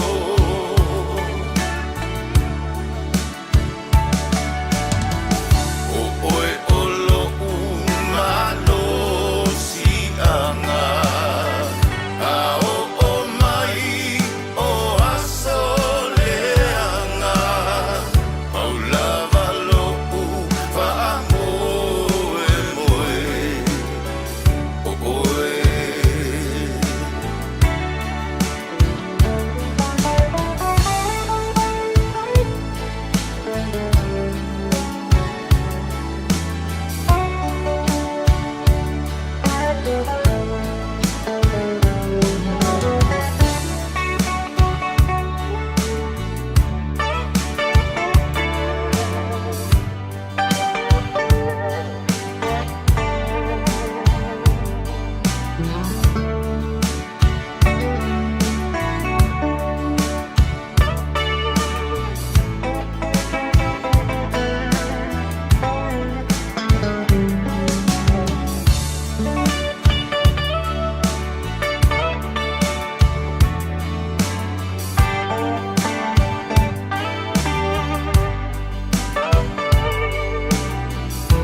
Taraflava o David Tua le nei, olo e whaafonga mai pēi le Radio Samoa, tasi lima I watolu a mo, Samoa I amanuia lau whaafonga, ma lau whaasausau.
so mai oi se fai a figa la pesa so mai ine chi mai oi le spiga e va ne chamo le cola si piste secchio le fa i alquilano senza o ma mai ai no o le cola si piste secchio le fa i alquilano senza o ma mai ai no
Mama yang fafi fiangar tai au le tu tuar video samos fali mai betola mo mal pokala me malu le tai au ina wo choice fulu minuto lo to ta le tu la iba ala fatia jo fela boy fa fongo mal nei ba ngor tai au tono lo maota tono ta vale fa faingar wenga mai mobile tu no on Facebook mar YouTube ro samo malo fa te tele lava la ta po inga ya mal tele fo tu tua so se mai ngolo e mai bo fa fongo mal nei ta pe se le mo oi e fa ka sa fa to ia manu Ele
Sabola tunu pele amaila yellow ao abatulo limanta u fa to falata malu ta ona na o le stofi taru telefon pe tala iva le town nei ona tuna foi lo fa sa lama ver sa mona so ati tia fa lo tusti tia mon pokala me fifia mai fa wa lana to tua wala mai boba la fa fonga nei aso mon via tele la por nei aso God bless to fa se fu Matangi liwa o fa la vela ve o sa o pe lava ole aso malo na na pe ole lo malo na fuata se ai o ita e le po mai o nei mau mea wa tutu pu mai ai ui i lea o te ono sa i se ia pele tai ole a matanga ole nei mafutanga na ui ala malama il masani le kerisiano iana tu e fa alea mama na saule tali se ai se aso ai tato no forma tau vai tatalo e pulele atua ile ta imbi olona vina ngalo awe ole lofa silile nai lole auro male tele mea olo oso i fuale fa amasino io tato tangata lilo o ia lea na te tofia o e tolua ina ia faatasia lona fina ngalo ia o malu e male fia fia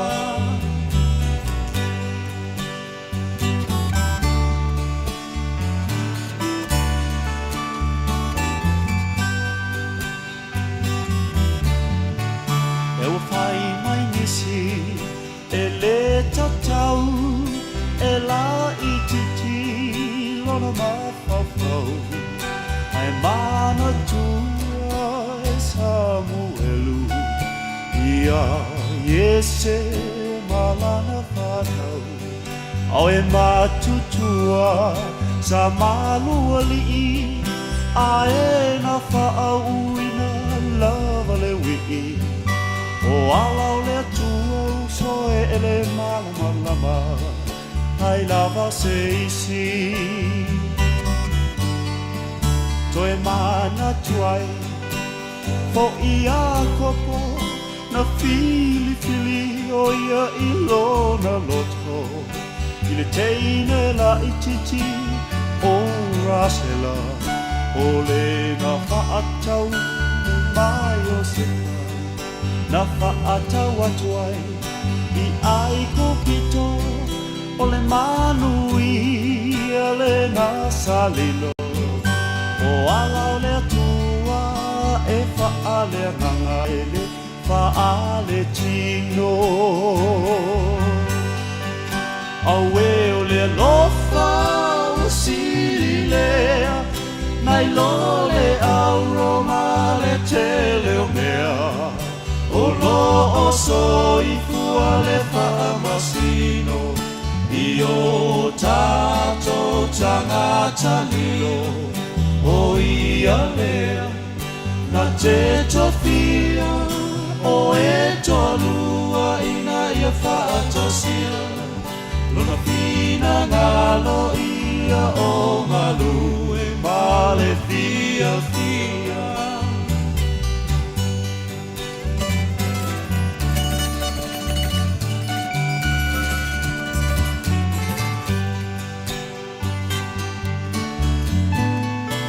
le tio ai le whaata oto i le whawhine tau tala so o e le ai sona e se senga ma le tutulu o se whale o o se uso e ua na o se tā mai titi a tā ele e tau pisi pisi pa aia ngā nai ua matu ne i maawe lili i tai wa ahu i le ino sia pe sela au e tu mai ai o ia o se suinga foi la uva ai toto no le e kalesia ai ui i lea o te whaamalosi awa o fuana o le alofa moni tau ulima o e mao mai le langi le tofi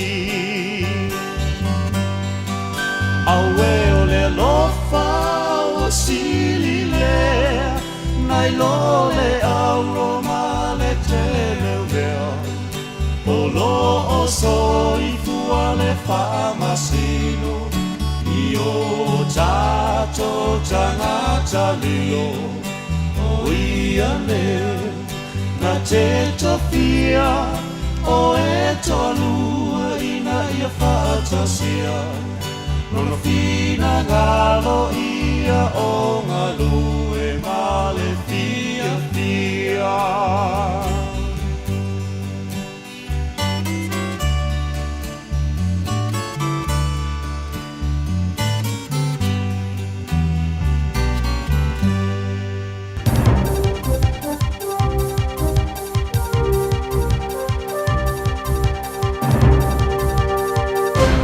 Talo fat fo tapo inga ne tunu ne nei tula le aso fa mai tala mo la no tapo mai sa tuina lungo o walo so tinga lo tele lokale o black sa o Patrick tui piloto ia le ate le matau tio le manu o le moaulu sa fia le talo ma le poma sa Argentina ile so sa o le manu o le fa malo lo ai mai le tui talo le umio tula va ile no va yason sa la foina tui piloto ia te lui lungo le no peng of to se inga le Instagram o le ato i la ua ma le pou o le uvlaks pasili o tosi, ma le omo i tu tonu olo na moaunu, ma le ato a wha ata sa whaia, le olo manino le mai ai le omo i tu tonu le ipo olo na moaunu.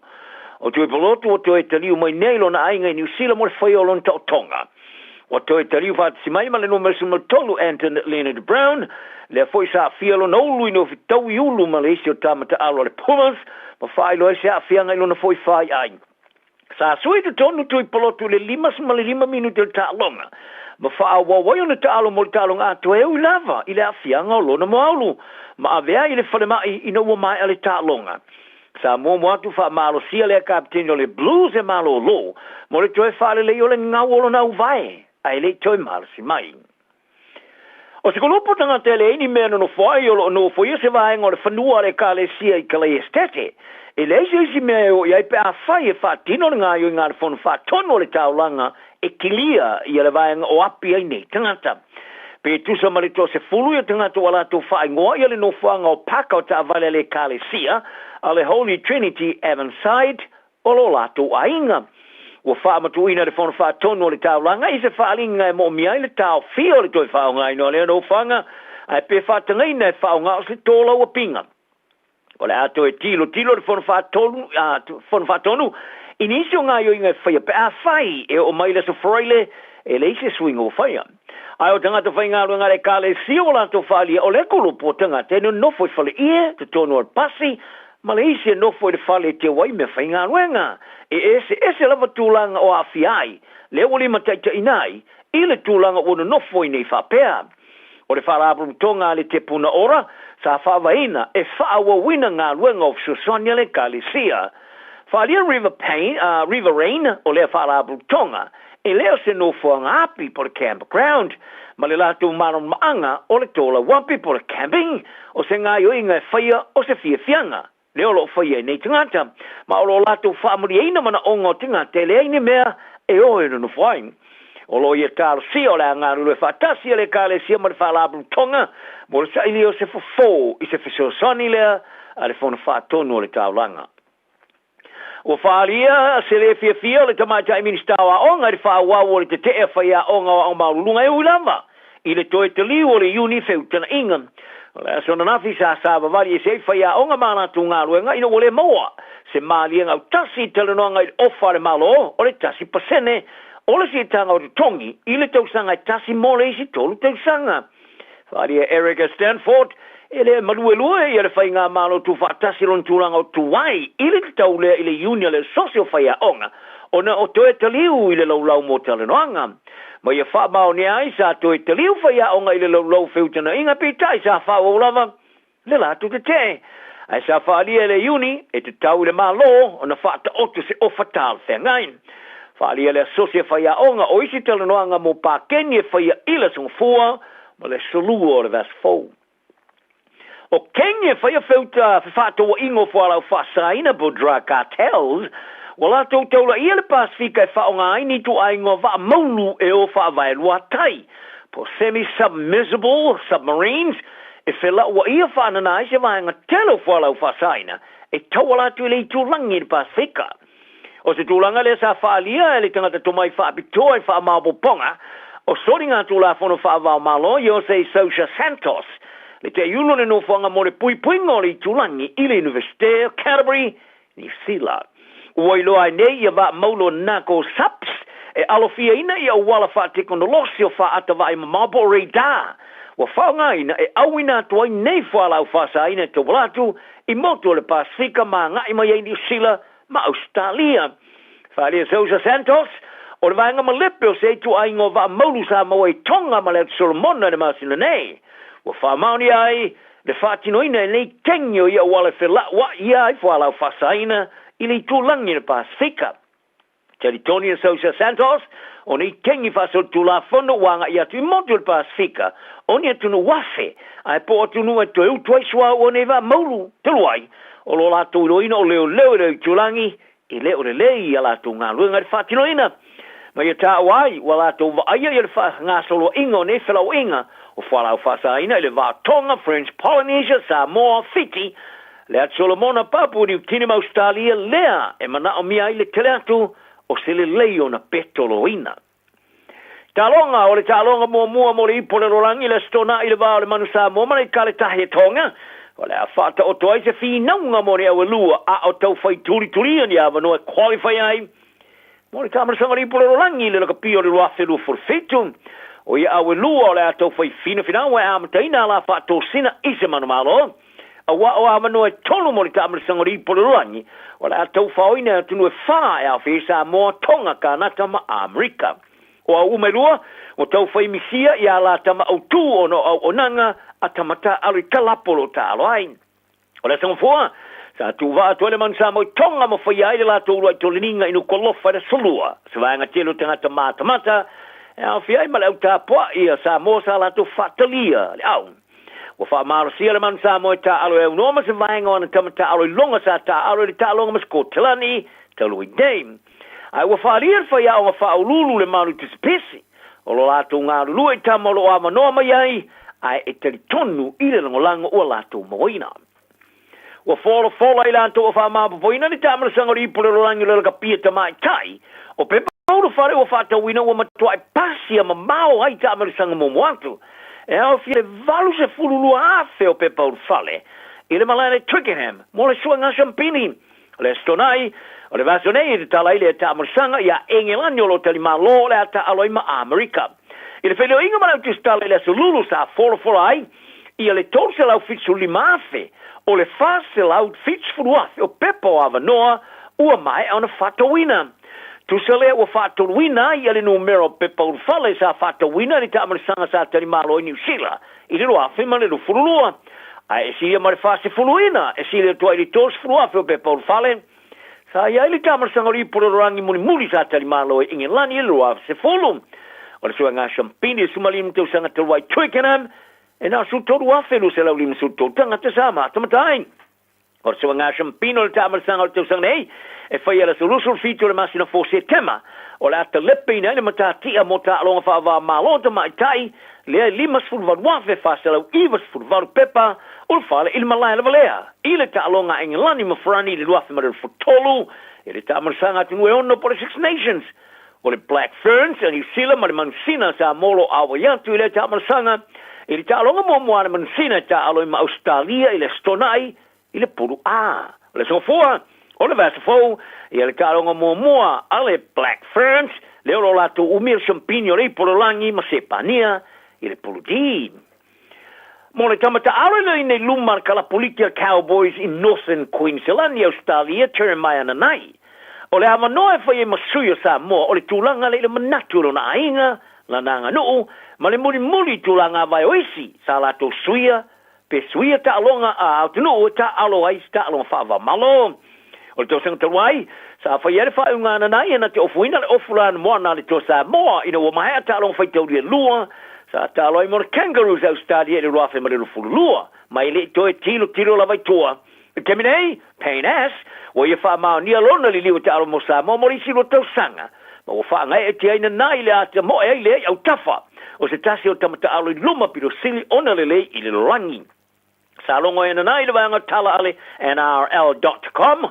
Wa wha fia ina i le aluato house e whai masu e sa moa. Ma tala sia o le atu whata si e se au pita sili ona le le. Wa awa ia tune ia si ana nai lo na usa ta alo i le Cowboys i a Mari Taulangi. Ma le fitu pupula le New Zealand Warriors a roja jui vasa shek, lea wali liwa ta alo mo Samoa. O sa vahenga leo le whaatupula i o tamata alo i longa i Australia ma New Zealand, e whaia whiwhiringa, e ta alo mo atunu o tupuanga o latu matua. O tala whea vea i wa whaawau na ngia pe o tino whaasua malawi, o le a muri ai, a e te mine o ta aloa i ananai i le lei o le au ina mai lea, o as i le au. Whaali ananai, e ta atia tulawa i a tino, po whea i ena na loto, ai ole a ia langalango ina lama sana wha unga pe ta alo mo kangaroos e pole to Samoa. Ai a whai e liliu mai ma ta alo mo Samoa, ole a matua i whaanga e tia, ma wha fia i nai. Tala nal ne aso, ma ua pere tunu i le toa fia mali e, maria le so. Tasi lima i watolu a mo. Radio Samoa. Whaafonga mai atina matamaita i tutoa, ma malolosi o le Pasifika, ua lātou lavea ina lalangi. Whaftai moa o tō ngaluenga lelei uma, ua whaia mo a inga, matangata lautele. Ae peitai, tū sa lava pe tutoa ma malolosi tina matamaita. E lātou te moomia lava, una whaia lātou siaki whafoma. A whai ua fast full 5, I le onos fuluiva tausanga le matua o lo soifua. Whaatonu nei loa so wawanoa siaki fua ai o susu, mo le siaki ina, pe ua afia I le kānesa o susu. I le pressed, screen, Aotearoa. Wala aua nei le numera. Oval se lau, lua fitu o, lua o. Awa, o le whaia o le siaki mawhaata o susu I le aso. E lavea ina ai o tou, moa taiao. Beta Drive Doctors I le taulanga whaatau I mangele, whaapea manrua. O le vaenga o so ngase pe amana o mia. E whaatino e fo I matupui pui o le whana witi, o tupui pui la COVID fluiva, mo I lātou e sfuluan tausanga malunga atu. Whaapea matupui pui o le flu. Pala au telefoni, 255-25 mo so wanoe whaatino ai nei au nanga. O fisa whama I mangele I taftafane o le McDonald. A Manrewa I taftafane o le Whaletusi po le Public Library. Beta Drive Doctors Clinics. Po silia ma le luas fulu tausanga le tautua le Aro Memorials. E ngau sia lantou maa whaamanantou I o loa anangata. Maua maa e fua I lau whaasoa. Ma whaifoi ona lei bai, whausia I lo manao, malafoina I Samoa. Tatala mai le asunga fua I le asfarele mai le iwa I taiao I le lima I le afiafi. Ma le astona I mai le iwa I taiao I le tasi le awauli. Awhia ne loa I le lualua o Massey Road I Mangele, tolu tasi tolu Great North Road I New Lynn, po le tasi whan tolu Cavendish Drive I Marukau. Peta Yane e le arrowmemorials.co.nz. Le Arrow Memorials ua silia ma le luasfulu tausanga o lana tautua. Talo fa Samoa. Wa ule ne yo kasputi alu. A wale suia le ngila wa ule kio. A eva mai ina se fulu lima iwa kolu. Amo Radio Samoa. Vevela a. Faitauina le upo le poto no le tautua matavela linga Fusi and Sons Funeral Services I Mangele ma Samoa. I taimi o mawhatianga ma whaanoanoanga ona ole maliu. Mana tualingalinga Fusi and Sons malana au nanga, o le a whaamama avenga atu mo oe ma le ainga. Wala au i le telefoni lua fitu lima, tolu o fitu.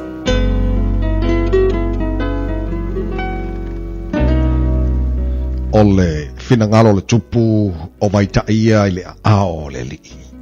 Na te liliwina i mea uma, wa ia finangalo i ai. O ala umol tangata, e tonu ia i lona lava manatu a o le lii na te fuatia loto. Ia whaia lea me o tonu ma le whamasinonga, e sili ona lei o lea i le lii i le taulanga. O matafasia sia ma le loto fefete, o le la mepa fo ia ea mi o leanga, o le sala lea. O mawhauwhaunga o e whilinga i ngaruenga, na o le mau mea hi ui ai, a o mawhauwhaunga o e whatalise umalawa, e wai na o le mativa. O le whaupenga o loa ua maua i le laurau whaiva pepelo, o le mea whaatawa alea ua whaata ape peina i lato o sa ili le oti. O le sa wā o ea mi o le anga e ave se ai lato, a wā o lato le mawhawhai o na whaia o le whamsinonga. E whaapio pio mau i ese le ala o tangata, a o le walelei, e tonu lana ngaruenga. Le lei ona nofo le tumutumu i lunga o le whale. Ai le anga ona nofo ma le whawhine wha misa le whale tele. O le loto o lea mi o le anga. O mamao lea i le leanga. E lea lo whangia ia le la te tua oi. A whaasalaina le ua tauemu. Ua whaapotoina i le ua whaingofie. A oa oina fo i te ngata poto. Na te maua le poto. Ua mawhau lea mi o tonu. I le a inga o lea mi o leanga. O lo wala fotuina e wa mi o leanga, o no lo lato leanga. O le na te puntia on talinga, i le vala awal te ngata mativa, e vala aulava o ia, a ele talia. O le mea foa i faa lilo e lo mia i leita. O le taui fo i le fatfata, e lo mia e leita tele. O ia ili fia i le wa mi o tonu, i lo na whaia o mea tonu, ai malaia o e fai me leanga. O le tangata o se nai le ala o le mawhauwhau. E tu mau o ia le whaapototonga o nganga o e woti. O le tangata mativa ua manao i mea whaafia. O le ua manao i le waina. Mane swau e le mau oia. E whai matongi ola mo le a meo tonu le wa meo leanga. E whai fo i masui o e a meo sao. E wa meo whaapia pio. E le leona nofo le mau. Ai leanga ona nofo mal whawhine wha misa, mal wha i teita ngofie. O le oloa tā ua ma le swau, olo ia ia le whale o te ngata poto. A o te ngata valea, nā te wha mauma wina ia mea. O le watau sisi le ameo tonu, ma le alofa, e maua ia le ola, ma le ameo tonu, ma le vi inga. E a ea le te ngata poto, le a ai tutoa. Na te lafo tuina fo le malosi lato te whaatua tua i ai. O leo ilona ngutu malona lau whaiva, e tausi oia ia te ia ai popoanga. O le whaata wemu wha mawalunga ma le wha wheteina, o le ingoa lea o le wafailo na ita ma le wha mawalunga. O le mana o le paie o ti ai oia, a wae le mawhawhaio na lima o na ngarulue. Watu ina nau lava oia yaso oma, a o le wa meo tonu, e foa ilava ia, na te le tau fie fo i se mea. O le taulanga e a meo leanga e ino sia lea, ai a tili e pea au maia, ma le manatu leanga. O le mori maupipelo, e whano la ia. A o le tangata sa wha longolongo i le mea, e tau tala wha maoni ia. O le tangata meo leanga, ua mata wha le maa o ia. A o lea meo sao, o ia lava na te mawhau whau i lo nala. Ele ai lava se poto, ele ai se mawhau, ele ai se pule, e te e atu i le ali. O saudia le solfanua mo le aso o le taua, a o le whao le tanga, o loo i le ali i le a. Ua awina atu le upu o le poto i le nei aso, o no le langolango mai a linga Fusi and Sons Funeral Services. Ua mawhai o na tu whatasia o au nanga tala whea ngai i ni tau ngofia tele. E fisosoni atu ai, a o whea ngai oe ma le popole ma le whememea. e moli whaatasi atua I ma wha maisenga, ma wha mawhanawhananga mai alingalinga Fusi and Sons mo ainga uma o Samoa ua whea le maliu maleoti. Malau mai loa ia lingalinga Philip Fusi lingalinga, to ia whaapō lingalinga, to ngia si ulavea, pesusu mai I le luas fulwalu Canning Crescent I Mangele.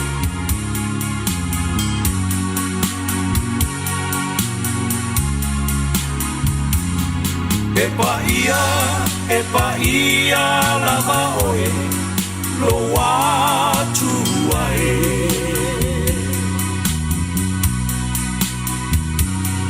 E pa ia lava oe, le atua o Irae.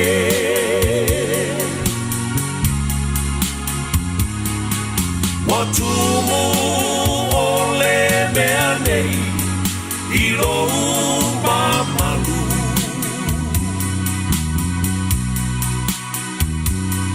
E pa ia lava oe E whaavavau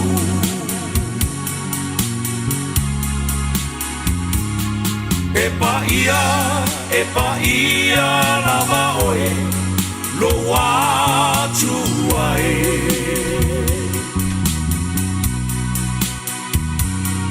E pa ia lava oe, le atua o Irae.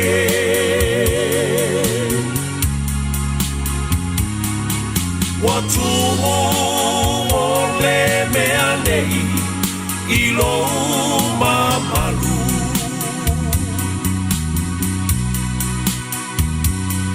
E pa ia lava oe, E whaavavau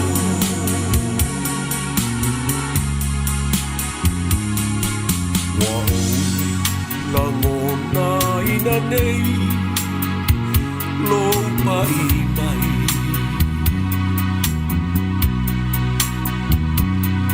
Lo uloto wa pei o se aina E manao I le vai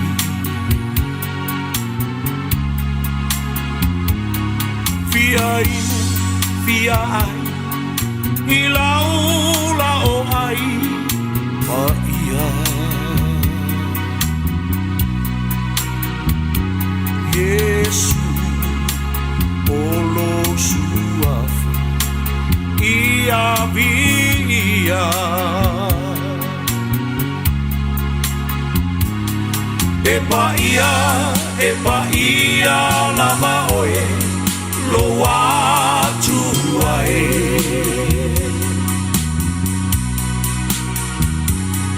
E pa ia lava oe Le atua o Irae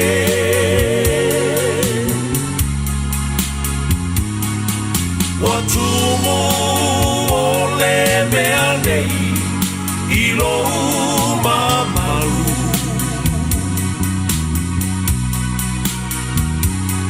E pa ia lava oe E whaavavau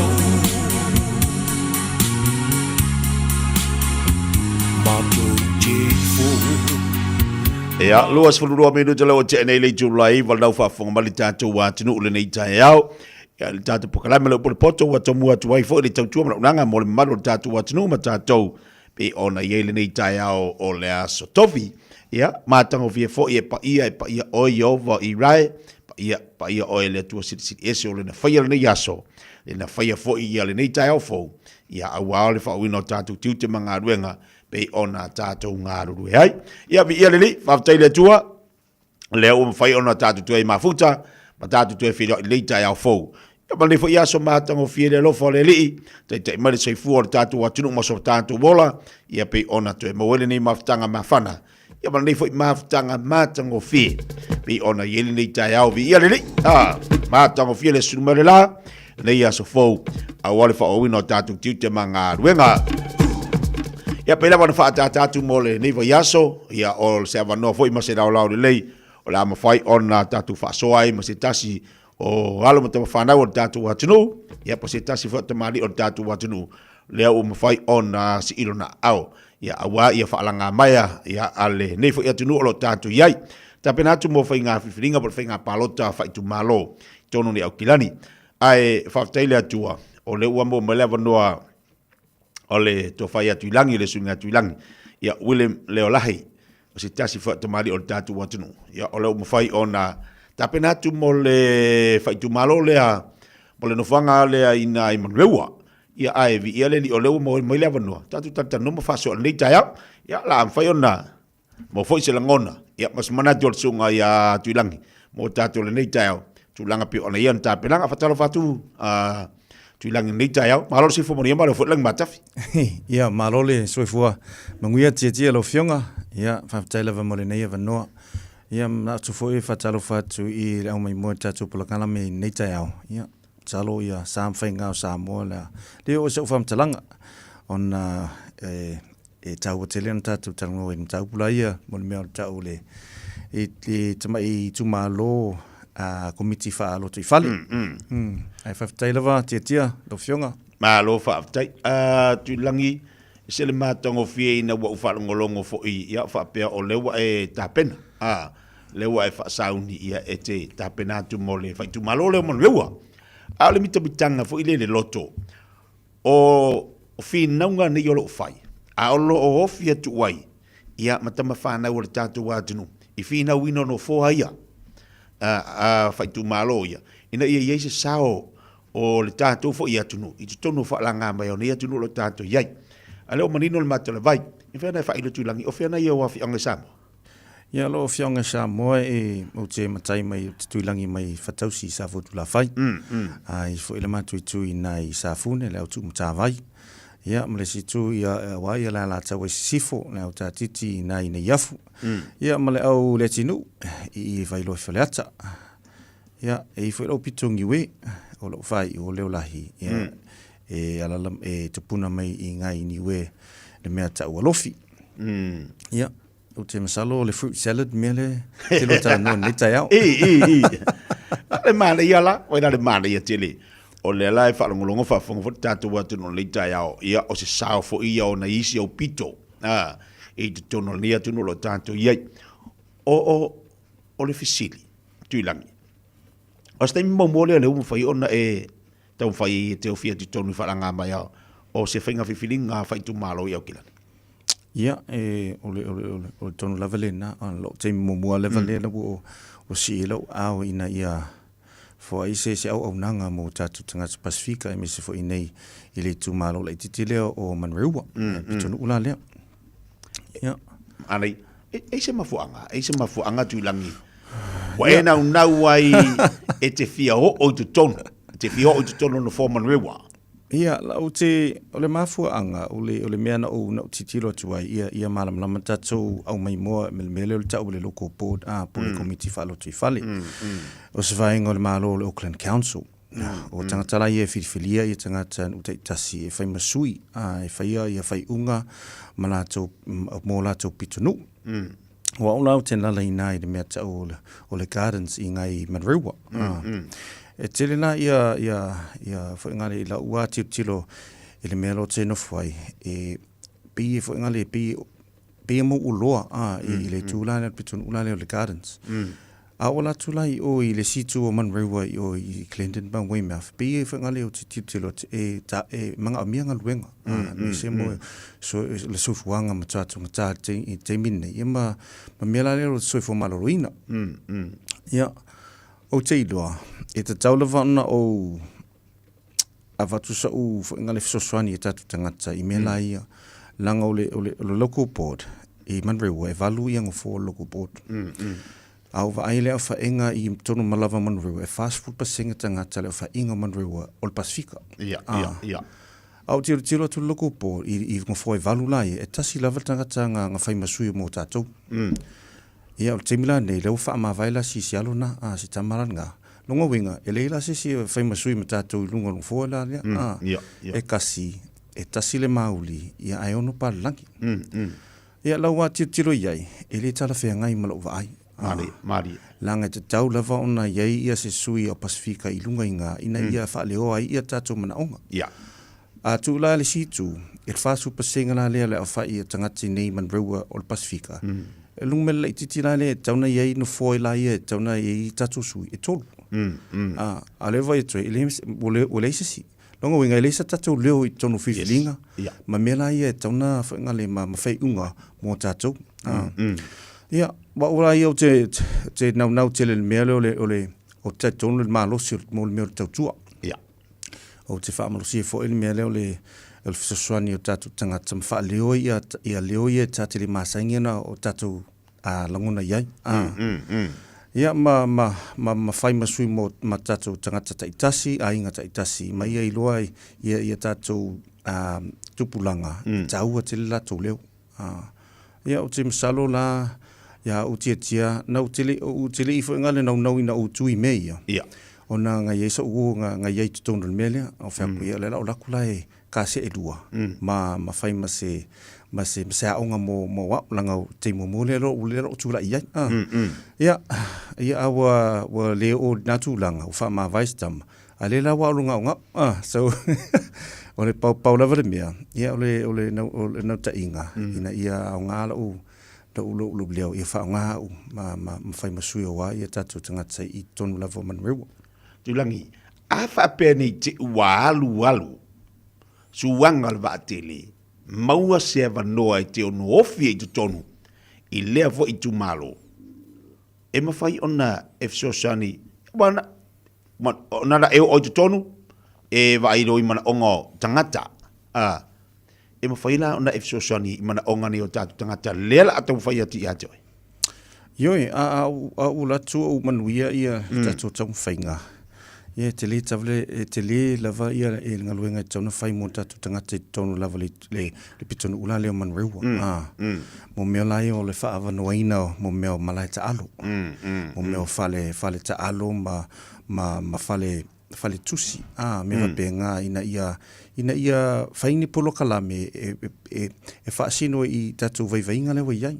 Tātou vai fo i ngumela o soifu maloluina, me se fo i le maisuka, me se fo i mea ia wa mata na le talwhea ngai ma tātou soifuanga nei vai taimi. Ia o polo kalame na ngai e patino ma whaasingo e whai e ia tātou e ko sa fisoswangi tatu tangata me va penga o foi ala awala fa malusia ia tatu ngata o to anga e o sa vali me va penga ma fale tusi ina yaingi pro kalame venga le yaingi e mo me i tatu ngana me se tatu Pasifika e vanga ngana se wa ia tatu tangata Pasifika ia fa ngai tatu fale tusi la ia o temila nei pe fa fengta nanga e lunga lava o seleki, ia, au te iloa, a o latu tonu, o mea ngai tauna sui, tauna wha noa, tauna whaina ulu whale hatu tatu tangata i mela ia, ina ia o ngai, ia ngai lunga i lato o langa, a mese fo i tato tupulanga. Leo e tau o tonu ale mea le tauanga e tole fisini mo tupulanga. Tilo fo i tupulanga teminei. Ile matua lu se fua le iai, o la ama fai ana maua se avano e teo fi tonu, lono winga. Alu ai manuia te mawhainga toe te mawhai nisi tausanga o mise no whainga o la sa fisosani mo tupulanga talavau ina ia mawhai o ne eise no ta inga tupulanga talavau e fia o i to tonu ia o la fusi tau mo tupulanga talavau la tau la sa fisosani mo tupulanga talavau le tunu ia ole kusa ole palo tale ta te o ai te tolu tausanga mawhai ia whiriwhiringa langoinga la e tolu la tausanga o te vai atu ai o se ngai ngoinga i mo ina ia vai atu tatu tupulanga o lewa ia ingi polo kalame patino mo la tau o le sifo i mea whangale o te whamalosi e tātou tupulanga i e vai atu lewa nofo mai se tangata Pasifika i lungo nofo la ia ia taua ia lato a vai atu whangale tangata pei e fōlinga mai o lato ia e lo foi e mo foi le tupanga foi le nganga whangale e fia nofo foi lato ia tuina nofo la ia taua tele la ina ia tātou e whai mea ia ina ia i loa i tātou tupulanga o lei foi sui whangale e tula lata foi a lato ia o lesi foi mea te le ia more resources I tonu lava man rewa. Ia le mea tau le Wiri Trust. Le Wiri Trust la lea, kula tula lea o se community whanga le whaasua ina I le o loa le mai I mo meo papu ma mela I le whai mo meo masingi. Gambling machine. So te le la resources tonu na. I me whai ona whaasua ina ia mai ni whaavono ina ini polokalame mo tupulanga. Ai o le mea le tau le mawai se leo tonu langa e le se leo tupulanga tonu local board. Ia, mea nga o te nau wai ina a o mauso a o manguia I tūlanga la ia o te iloa na vai tawana wha te leina ia polokalame mo tatu tupulanga we lofo ia. Wa vai atu tatu tupulanga ia o lato ia o lunga mo meo mobile phones, lunga mo meo screens. Ia, mo isi fo I tupulanga wa makanga o I gangs, me la penga. Aisea, langa e le si me whanga le e avela tū malo si posala tū tū wha. Ine tiro se awale lei. Te le lau so tanga tūlangi mamo mea tau talonga. Ia. E le o pofu se lilo. La si le fil tatu watu no. Ia. Te le lau so tanga mea tau talonga. Tono ria tunu ame se tatu watu no samo. O le asau e isau fe soa soani. Mo tupulanga e taula ia la tatilu tupulanga la lova langa le manu wia lea o atu nei mo ata ya o malumana e sa susani mo tupulanga tal ai mai sala tono e kalisia foi e mo fai no susani ati na e ia tupulanga tal vo meta talonga ia to tele tatu foi ngala mesa tatu al mfana u le leitele mele a tale ni tele mele mo me talonga ba wala mele tawa fi ai ele ingi ava no ele ingi au wala tono lavo pitonu uia e whengale e puipui ai ma sosoani ai I le anga iluma o tato whanau a me sea mea ia o le ala nga o te iloa ai e taulawa ne ini polokalame tono lavo malai ta alo whale ta alo ina ia whaasingo I tuina mela ia e sosoani e tato malo fo I tato ue o le lawalo o le ai ia tau pipi tau whaafangta ia tato vai vainga ia o polokalame la nga e tona whai tono o whale la ia ina sosoangi I mātua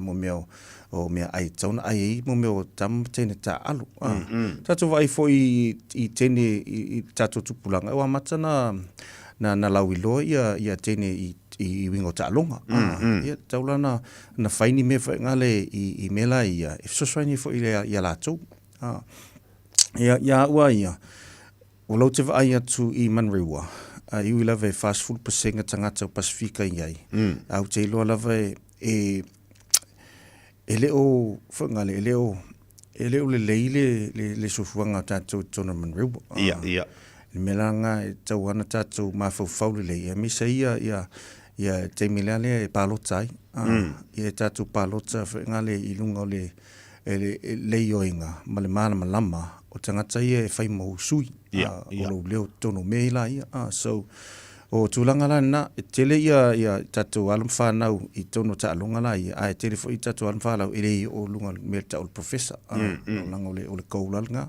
ia le ana mafuanga e o tono lava Manrewa la ilo ai talinga o te ilo ai le lava tapinanga le lava fo I mo me resources e tu le tono mela ia mela nga ia paulana sa so atu I na taupu tia malo vaftai ona tatai mi tulangi le o tu la tatu finga filinga o ani si vai nga tono fa ile mo fa fonga tatu o tno e ilo tapinanga pe ona ia ia la wa te tonunga a tia me se fo I tatu au mai moa awa ia le pitonu uleo Manrewa ia tolu lava mea o te iloa tau lava leo langa tangata whamail tusi o taunito le whātuatua le wha mai moe ma le alofa ai whamail tusi pa ia sili lava le alofa ia o te iloa o le alofa na lo te alofa ia le au pitonu ula leo Manrewa o le mātou au tau fo il pol mātou au whai pufai o le tau o le love Manrewa ma te le I lai I leipa ma te le I fo I national e tuto tasia love Manrewa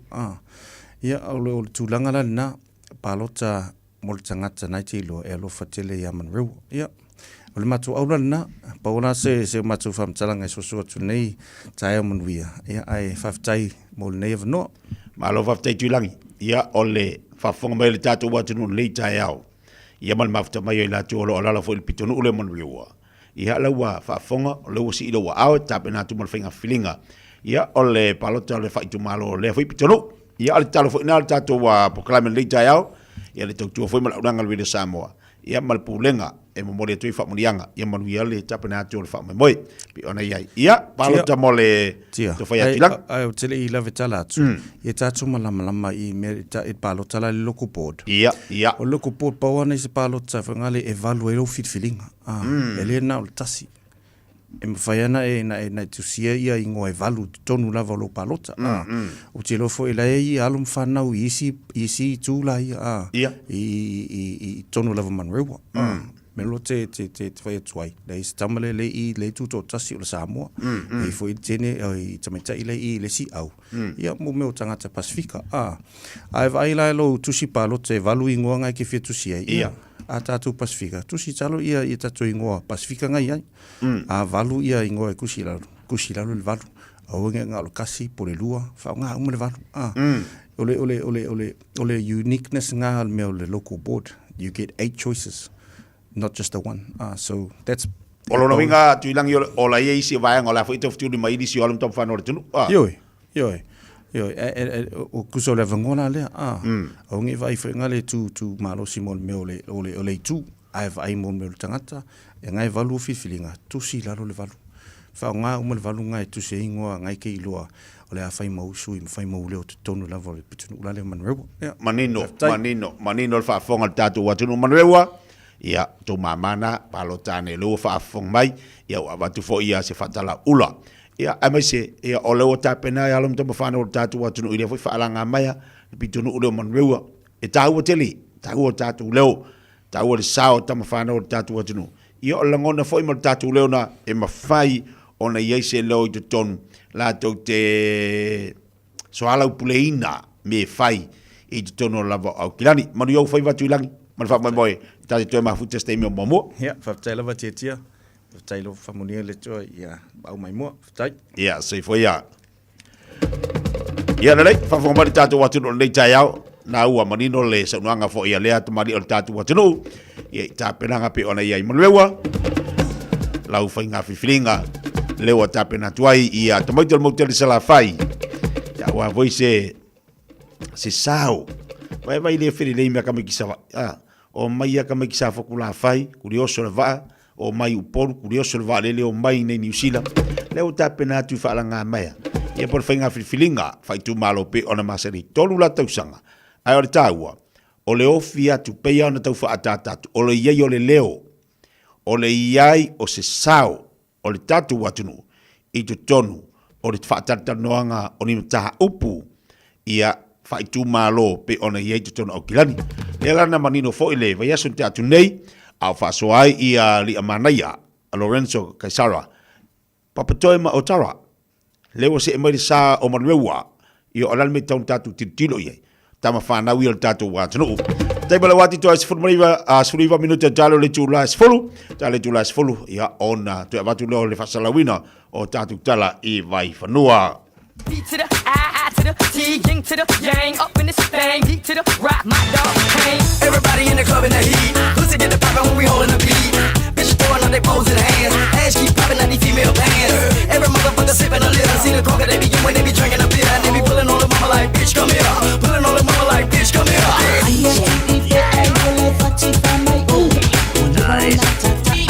Solo llevado, yo sí la bajo le mate y le me urfe mayan.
utele Kope kope mai lai I mai ole moli Se iwa aila ile awali Umai o se ala Umai ilo mima Ni mau lute ai no fo ai ile pakua Kope kope mai lai I mai ole moli Se iwa aila ile awali Umai o se ala Umai ilo mima Ni mau lute ai no fo ai ile pakua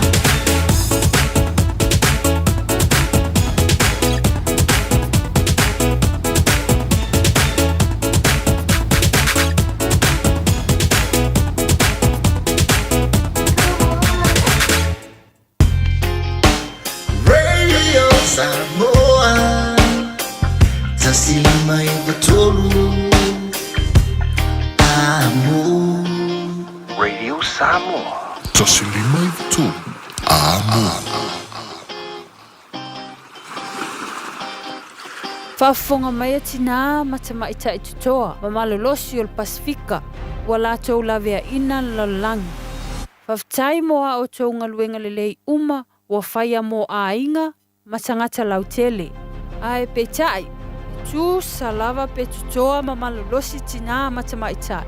E lātou te moomia lava una whaia lātou siaki whafoma. A whai ua whaasfulima I le ono sfuluiva tausanga le matua o lo soifua. Whaatonu nei loa so wawanoa siaki fua ai o susu, mo le siaki ina, pe ua afia I le kānesa o susu. I le pressed, screen, Aotearoa. Wala awane I le numera.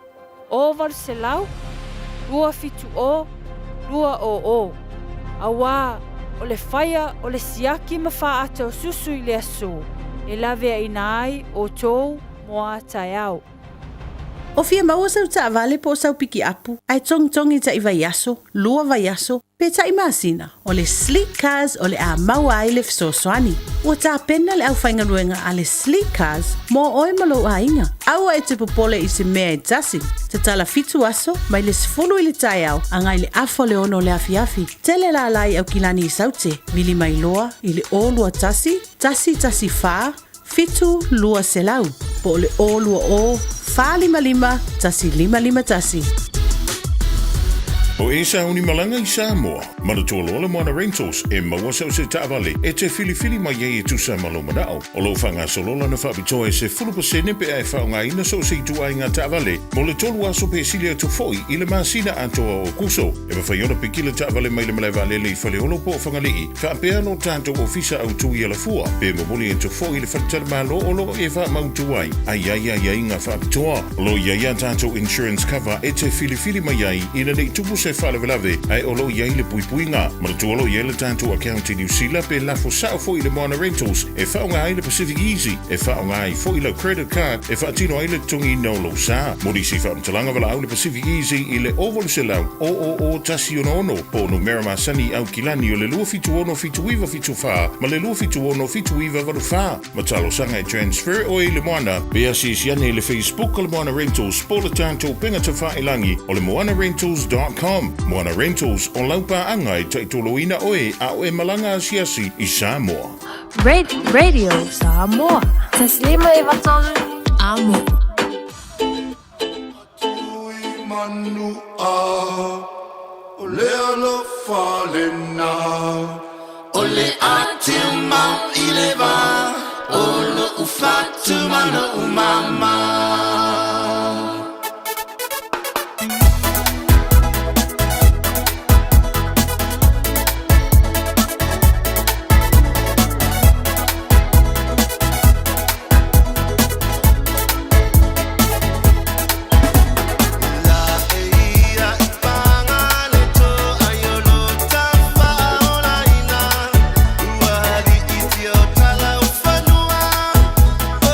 Amati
Via via kabata ko via le zunga ya pa ilate Mareko. Jolu bini ja chalo le July spolu. Wale mo se vanua male unanga male tau tatu enterprise male tatu tire word mo tatu le tire nei. Lea ua bawa tu o fata auto dia ngase ia le sunga de pule sunga ya Victor. Le o tu natu ya oile tatu telefoni lea. O le lua fitasi tolu o. Telefoni na le ofisa pe afia fa le ya ta vale fai pa o ta vale o sia kino lo ta vale vala wane lu fiti fato lu lu o yo telefoni la na te wala yai ai o te wala telefoni Victor o lo o te frema o lo fa ta toria o ia ngasi o tino talo fa Victor talo fa so se ya Victor ia wa ia kar se fulu de po ai panke ke Victor ingar shopping center Victor ia de le a maka o fikul va vea ai panke ke fulu de po awala te pole na la vol wa tu inati ya o ta telefoni na lua in fa na so ta yai e la udanga ma tu sunga ya Victor mo tanto mo nivo yaso au te lo ya Victor fa mai Victor au te le finga lu fa ta ya ka fa ya Victor ya e le finga lu fa na Victor ka ya se bal fatalo fa diso tato wampa anga i dungo tato Facebook ta nei fatalo fati ya to alo fa malanga ma lo se fo manuia ma foto ina i Messi i au kilani sukalo fa so ya tuna talo fa unga o ama o nei ta ya le anga ka ma ki ko anga le chim so talo fa tua io e angu sa si fa le tua ya lo fa ngi ka ma ki kiunga Ferretti talo fa Ferretti ma lo se fo mo le ta ya fo malo atu ia wireless chain malo fa tel mafta mai fa mata pari a fatkasi talo fa lava fa talo fa fo ia sulu ta ia le fa va vea a mata upa sulu talo fa mal malulu sulu mata bua fa talo fa tu le ta fo ba fo to mal inga nai pakulanga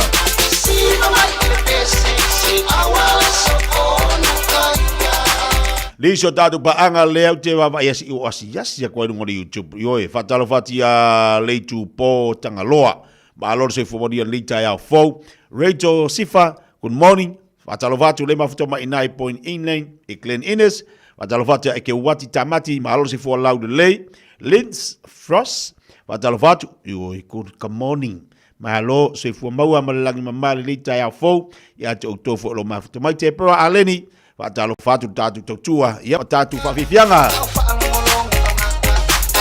Musika so ife loi mata go fiele sulu malela a ole malulu oka longa winga su sulu malela su sulu mai malulu ke nga ina lo ma fa ngi kai ma fai ole ma fanga ole sa ole la vai ku le la oka kwa ma ngai re shine malela lita ai fa longa ko lokingo ba kwa ma ngai pa ia ko le malu Olo ma fa faula wa le do peku lunga peku la. Peku lunga peku la. Wa ele lo ma fa fo por al mela fa. Ai marcar lo ko ka o ka le do peku lunga peku la. A ku lunga ma ngai su de la. A fo ila. Yo wa ma ngai fo de marulu la ko. Vai lo ma ku ka le do peku lunga peku la. Ia o ta o le arco ngaku ai enga yoi ai o foi no fono foi de malulu o le tu ala la val kala me mota to ia ngai yoi lo tino fa ngai yoi lo tino io e con lo fale tono lo fa ngaruenga tono lo ta vale fa mingo ia lo tino qua fa ngai yoi shake lo tino ta tono la vale tu la se follow o le la ta tu e tali watu lea ele tu e fa salawina fo ta tu tale vai frua ia o le fa tafiti o tau tuba blanga la fionga se uri malau mo tatu le nei taiao mai a ona tu e tali mai le niso tatu fa fianga Alofa, we're the Katinas and you're listening to Radio Samoa on 1593 AM.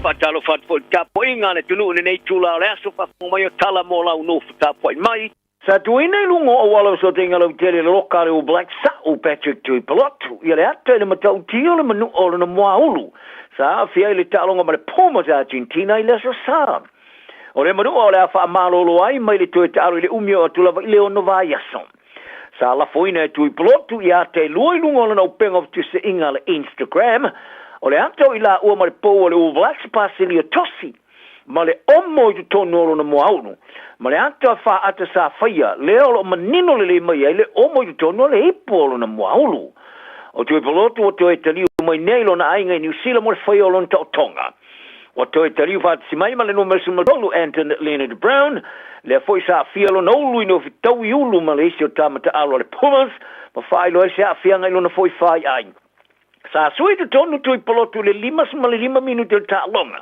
Ma wha'awawai o le ta'alo mo le ta'alonga atu e ui lava, i le afianga o lona moaulu. Ma avea i le whalemai ina ua mai a le ta'alonga. Sa mo atu wha'amalo sia le kapteni o le Blues e malo lo, mo le toe wha'ale le o le ngau o lona uvae. Ai le toi marasi mai. O se kolopo tanga tele ini mea no whai o no vaenga o le whanua le ka le sia i ka le estete. E le isi mea o iai pe a whai e whaatino le ngā i ngā le whanu whaatono le taulanga e kilia i le vaenga o api ai nei tangata. Pe tusa marito se fulu i tangata wala to whai ngoa i le no whanga o paka o ta vale le ka le sia a le Holy Trinity Evanside o lo lato ainga. Ua whaamatuina le whanu whaatono le taulanga i se whaalinga e mo miai le tau fio le toi whaonga ino le no whanga ai pe whaatangaina e whaonga o se tōla ua pinga.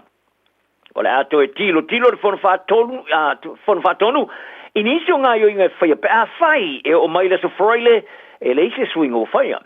Ai o tangata whai ngā runga le ka le si o lato whaalia o le kulupo tangata e no nofo i whale ie te tono al pasi ma le ise nofo i le whale te wai me whai ngā runga. E ese lava tūlanga o awhiai, le wali mataita inai, i le tūlanga o na nofo i nei whapea. O le wharabu tonga le te puna ora, sa whawaina e whaawawina ngā luenga o Susania le Kalisia. Whalia River Rain o le wharabu tonga, e leo se nofo ngā api po le campground, ma le latu maron maanga o le tola wapi po le camping, o se ngā yoinga e whaia o se fiafianga. Leo lo whaia nei tangata, ma o lo lato whaamuri eina mana ongo tangata, le eini mea e oe no whaing. O lo ia tāro si o le angaru le whaatasi le ka le sia ma le whaalabu tonga, mo le sa ili o se whafo, i se whisosani lea, a le whona whaatono le taulanga. O whaalia, se le fia le tamaita i ministawa onga, le whaawawo le te tea whaia onga o maulunga e ulama, i le toe te liu o le uni whiutana inga. Le sona nafi sa wali e se whaia onga mana tu ngā ruenga ina wale moa. Se mālia ngau tasi talanoanga i ofa le malo o le tasi pasene o le si tanga o te tongi i le tausanga i tasi mole isi tolu tausanga.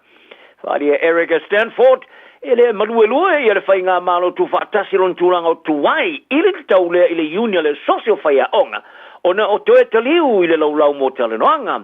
Ma ia wha mao ni ai sa toi te liu whaia onga i le lau whiutana inga pitai sa wha o lava le latu te te.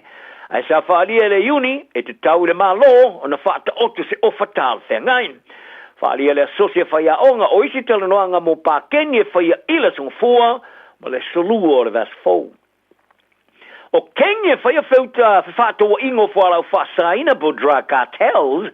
Wala tau taula ia le Pasifika e whaonga ai ni tu ai ngā wha maulu e o wha vai lua tai. Po semi-submersible submarines e whela ua ia whanana ai se vaenga telo whalau whasaina e tawala tu le tūlangi le Pasifika. O se tūlanga le sa whaalia e le tangata tumai whaapitoa e whaamaboponga o sori ngā tūla whono whaavao malo i o se Sousa Santos. Le te iulo le no whanga mo le pui ngō le tūlangi i le University of Canterbury ni Zealand. Oi loa nei ia va maulo nako saps e alofia ina ia wala fa teknolosi o fa atava i mabo radar. Wa whaonga ina e awina tuai nei whala au whasa ina te walatu i moto le Pasifika ma ngai mai New Zealand ma Australia. Whalia Sousa Santos o le vaenga malepe o se tu ai ngō va maulu sa mawai tonga ma le Solomona le masina nei. Wa whamauni ai le whatino ina nei tengio ia wala whela wa ia i whala au whasa ina i le tūlangi le Pasifika. Tony Sousa Santos, o nei tengi whasol tūla whono wanga i atu i motu le Pasifika, o ni atu no wafe, ai po atu no atu eu tuaisua o ne wa maulu, teluai, o lo lato iloina o leo rei tūlangi, i leo le lei a lato ngā luenga le whatinoina. Ma ia tā wai, wa lato wa aia i le ngā solo inga o ne whelau inga, o whalau whasaina i le Vatonga, French Polynesia, Samoa, Fiji, le at Solomona Papua New Guinea Australia lea e mana o mia i le teleatu o se le leo na petoloina. Talonga o le talonga mua mo le ipo le rorangi le stona i le vao le manusa mo mana i kale tahe tonga o le a whata o toa i se whinaunga mo le awelua a o tau whai turi ni awa no e qualify ai. Mo le tamarasanga le ipo le rorangi le laka pio le ruafelu forfeitu o i awelua o le a tau whai whina whina o e amataina la whato sina i se manumalo. Awa o amano e tonu mo le ta'amalisaga le ipololangi o le a tau whaoina e tunu e wha e a whi Samoa tonga kanata ma Amerika. O a umelua, o tau whaimisia i a la tama au tū o no au onanga a tamata alu talapolo ta aloain. O le sangafua, sa tu wa tu le man Samoa tonga ma whai aile la tō rua i toleninga inu kolofa le solua. Sa vanga telo tangata mata e a whi aima le au tāpua i a Samoa sa la tō whatalia le au. Wa fa marasia le man Samoa ta alo e unoma se vaenga ona tamata alo longa sa ta alo le ta longa mas kotelani talu i dame. Ai wa fa lir fa ya o fa ululu le manu tispesi. O lo lato ngā lulu e tamolo a manoa mai ai ai e teri tonu i le langolanga o lato moina. Wa fola i lanto o fa mapapoina ni tamara sangori i pule rolangi le kapia tamai tai. O pepa uru fare o fa tawina wa matua e pasi ama mao ai tamara sanga momoatu. E au fiai ma le valu se fululua afe pe paul fale. I le malane Twickenham, mo le suanga Champini. Le stonai, o le vasonei te tala ile ta amursanga ia engelani o lo tali malo le ata aloi ma Amerika. I le wheleo inga mana utis tala ile sululu sa fora ai, ia le tol se lau fitsu lima afe, o le fas se lau fitsu furu afe, o pepo ava noa, ua mai au na fatawina. Tu sale o fato wina i le numero pepa urfale sa fato wina ni ta amersanga sa tani malo i New Zealand. I le roa fima le furulua. Ai si ma le fase fuluina, e si le tua i tos frua fe pepa urfale. Sa ia le ta amersanga ri pororangi muni sa tani malo i England i le roa se fulu. O le suanga Champini sumalim te usanga te wai Twickenham, e na su toru afe lu se lau lim su toru tanga te sama, tamatain. O le suanga Champino le ta amersanga te usanga nei, e fai ala solusul fito le masina fose tema o le ata lepe ina le matatia mo ta alonga fa va malota mai tai le limas ful va wafe fasela ivas ful va pepa o fale il malai le valea ile ta alonga englani ma frani le wafe mar futolu ile ta marsanga tinu e ono por Six Nations o le Black Ferns and New Zealand ma le mansina sa molo awayantu ile ta marsanga ile ta alonga mo moana mansina ta alo ma Australia ile stonai ile puru a le so foa o le vasa fau, i le kāronga mua ale Black Ferns, leo lo lato umir champinho rei pololangi ma sepania, i le puludin. Mo le tamata arola i ne lumar kala politia Cowboys in Northern Queensland, i Australia, Teremaya na nai. O le amanoa e fai e masuia sa moa, o le tūlanga le manaturo na ainga, la nanga nuu, o le muri tūlanga vai oisi, sa lato suia, pe suia ta alonga a autunu, ta alo ais ta alonga whaava malo. O le tōsanga taruai, sa whaiere whaunga na nai, ena te ofuina le ofurana moa na le tōsa moa, ina wa mahea ta alonga whaitauria lua, sa ta aloi mora kangaroos Australia le roafe ma le rufuru lua, mai le toe tilo la vai toa. Te minei, pain ass, wa ia wha mao ni alona li liwa ta alo mo sa moa morisi lo tōsanga, ma wa wha ngai e te aina nai le ata moa e le au tafa, o se tasi o tamata alo i luma piro sili ona le i le rangi. Sa longo ena nai le vanga tala ale NRL.com, wa fa fia ina ile alwato house e fa imasu Samoa matala sia o la tu fatta si se au pita siliona lele wa wa ya tune ya si ana nai no usa ta alo de Cowboys ya Mari Taulangi ma le fitu pula le New Zealand Warriors a road to do us a check le wo li ta almo Samoa o se va ngani o fa tu pula io ta mata alo longa Australia ma ni sila e fa fia e ta alo mo tunu o tu panga o la tu matua o tala fea vea ua wha wawana ngia pe o tino wha sua malaui. O le a muri ai, a ele te mine o tāwla i ana nai i le lei o le au ina mai lea, o as i le au.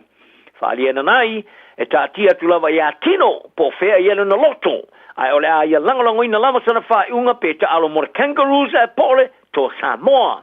Ai a whai e liu mai ma ta alo mo Samoa, o le a matua i whaanga e tia, ma wha fia i nai. Tala nal ne aso, ma ua pere tenu i le toa fia mali e, Maria le so. Malo soy fua, o se fufonga Samoa, Radio Samoa, tasilima i vatolu amo. Se kia Radio Samoa.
tele Te ala te lata ina lani mai pele Kasi lana pa'u ai fa'a pa'au Awe ka fio lai, ke fio te au Fai fa'a le leia o fika ni masta Koi pa sese ai awe ke aka Aka oe sole la wa lele Fa'a pa'au ai kasi pea pea Pakambara nga e te lele ile ea ai se e sami Pakamba po inga e alu e kitangi Mane first you go no, mane no go Passport, passport, pasi oe puli oe abe ili pale ai kile kele fogi Mili loya mami Le ai mama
se tasi le mau oa malu le langi fa mai no watu le lila fa fe lo ai mai le angel ya mai le angel sau tau ta mata le ma nai le langi alu le savalinga le mau oa le ma le angelu me o tu tau watu I fale mana nai ya ha lo tala le mau oa o ia fale le tala le angelu o fale o tangata na no foi le lalangi ia o lato mea o mana lato fo ina mai le taimi o iai le lalangi ia o mea na e mau fai ia lato fale lunga nei fa pero la milionele te taula na mana ia vola so fale mele ai tau e fa sino lo fale e lo fale alu ale o solo tau watu le si fale mana ia le I ila ti o ta fa melta le ma o ule le ai fale nau le foi tanga tala toi tia tau no mai tau tu le fale esel mana ya mai le tala ale al mau ule mai tala le ai ole fale nau le foi toi ina le toi tia tau no mai al watu fai ngamlang tau watu foi le tasi fale esel mana ya mai le tala al mau ula le pi aulo mai luma mai le ane ole fale nau le silo matua toi tia foi tau no mai silo matua ona le fale le na mai lo le mau fe elo fale ni le la ka o ni o le lo po fe ilo fale mai le angelo tau tu ti ata watu ile mama te tu nga uta tu I o ma fale te mai ya me ye tonga la au mana na ya o te ile angelo vetu se pe so tonga va o le mele wo o ye ai me lo le tala ale mau fe eli lo ka fale o ka le la vasa va mai le angelo sa va ye tu ile le pitole mai o ta yo la ye mai la ka o ye le I leva na salu sa valinga le ai va ai lo le mo e sale to inga va inga be se fale e na ole fa nei te mai po ai fa la mai mai la au o lunga la pe ni lau fai e ato ai mami o lau la au Meron dala mo all ang. Ole me ale ko mai. Na me ska mai fale pese umuku kale tu mai. Pia se fale mo vole le fanga bo se poa. Meron dala ang elu. Olo fale la. Ali. Olo fale la. Fa fenga ngo fol la ko inga fal. E kilo e ngo fol nga funga fale lua ila lo. Ki o aka kele o ka vale I ilo ke fel wa. Fa fenga mo ki ngo fol la ko inga fal. Se la me ol fale ngo fol poa. Lo malitala ang elu ya malia we. O meala na e au mai ai taimi o ila lo e fa wailo fale lunga nei o la la me am fai o o ya la me nga mai fa wailo fale pa wala le me la vai au me nga mai ia lo fale la o le ko pisa se o solo ko ngol fale ia na maulu ale male malingi o lo mata le se tala e lo na fale pe se fale mau o se pua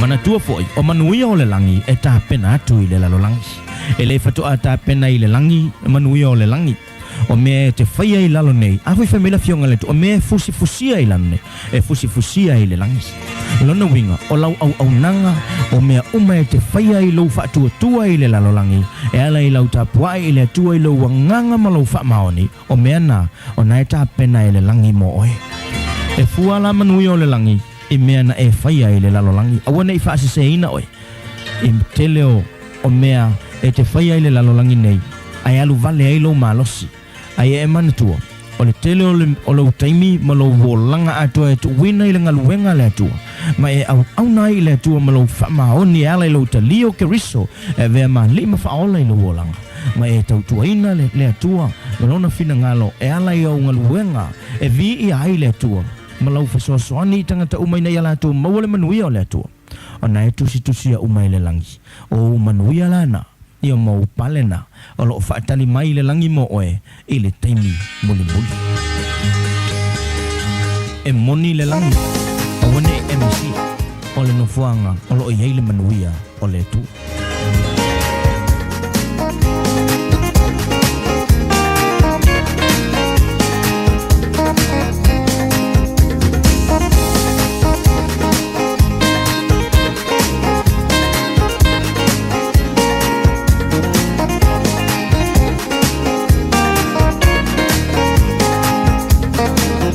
Moe, moe, moe, moe, moe, moe, moe,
E oe sausi ta a leanga o le pese e whakasa loi matau a paula.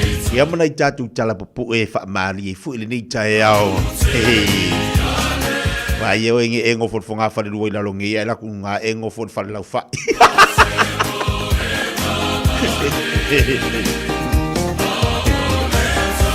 E vai a oi e mo e si kepu manga i o lou whare, mo lou whare ki o aka. Ia ai ke ua e kala kurunga a ia whai koi fo. Manga i whare whaamalo si o nita iau. Ia ngi kako whiua i whapi e o ka si manga i le whi ilafi lo ufale. Ke vai lo ufale au ke vai e. I tae so le whare ke vai e a e laku e. Sa wari e ide. E o fo ilale uo ke vai e ke la ako ala repi e. E tapo mai o fōni. Ia ai ka ke la kurunga au. Pasi ngomani me ka ke ari iai. Pasi marfonga whare ki o aka. Pasi marfonga whare lua. Pasi aku malesi fonga whare. E ave sa oa ave whare ako lau. Ia wako lau lau aku. Ia oka. Ko lau lau aku ngila le ngasu la lea. Ile angelu. Angelu alufa mai angelu. Kile idoa ngofu ila loi whare ki o aka ma. Lau tapor kepe ke o sua idunga ma. Kalangel de ai. Ese ala longa, ese dunga nge.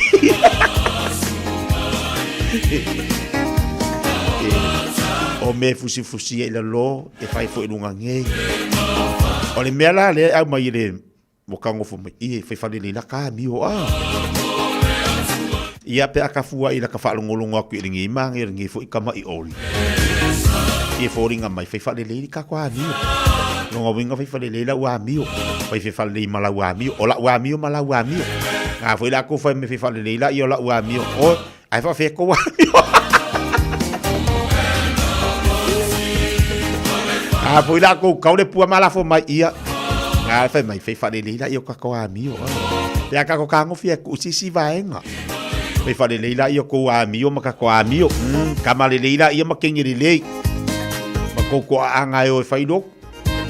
Ko anga ile li mfa maungi ile li malo fai ku kau konga kai ko kasi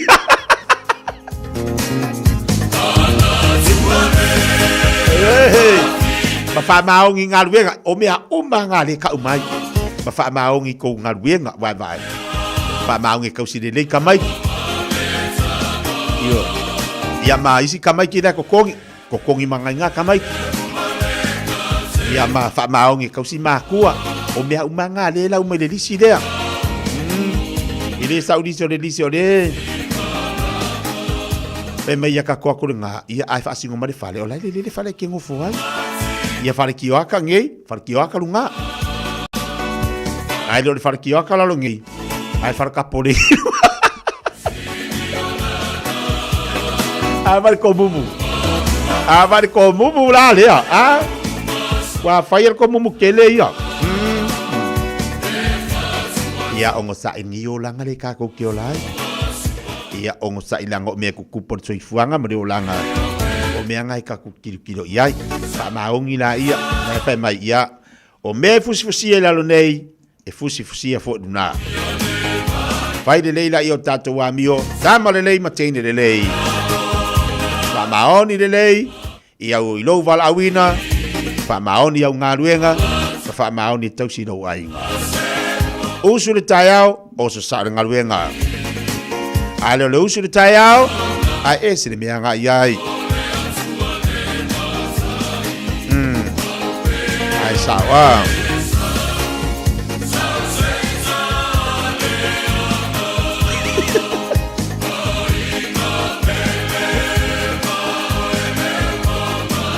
Kalka mai kire o sasa. O winga ngā e. Kalau fai se uso ya aunga. Ia kiunga, ia wha maongi la ia kaukonga. Awa tau mele tula se follow. Pa vifianga mo tato le nei taiao. E lunga tau tupala uranga si ufonga lwene sa mo tasilima vitolo amo. Pea la wana te mafuta mai ai. Tono lo farfai ngaruenga, tono lo taan vale. Ia o tono lo fare mai. Tono lo fare pui. O fea lava. E vai vanga mo tato. Fatalo fatu se ya sasa. Fa maongi la ia tina le ainga sasa. Ai lo mai do fakanga makasala mo. Tavito tala fatalo fatu le tayao. Ai sa wa le pe a fale lau ai le anga pe a fale lau fa. Esse loko kili.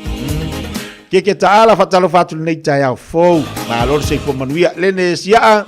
Fatalo fatu wa alesi fatalo fatu le tayao. Lia ala lua Josefa. Malo se fua wa alesi fa taimo ta fetua se lau o kai le. Vai sa lao aso na lote fatalo fatu fa taimo fatu mumu e lua. E kai le ngi faku mumu. Testiva fatalo fatu po kalabe malo se fo boruia.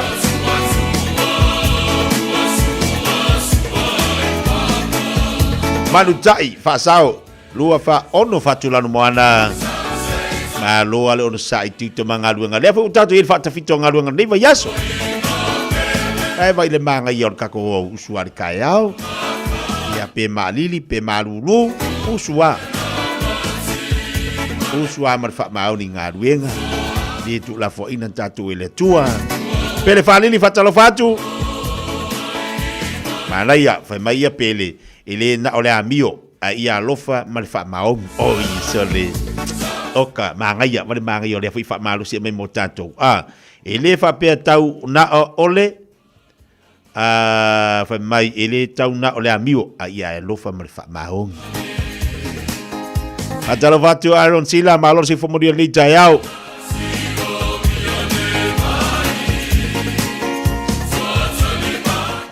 fatalo vatu ya Vitolina anai malo si fomonuia Fatalo fatu ya Isaiah Muripola, Tile Yohane, good morning, fataimo fatu mumu e ono, o ye lima, ia matamai fatu mumu e ono, wa he. Ia matamai fatalo fatu. Nai tamama nai tina matu tu e mauta malawa. Alor se fomario o amai o tole nei tayao. Alo manato le na wa yeli putia to ina malo matua ina nei foi tai au fo. Yo. Ia matato yo lo fa fonga mai to no for mai lo fa to dia ngasi lo tino. Ya fa pe wa fa ya tu fo mai wa kinga inga lu ngasi au ke popole. Au fa popole o i tala for mai pau de me lo va ayu o ile lim fa fi lo ma fa. La nga yeli si tanga te fa mai. E a mai lo le li pocket for mai fa mai. Ia ongo sa o lea mai le lipoki e wawa ia kue e lo kalafea ngai ia piwa popole vale tu lou at whafong mai ia wa lo to ia ngai si tonga fikinga ia ngai whawhekai rei fo mai lato fo ingaru e ngā ai ole me taua e te taulona e wha moi le li i lou wha tōtua maru talitonu e ta pena le tu fa malo lo ngamo oi ke ngofu a oi mai fa sanga le wolo le fa mai fa le tu vai ia yang isia so ke ngai le ngi olanga fa fu isia mai wa ki kanya oi le ai so se fa manga lo mai la longa le tu lo leo tali le tu lo imata ia ai awalang i lola la ko simai e fa longo la ko simai popole la ko simai ala e fia le mai o ngai fa marisi au motatu le ni vai taimol sei fuanga lo tatu ia fatalo fatia ke taala ele na o ngutu male upu a ole ambio male fa maoni oi se le mario ngai fa malo si fa tai tu pai malo se fo manuia Ropeta Leopoldo tala Fatalo fatu Malor se fomuia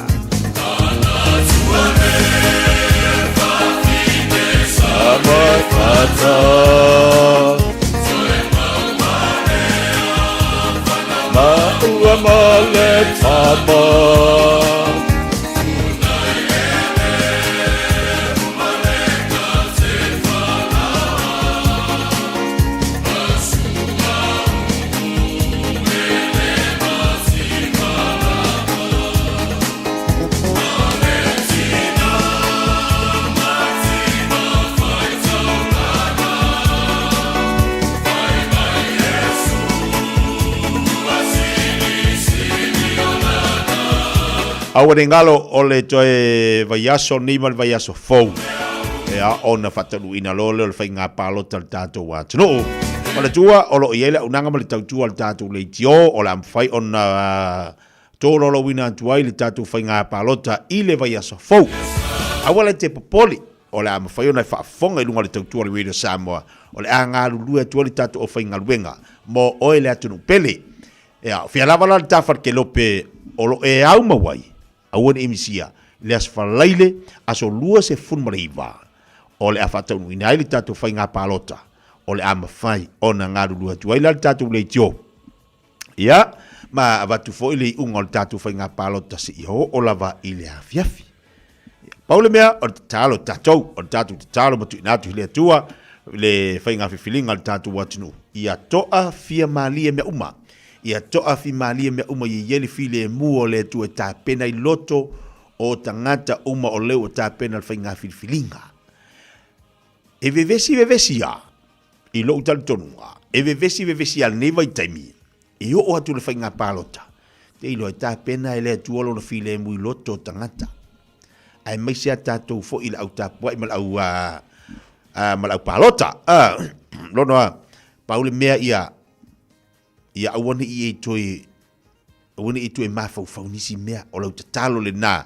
ina ia uni masao le whainga whiwhiringa le tātu watanu o lau sao fo le nā mo le whainga palota o lau tatalo a ngā ilunga o penga ta whailangi ia ma e sau wai li tēlo o whaamtalanga ma whaupunga i le toa while muai i le ai fui se manui o le tue te maua Paule vaenga o lu whaamivisi ai amu ia e whaatupuina le while mu o ila tu e whaatupuina le while mu ia e te lei o lona sao ia me le whaamanianga le tu e tu uati iai mo le tangata e whaatupu le while mu i le sa upo le li Paule me e tatu talo i le tua iai lona nganga fisio sani tapo inga le tanto watunu ai mai se sui whaauni o li uma o leo tapenatu o ai lava o le atofia o ila tule na dai belo wa jelo to lu se fu male valu minute on talo le tula se fu maltansi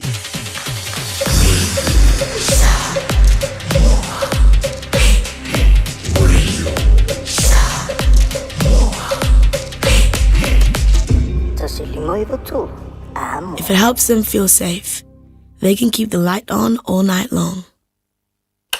Contact donates the energy to Power Women's Refuge and their safe houses nationwide to support the vital work they do in Aotearoa, New Zealand. O fia maua sau ta avale po sau piki apu, ai tong ta iwa yaso, lua vaiaso, pe ta imasina, o le sleek cars o le a maua ai le fisoswani. Ua ta pena le au whainga ruenga a le sleek cars, mo oi malo a inga. Aua e te popole i se mea e tasi, te tala fitu aso, mai le sifulu i le tai au, angai le afo le ono le afiafi. Tele la alai au kilani i saute, vili mai loa, i le o lua tasi faa, fitu lua selau, po le o lua o, fa lima, tasi lima tasi. Matau te whaia ni fo aroi le aso lava e te fio mai ai i le Shine Dental, ai e ia inga whaapitoa. Matau te salia le Afterpay, Zip, Q Cards, whaapea Wins Quotes i le Shine Dental. E whaia fua whaatalanoanga mai le ACC i le Shine Dental. Le aise tongi mo whanau i le bao le se furulua i le se furuwalu tusanga i le Shine Dental. Talanoa mai le tongi ino le whainga o nifo e whaunga ai le Zip, Smile Now, Pay Later. Le aise tului i le Shine Dental. A fio mai le 5 Great South Road, Manukau pe bala aule lua fitu ono fafa. Lua fitu ono fafa mo le Shine Dental.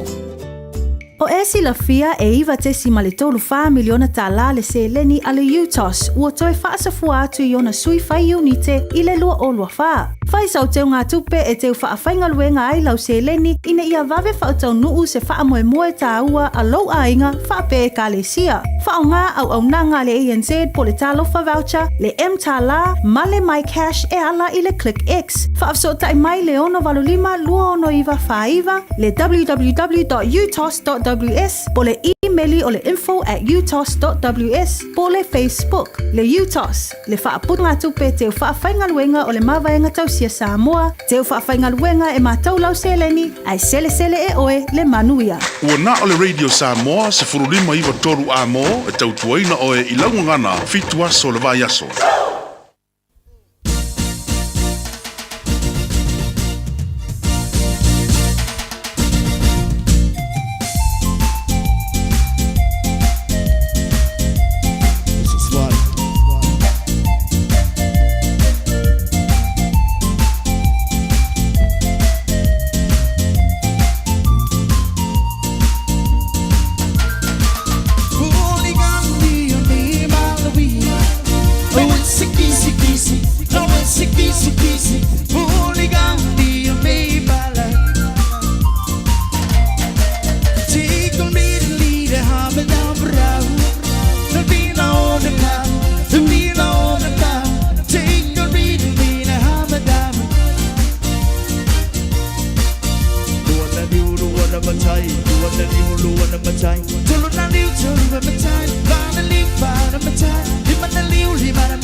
o sima sima mai tau sama i ve na o va ai ai le vera po ale vera ki le mana o ai ai tasi la vale ve o te mana o le vera po ale le wa sena mai ai sa o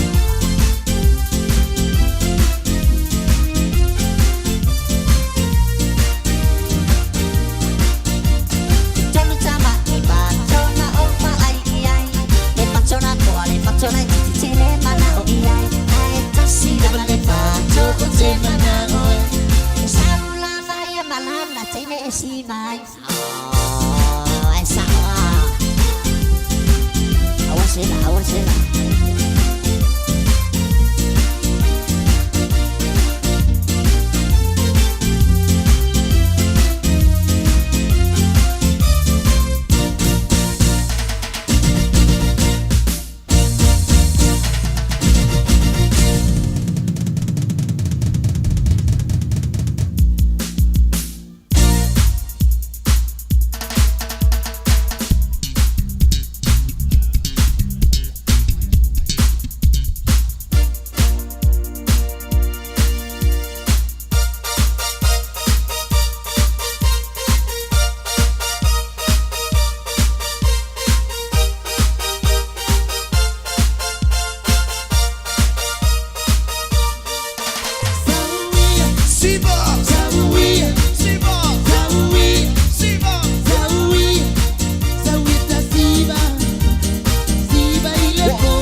Leo se vale balte bale wati leo toi varu minuto na talo le tula se fu maltasi.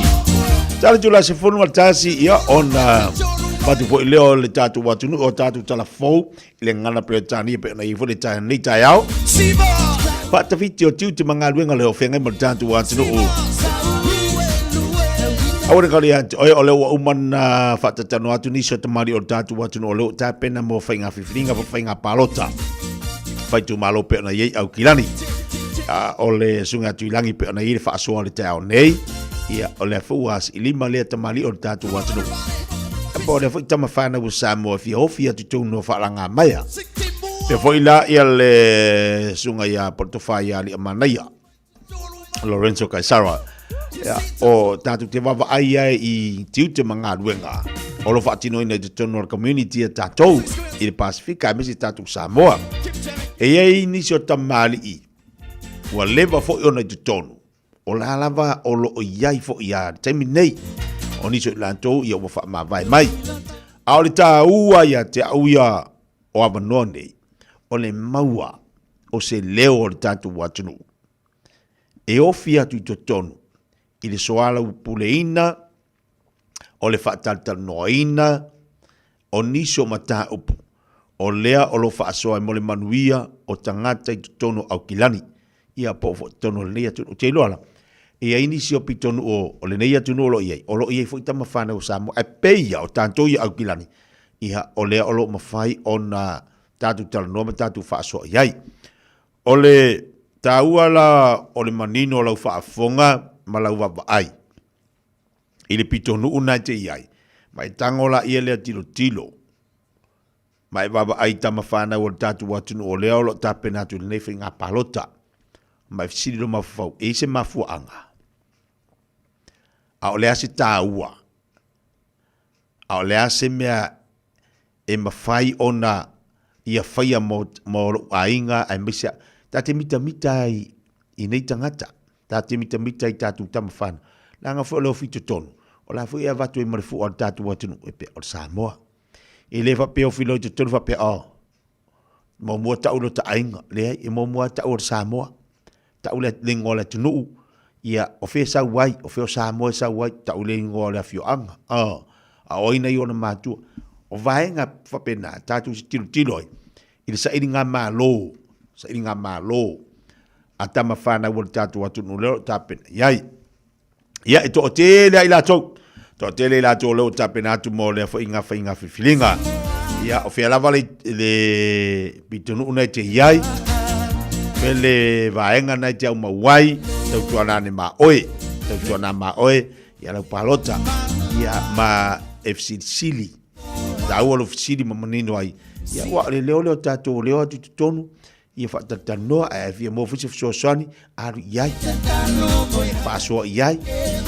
Ia vangi ke fua e raku ai whape whamona mole pe. Ia singau seringi ngai.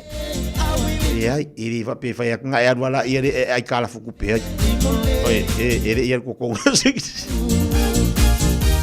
A o vaenga o lewa. Mawhaiona watu mo le whaafonga tatu watunu. Ia e mawhaiona whaasoa mai eima tatu titele se manuia mo tatou. Tatu uloi fole tilo niso mea tau o nanga I tatu ni atu nolo tatu o mawai. Mo le manuia o tatu ainga e mese nei whanau.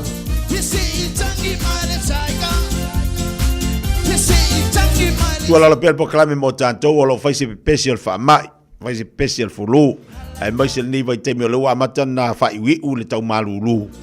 Ea ole fisosari pia mo tātou. Tau tua nama o ele saong le mu. E tatau ona whailau mask. A e iloa ole nā ua matua whaina tātou ile tale male fulu. Matua I le mwhaila tafi whailau mask. Whailau mask ina ia awane ia whaina lisi tangata. Wai pole ale kale orisi. Pole ale kale orisi. E whilo ailo malesi. Oi a. O le alu le fusi ia ma le songi ia e. E ki ngā vea kula abore ma le kare. Ala a whapipi e kwa ngi songi. Kau kawhia fi ma le songi. Kau kawhia fi ma le songi ma le fusi la le. O le fe kare. Bea kufo ila ka kako. I o lo I me fi kau ia le male ia ia ki nga fa ko u fa le amole kau kare kau ala fa ma opo ko le fusi ia kau ka fiofi male fusi ma se kau fa mangi si vi mai de songi o le fe kale i o le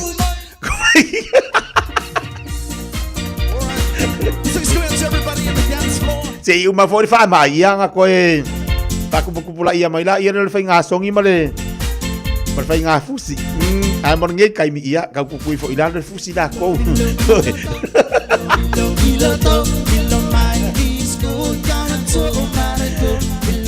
o nga le pui nga le fa mai yo e ala ko fa ko pui nga le fa mai da dia o le pui nga le fa mai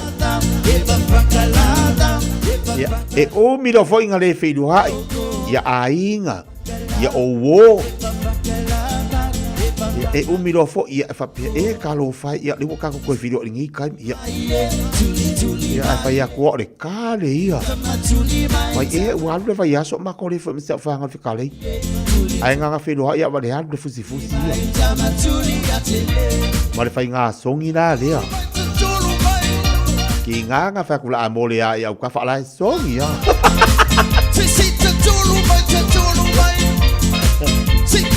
ngai alu le oe mala oe pupukali ia le nga wa fa ngai ma nga ka kai lau kali nga wa ngo foma va ya ko lau fasi kale renga ka nga ia mala oe furu e fa furu fai de mask ole tu ala lo nal tato pokalame fai lau mask pe alu me vai tele ia pe ke ngo fo fale fai lau mask ni ke ele le ia tangata matua a tamaiti ia fa nga ko i mangai ka maiki o ka awa kurola ia kau kule momoe mai wawanga I ka maiki wa whainga ia koe mo koe male fiva la ko ele lea ka kamakua a fiva la ai lua wheka moe hai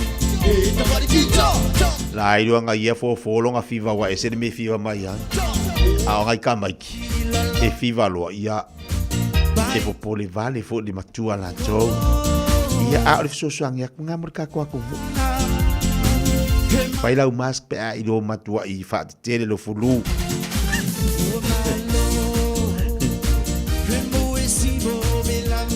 ya sa fo ya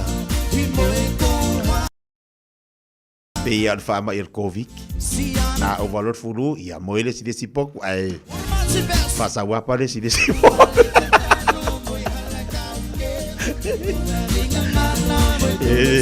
ele se mese sausi ya o ko da we vai ya le o ka ko vai vai ngar ngi yaso ai o fa manatu na mo tato no le tula sumatansi hey hey oh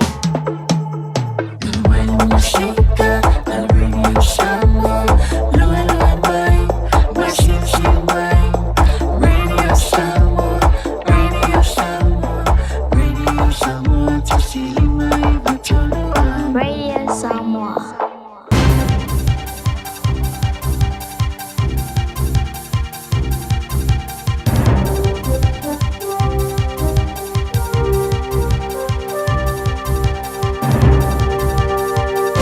In this update, a security expert is warning against New Zealanders' complacency, despite the country's terror threat level remaining unchanged.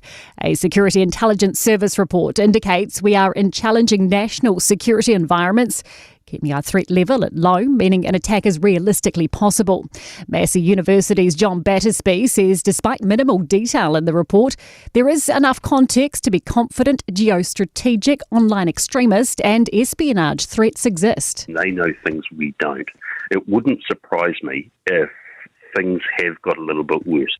The Israeli military says it's calling up about 60,000 reserve force soldiers as part of its planned ground offensive to occupy Gaza City. They're expected to report for duty in September, approved by the country's defence minister. It's already started the first stages of the attack, with almost 1 million Palestinians expected to be ordered to evacuate. Thousands of Israelis have taken to the streets over the last week, calling for a ceasefire. Another blow to the Nelson economy. Manufacturing company Carter Holt Harvey is proposing to close its Eves Valley sawmill, which would result in the loss of 142 jobs. It's wanting to consolidate its structural timber manufacturing to one site in Bay of Plenty's Kawerau. Nelson Mayor Nick Smith says the proposal is all about consolidation and there's nothing councils or the government can alter. Coming on top of the series of bad storms and the economic tough times, it sort of makes it the worst winter in decades for our region.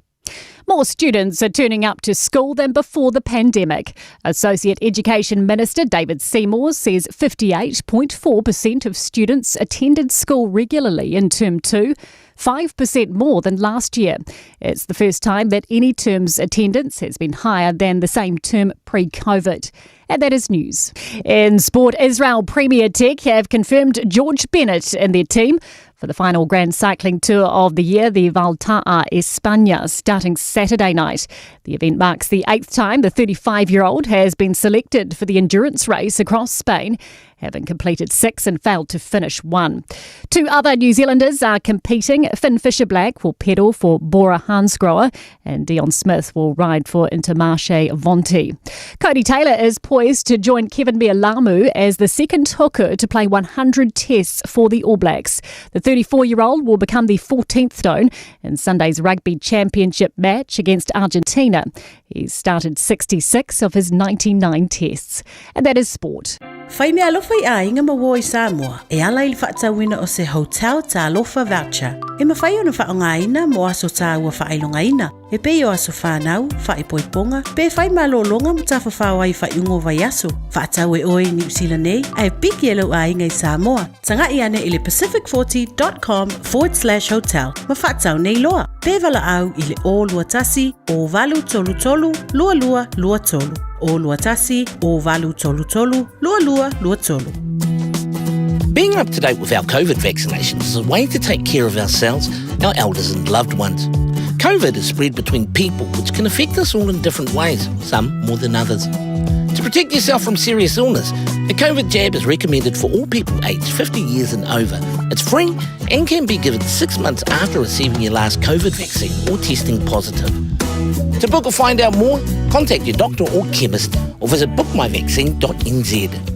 Aua nei misi a whasala laua tu sa o lau Radio Samoa. O tawalu manga o lau whainga palota I Samoa I le aso whareile. Lua sifurmaliva o kuso mai le I tu lai lua I le auli. O le a whaafofonga I le au I li na atu. O I unga o I tu malo palota. Ma sui tau vāte jasi. O ma whai o nau I na atu le nei au au nanga. O na o le lango mai le Enterprise Motor Group I Manukau. A to ai ma le whasoso ani a le Ara Memorials. Manuia lau whainga filifilinga Samoa. Talofa Samoa, o Atishna Ryan, o le Licensed Immigration Advisor mo le Auckland South Immigration Consultants. E visosoani mo so se tu ai ngā visa e malanga mai New Zealand po Australia. Telefoni mai nei loa I le o valu o tasio no valu wha fitulua. Po le olua tasio no valu fitulua tolu o.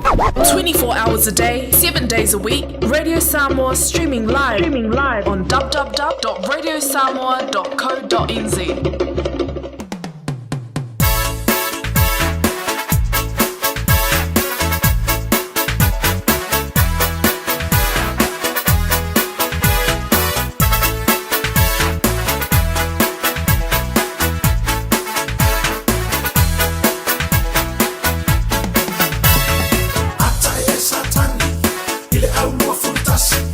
Umaloa ole palo, tati ai mai lato, fa fa si fa. Ele au si tau fa.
Fiu wala sui malo ile anu anu aki o te no.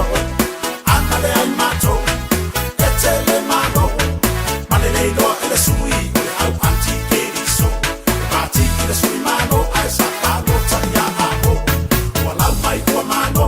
Fai ole pati ile po. Fiu wala sui malo ile anu anu aki o te no. Ana le ai mato. E te le malo. Male le do ele sui ile au anti keriso. Pati ile sui malo ai sa palo tanya aho.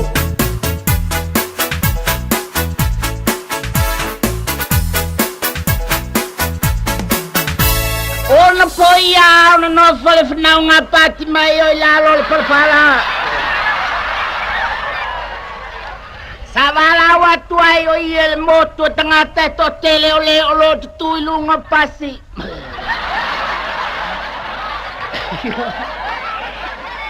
Mai o lo tutui lunga me mapapue. Mai foi o lo no foi me palapala. E tele ni upuna tau tala ia ele perfetta pati maio.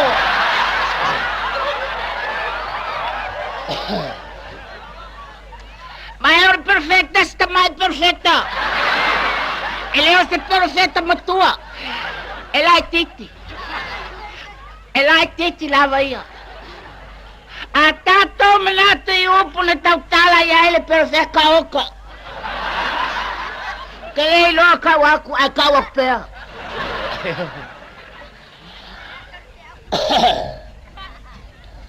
Ano fa pati maio ilunga o le mea mapupue. Sa wala watu ai le moto tangata to tele oe o lo fia mmoe. Ma e o lo fia ai. Ma e o lo fia feinu. Ma e o na na. Mai e fa pena.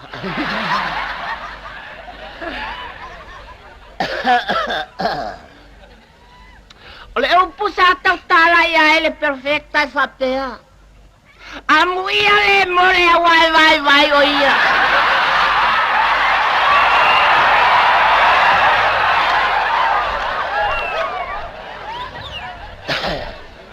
E tele tu ai na vai pea tato mafa fau mamana na tu ai. Io vai walata na oti. Ole vai se ngaluenga. Ole vai ile nofo. E tato no oe ma le tato anga fa pese kumo se loku oka. E tailo ave ola uma o todo. Vangu e kei kapeli ele o kako kuku.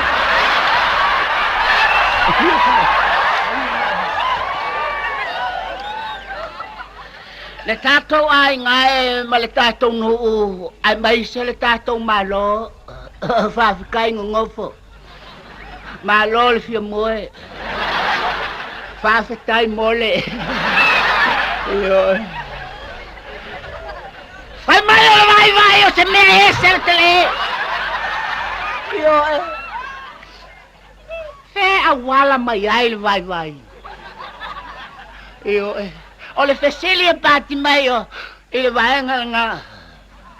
O ele vai. O Isaako. O Rebecca. O Lazaro. Ya tato manatu le vai o Lazaro. Yo. Fenga koe ku angale ai le kama whangwe Lazaro. Yo. A penge ua makako le koe vai a Lazaro. Ia se vai la le kikero Lazaro.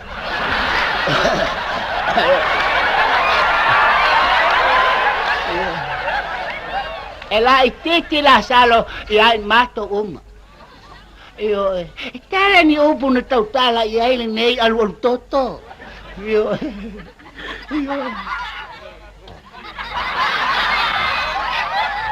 O lei se upo sa tautala ia il perfecta mai. Ole nofo. Ia aka ko mana tunatu le nofo o ka o kan kuai ngofo. E se le fa nofo. E se le kua ngofo.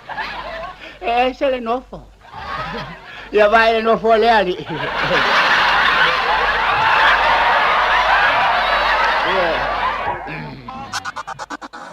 it going? Yo, this one here goes out to all my players out there, man. You know, I got that one good girl, dog, that's always been there, man. Like, Made the move right here, baby. I got just what you need. I do it for the ladies. I gotta keep it hood. I don't know my. Okay, if I'm out of my phone, I see you, Ron. No, keep nigga, you was right. We just get started. Yeah. I'ma show y'all how we put it down when we get down in our neck of the woods, you heard me? Yeah, man.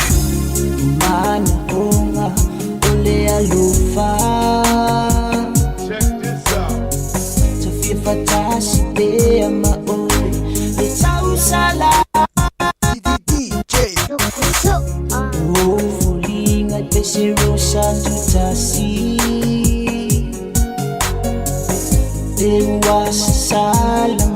Maua matulasi Se utile malie ilotina Ile tangi a umafuta Ile taulanga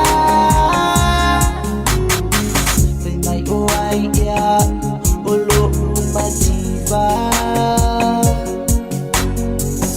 Ewa maima wai oe Tana, yeah. Pussy my boy. Oh, elephant boy. No ulutu. Ele ma file. Oh, etu ma bella ma boy.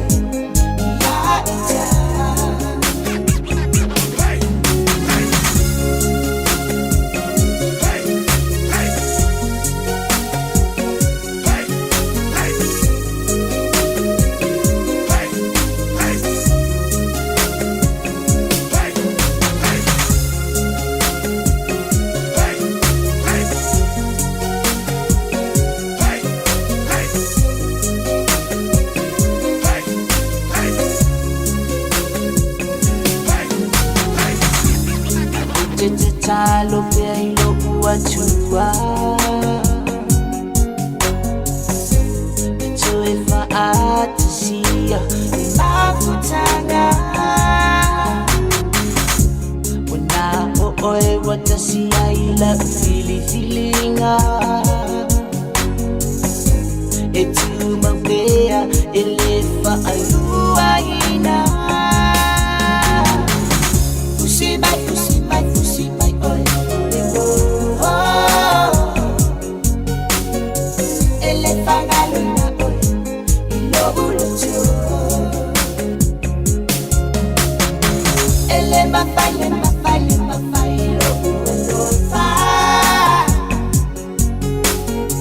etu ma bella ma boy. Pussy my boy.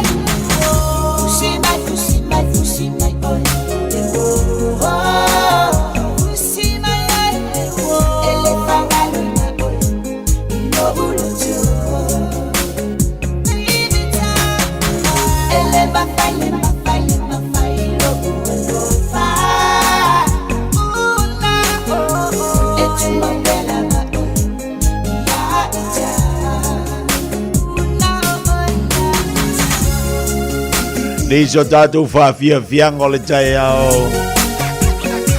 Ina ua sa ole pari atu le valo wati le ua lua se fulu minuto o te enei le tu lai se fulu maritasi. Yeah. I'ma show y'all. Mata ngo fia le suru mele la. Ina ole malu lua le tau. Yeah, man. Ni masina lo tatu ye le masina lo na valu. Ola tole. O telefo I ole o mau I la tu fai mai. O masina muli nei o le malulu. Ia api mo ia. Ua tau ono o tula sauta mau a mata ona tau mafanfana. Ia alfa maloa ia le tatu pokalame le to telefo le tatu wa tinu olo whenga I tu te mga luenga le li tai au. Te fa maloa ti a te uto umalavalo fitai tunga tiu te mawhaiva le ne yaso. So So se whawhinga luenga o le te mafuta mai ai. Patalo fatu tate pakala me ya te utou. Ai mai se foi la tolo whenga i manga luenga i tono whare ainga. Pamari se au pe ya te la tolo whenga i tūta manga luenga i tono la tu ta vale. Pabalo atu pakala me ya te utou matau tua nari sao sawa. Ia ai mai se i o whaarawe tupulunga le tele. O whera wala le atu unai te mafuta mai mau mai pakala me ale de fifia mai. Pau tau tale leilu sama i a toa pere tai. Tulanga o lau whera wa i runga le awala. Ia maa wawa aile leilau ta vale. Aile leilau ta vale. Tasi e vaenga e alu se seia tatu tupe o tatu ta vale. Te leo sala i maua tatu wailu sawa sawa wale se whau tauta. Te leo awale te tau ona tātou le te tau ana tātou wia a e o sua i nunga le lein lanu me mata. Ia manisi tu la fono, ma le telo tu la fono, e te tau ana tātou whaatau ina, ia a ua whai ai lo malos. Ia e mana tua la tātou, ua camera whaaso lato, ua whealu wa, e whealu lau ta vale ua makua i whanga ma le telo kamela. Fea lao le awala te iai e maua le leilau ta vale o le taimi ma le aso. Iana e toi o ono fo ile si tu load fa fonga le atu. Ma toi tele au tala a oai o oea. Lei se fa utauta. O lo winga la. O lo usu le si taiao. O le au mai e te tongi ila usala. A sa ngila le sala e se lau mo le tupu a e fua le ila usu le taiao le malulu. Balu i tū lai te nofo i tono whenga wenga. Ai au mai le nā wali tū laru. Sa o le sa. A o le mea sa le tatau o na tupu. A uala na tupu. O le se whau tau tatou. Ia o le tu ala lava le tātou pakalame le telo tai au ma le telo aso. Whau tau ta le lelu sama i le poto mai le atua. Whau tau tai o whaivalo filima. Olo e ngalue ai. La tau fole nau tape natu bo ngalu ngala tole uri se pa este me le po. O la tu ngalu due fo i le po se pa ia le tai au. I ole tu ala lo lava mal so atu ya oe. Pau tau tare le au fua fuanga. Luas por todo minuto tele tu la sumantasi. Aso atai au. La ma fa fa tonu ina ile tatu fa tatu nga masani pe ona yai ia le tofa ia lo mwenga tofa ia pa. Ai o le asola tai o le malanga mai ele tofa ia lo mwenga. I tono tatu ofisa nei ona. O nei le aule tonu mai ai ia le tofa ia pa. Ia ma se ona usofo le ia tele. Ai le tape natu mo le whainga palota li tu malo falate mi samtau. Ia o le asola tai o la mwhain tatu tal nom tatu whaasoa whaawau tatu pokala mi pene masani. Iai i le asoa tai au le te alitu la sumaltasi. O tau tali tula iwa la mfantu fa wau tatu tali talonga ma le feonga ya le malu se mustiti. Ya mali tula se folu fantatu fa malstino fo ilea pe na el tatu sumpa. A le taulongo longo la val pokalame. Ina ia mawalu se fu malo ina le lei. Mawa tatu le la fia. A wati te mangaluenga o lo fenga i matato le vai temi ia male malu lu o tau pe ona yai. Luas fu family de tele tula sumatasi.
te tala nei le se mo le visa no fomau I Australia. I lalo le whainga whaapaanga a Australia ma le Pasifika. Mo le tausanga lua a whelua lima I le lua a whelua ono. Ma ole a tapunia I le aso lua lima o Aukuso. Ua iai le au nanga mai le malo o Australia. E mau ai whaamtalanga I winga I le nei visa no fomau. Ma vaenga umai mo o mia mo lau talsanga. Mo nisi whaamtalanga I whaatatau I le nei visa no fomau. Asiasi I le upenga te whailangi o le www.pev.gov.au.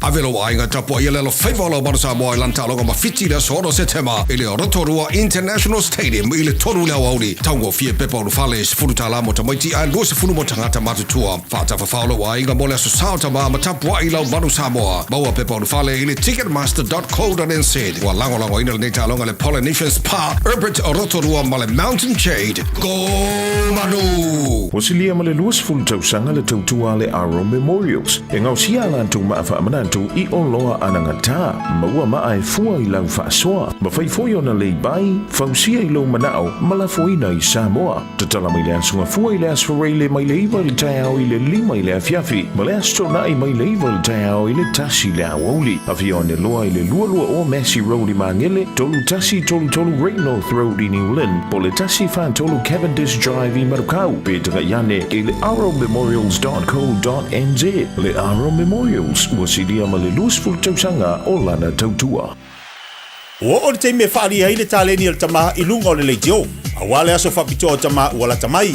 A whai e whiwhia lau tama e tautala, whai tala maalie, pe whai ana whamtalanga e winga I talonga, ma tau te wala uria o ia e awai I le tauwanga. Tama whaasalalau a le Radio Samoa. Po e se vilo po e tusa ma le tolu se furu leono se furu se kone. O lo whaatino ai e lau tama le whonga ino le talonga le manu Samoa. O le kauni TikTok. O le tama e Siliana Reactions I lunga o le Facebook. O le amanu malo I se whailonga mo le aso whapito o tama. Lafo mai lau vilo nuk penga te whailangi radiosamoa.co.nz/dad. Po le Facebook Messenger le Radio Samoa. E whaangata tato vilo I laso whao se tema. Ma o le nei tauwanga e whapitoa mo tama I New Zealand. Ia manu e tele la sao tama. Tama umalawa o le lalolangi. Tasilima I Watolu Amo Radio Samoa.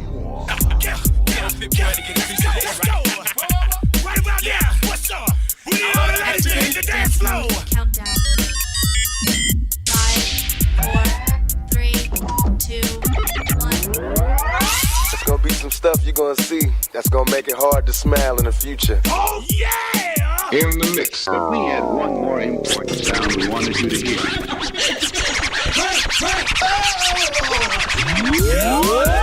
What? You can't.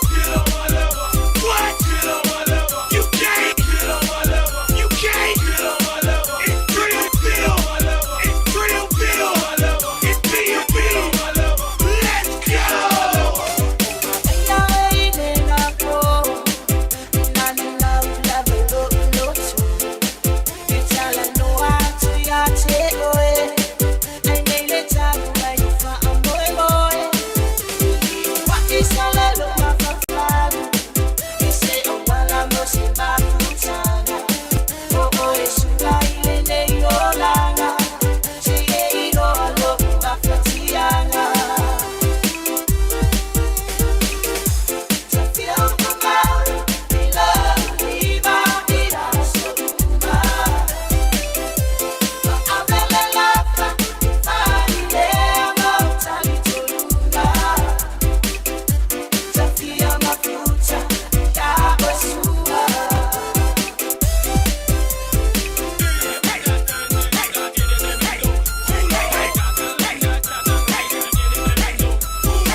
Gotta get kept. Gotta get kept. Gotta get kept. Gotta get kept. Gotta get kept.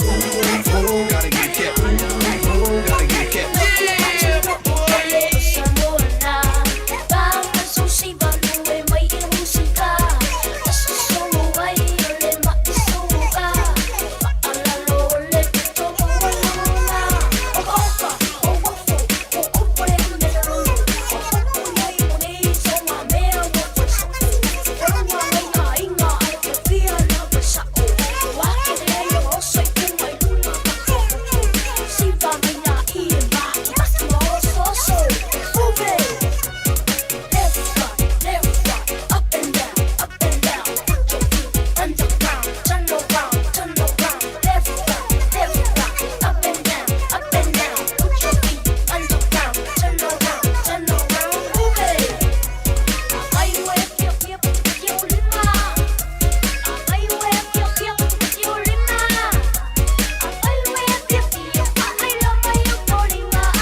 Leo se bali bali tebele wati te lua 10 minute tale le tula se football lua.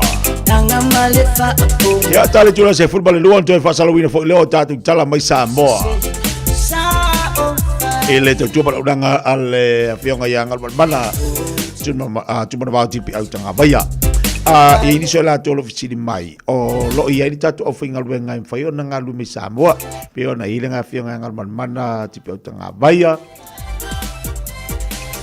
O le fatua ia le maiava maina ea vatasia male tofine ia Aisha o la tona la mafai ona ngalu mi Samoa tatu fainga palota ai olo ia tatu nei I tono tatu fisa fasalau o le la mafai ona tono lau mafafso taifoi ia tulang olo ia tatu pakal mi fanga solo ia awala te poli ia lava te iai peti alu lau tavale Pete whaingaruenga, pete alu malaita alo, ngale kiliki alo Facebook, ea pole YouTube, nai wharangolongo le tatu whaingapalo te Samoa.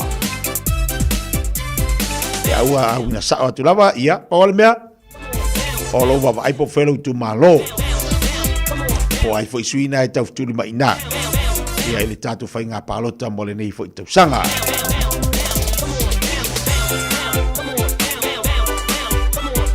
Dai vaanga na e whailo atu mo tatu wa tinu ono le fisini mai niso I la tau ia olo ia niso I la tatu whengaruenga o le la mwhai ona ngalu mai Samoa a walawa longo pui ali o le tatu wa tinu ia whata se mai la tau le la ngalu atu nei ia walawa tatu pokala mi whanga solo mo tatu whenga palota I le vai asa fo si mai whafonga tatu pokala me ele lei moe Ta lova Samoa wa ule nei o kasu puti alu a wale suia le ngila ula ule kio a eva mai ina se furu lima iwa kolu Amo Radio Samoa Vevela Ua mawhai o na aura tula polo kalame le leimo o ia so taitasi o na o le langolango malo si le whale maliu a se alo le aturuu o ese tātupu Funeral Directors I Manukau City. O kalame leimo o e talo whalana.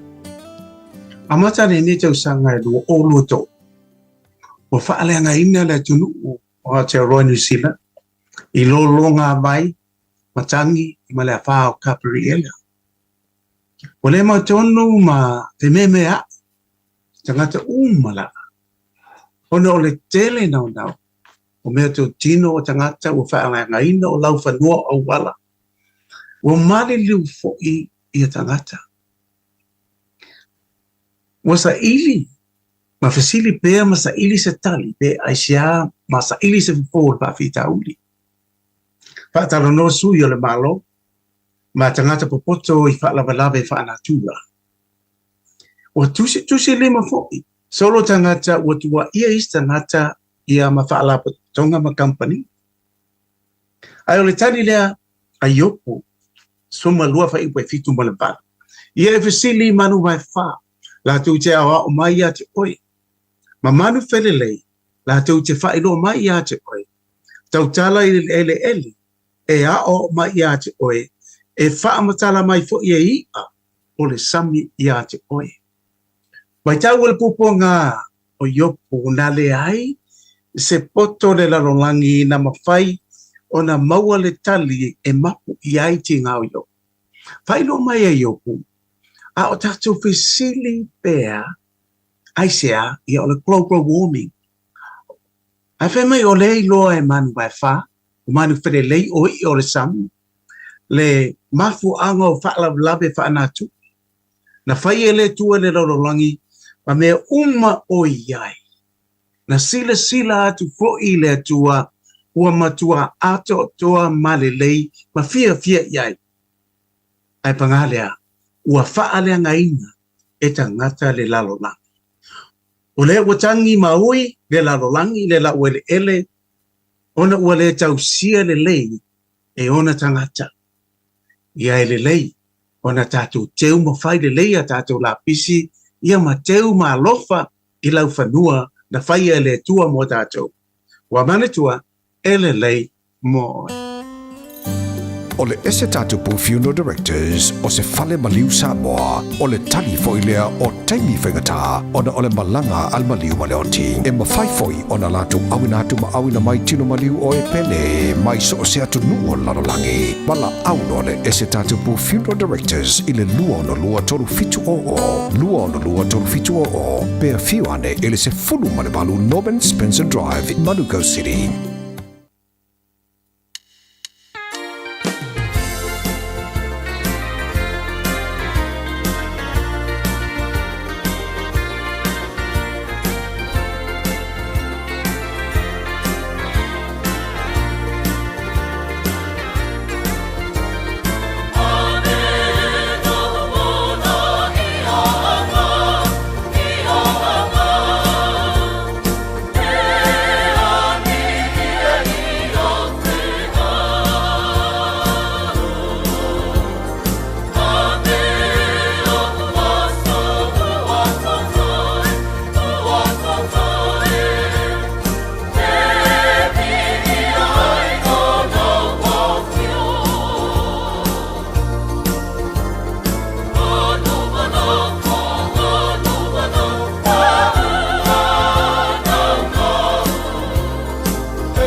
Avelo wala iao ngā whama e tua le pokalame le mo o le tai au whata fiti fo i lea o le tautua pala uranga le sunga le whawhengainga i aso lero longa i o sua. Whaftaima vi ia le li. Tai le tua o le lava i maua le avanua tatu te whaalongo longo i lana upu. Tō matau ai le tatu fo launga. E toi mati ai le tatu savalinga. Te lo fita ma whinga tau le nei o langa lo tatu savavali. Ia e tau au na ngoto ai le tatu waa.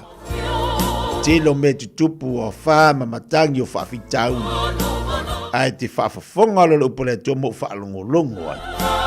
E toi au mai a te tātou leisi whaamalusi au mo tātou. Ia whawhetai fo le tori e ino nipo kalame i tono lo whale. O te tono no whanga le te whatasi mai ai. Tono le taavale o whea lava. A o lea maua lea vano i te whawhafonga mo whaalongolongo i fo i mau. Le nipo kalame e tā ua e le lei mo oi. Le lei mo oi, le lei mo au, le lei mo tātou umalea whionga le li.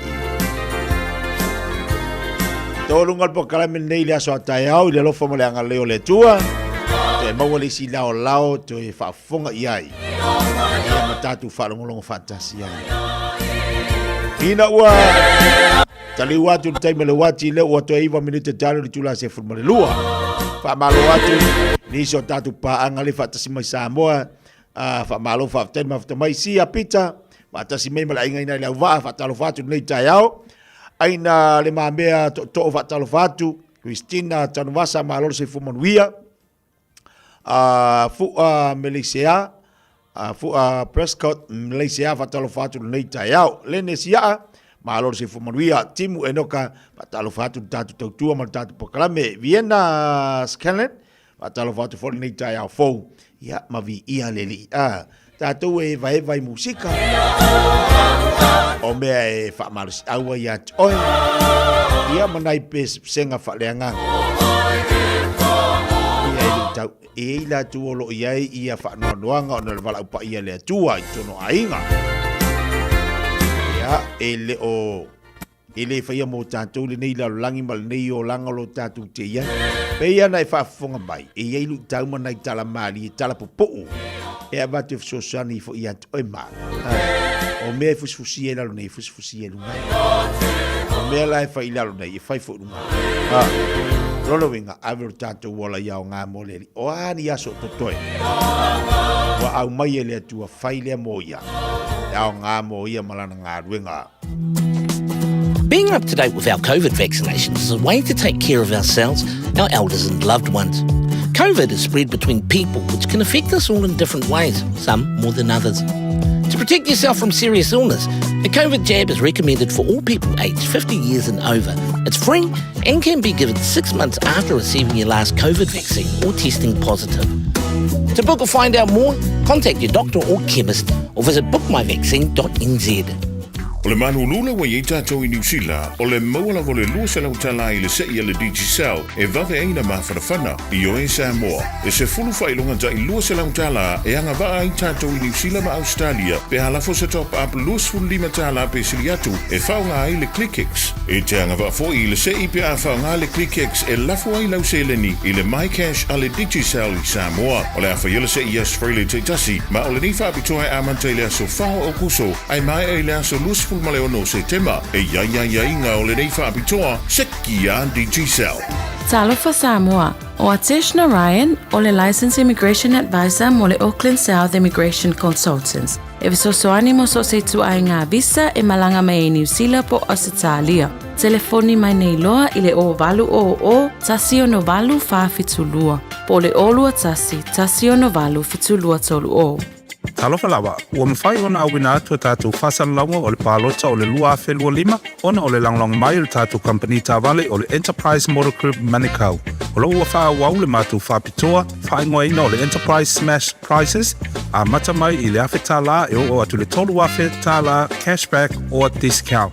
Tele wha maa awenga, so mai i le 5 Grace South Road Manukau, o le veni i le Obarselau, ona tasiono whātasi walu. Enterprise Motor Group Manukau, o lo tau tua tātou atunuu mo le 5 tausanga. Radio Samoa, tasima i tolu Amo Radio Samoa. Tosilima i tu. Amo.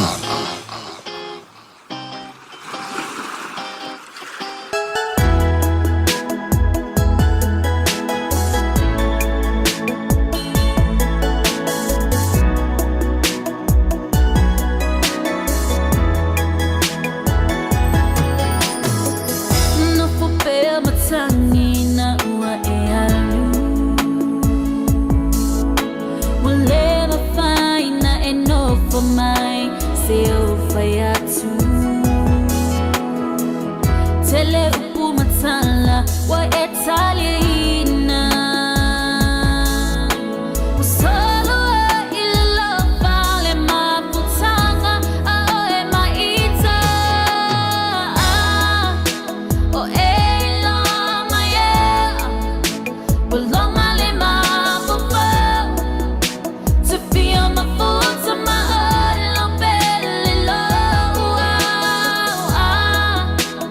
Tina wa vai vai Belong ale feel my eye To let my nong is to me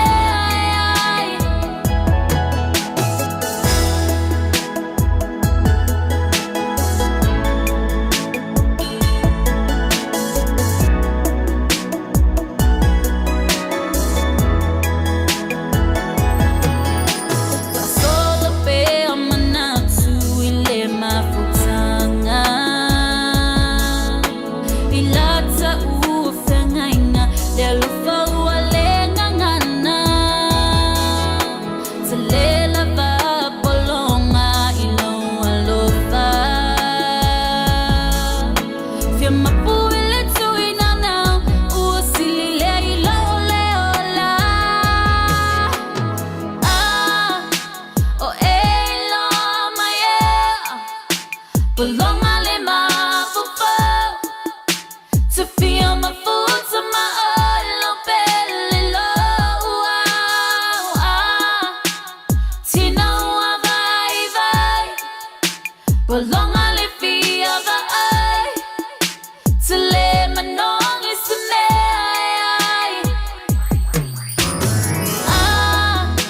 O ela maye Belong ale mapupo To feel my foot to my own belly low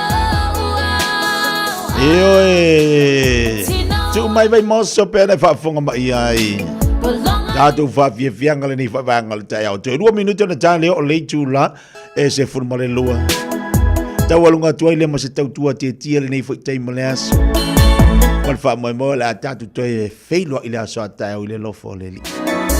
Tai tai ia tu ile to se fu ma so vola. Ta tu ma futa fo ile aso tai. O ni ngalo ta tu pokale me aso tai au. Dale tu laiva, pokale masani tatou o le upole poto. Panga solo fo ile o tatu pokale me tatu tali talonga vata si mele fenga le malu se mostiti. Tele upu matala Dale tu lai se fulu tu fa sala wina fo ile o le tatu ale fenga se uli malau mo tatu tala i vai fanua to lunga mo le vai yaso. So ole mal tatu fa malestino le asa ta hel tatu sumba masani. Ia bal sungal fa fenga ia o pau. Tatu laina jala mo tatu free market. Dale tu la sumaltasi. Ia ona. Fata si mai fo ilea ole au nanga ma tua. Ia le to fa ilo mwenga la tatu fatasi na sa ta tono tatu ofisa. Ai manu ia tele le yaso le lofa malanga le yo tatu matai sina langi. Manu ia fa so songa tatu watu nu fa mangalo se le vai o titia. Male tatu maftanga ile so. Alofa tele atu safe wa ia manu ia.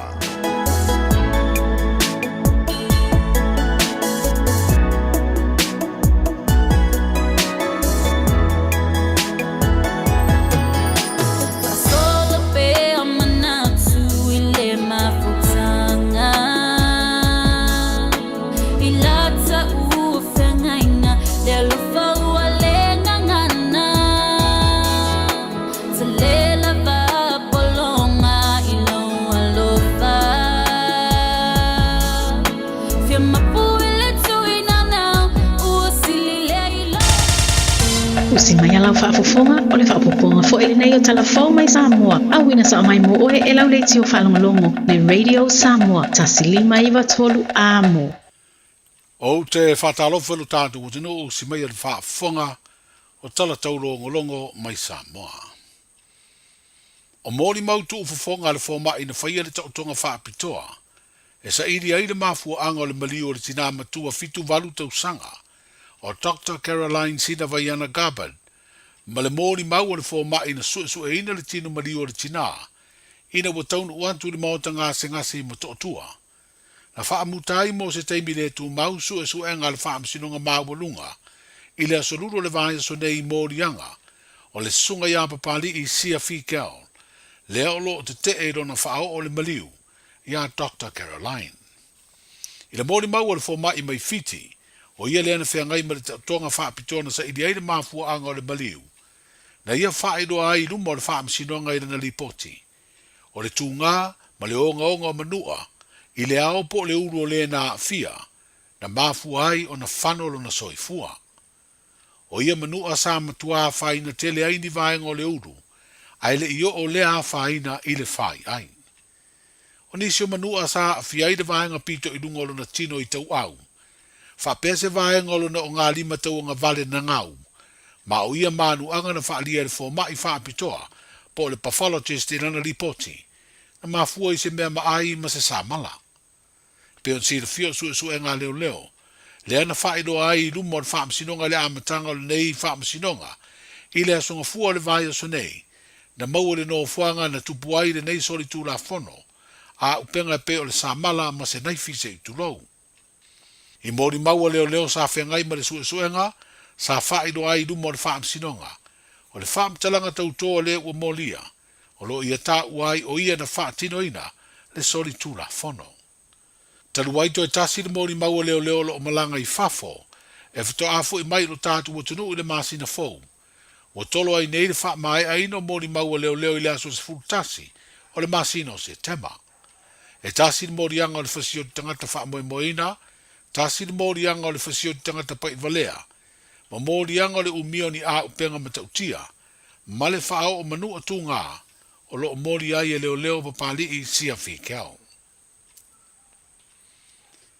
O le vai ngā tupe o le whaamurianga tau insua le malo. Le ana te tongi mai e le company o le Pacific Catastrophe Risk Insurance Company. O iai nei le whaai unga le malo tau si e taatia lona whao ngā ina, i le tala wha te tau au tua le tupe, a se whai ngā malo fau o le awhiriwhiria, i le mai o le palo te tere le atino.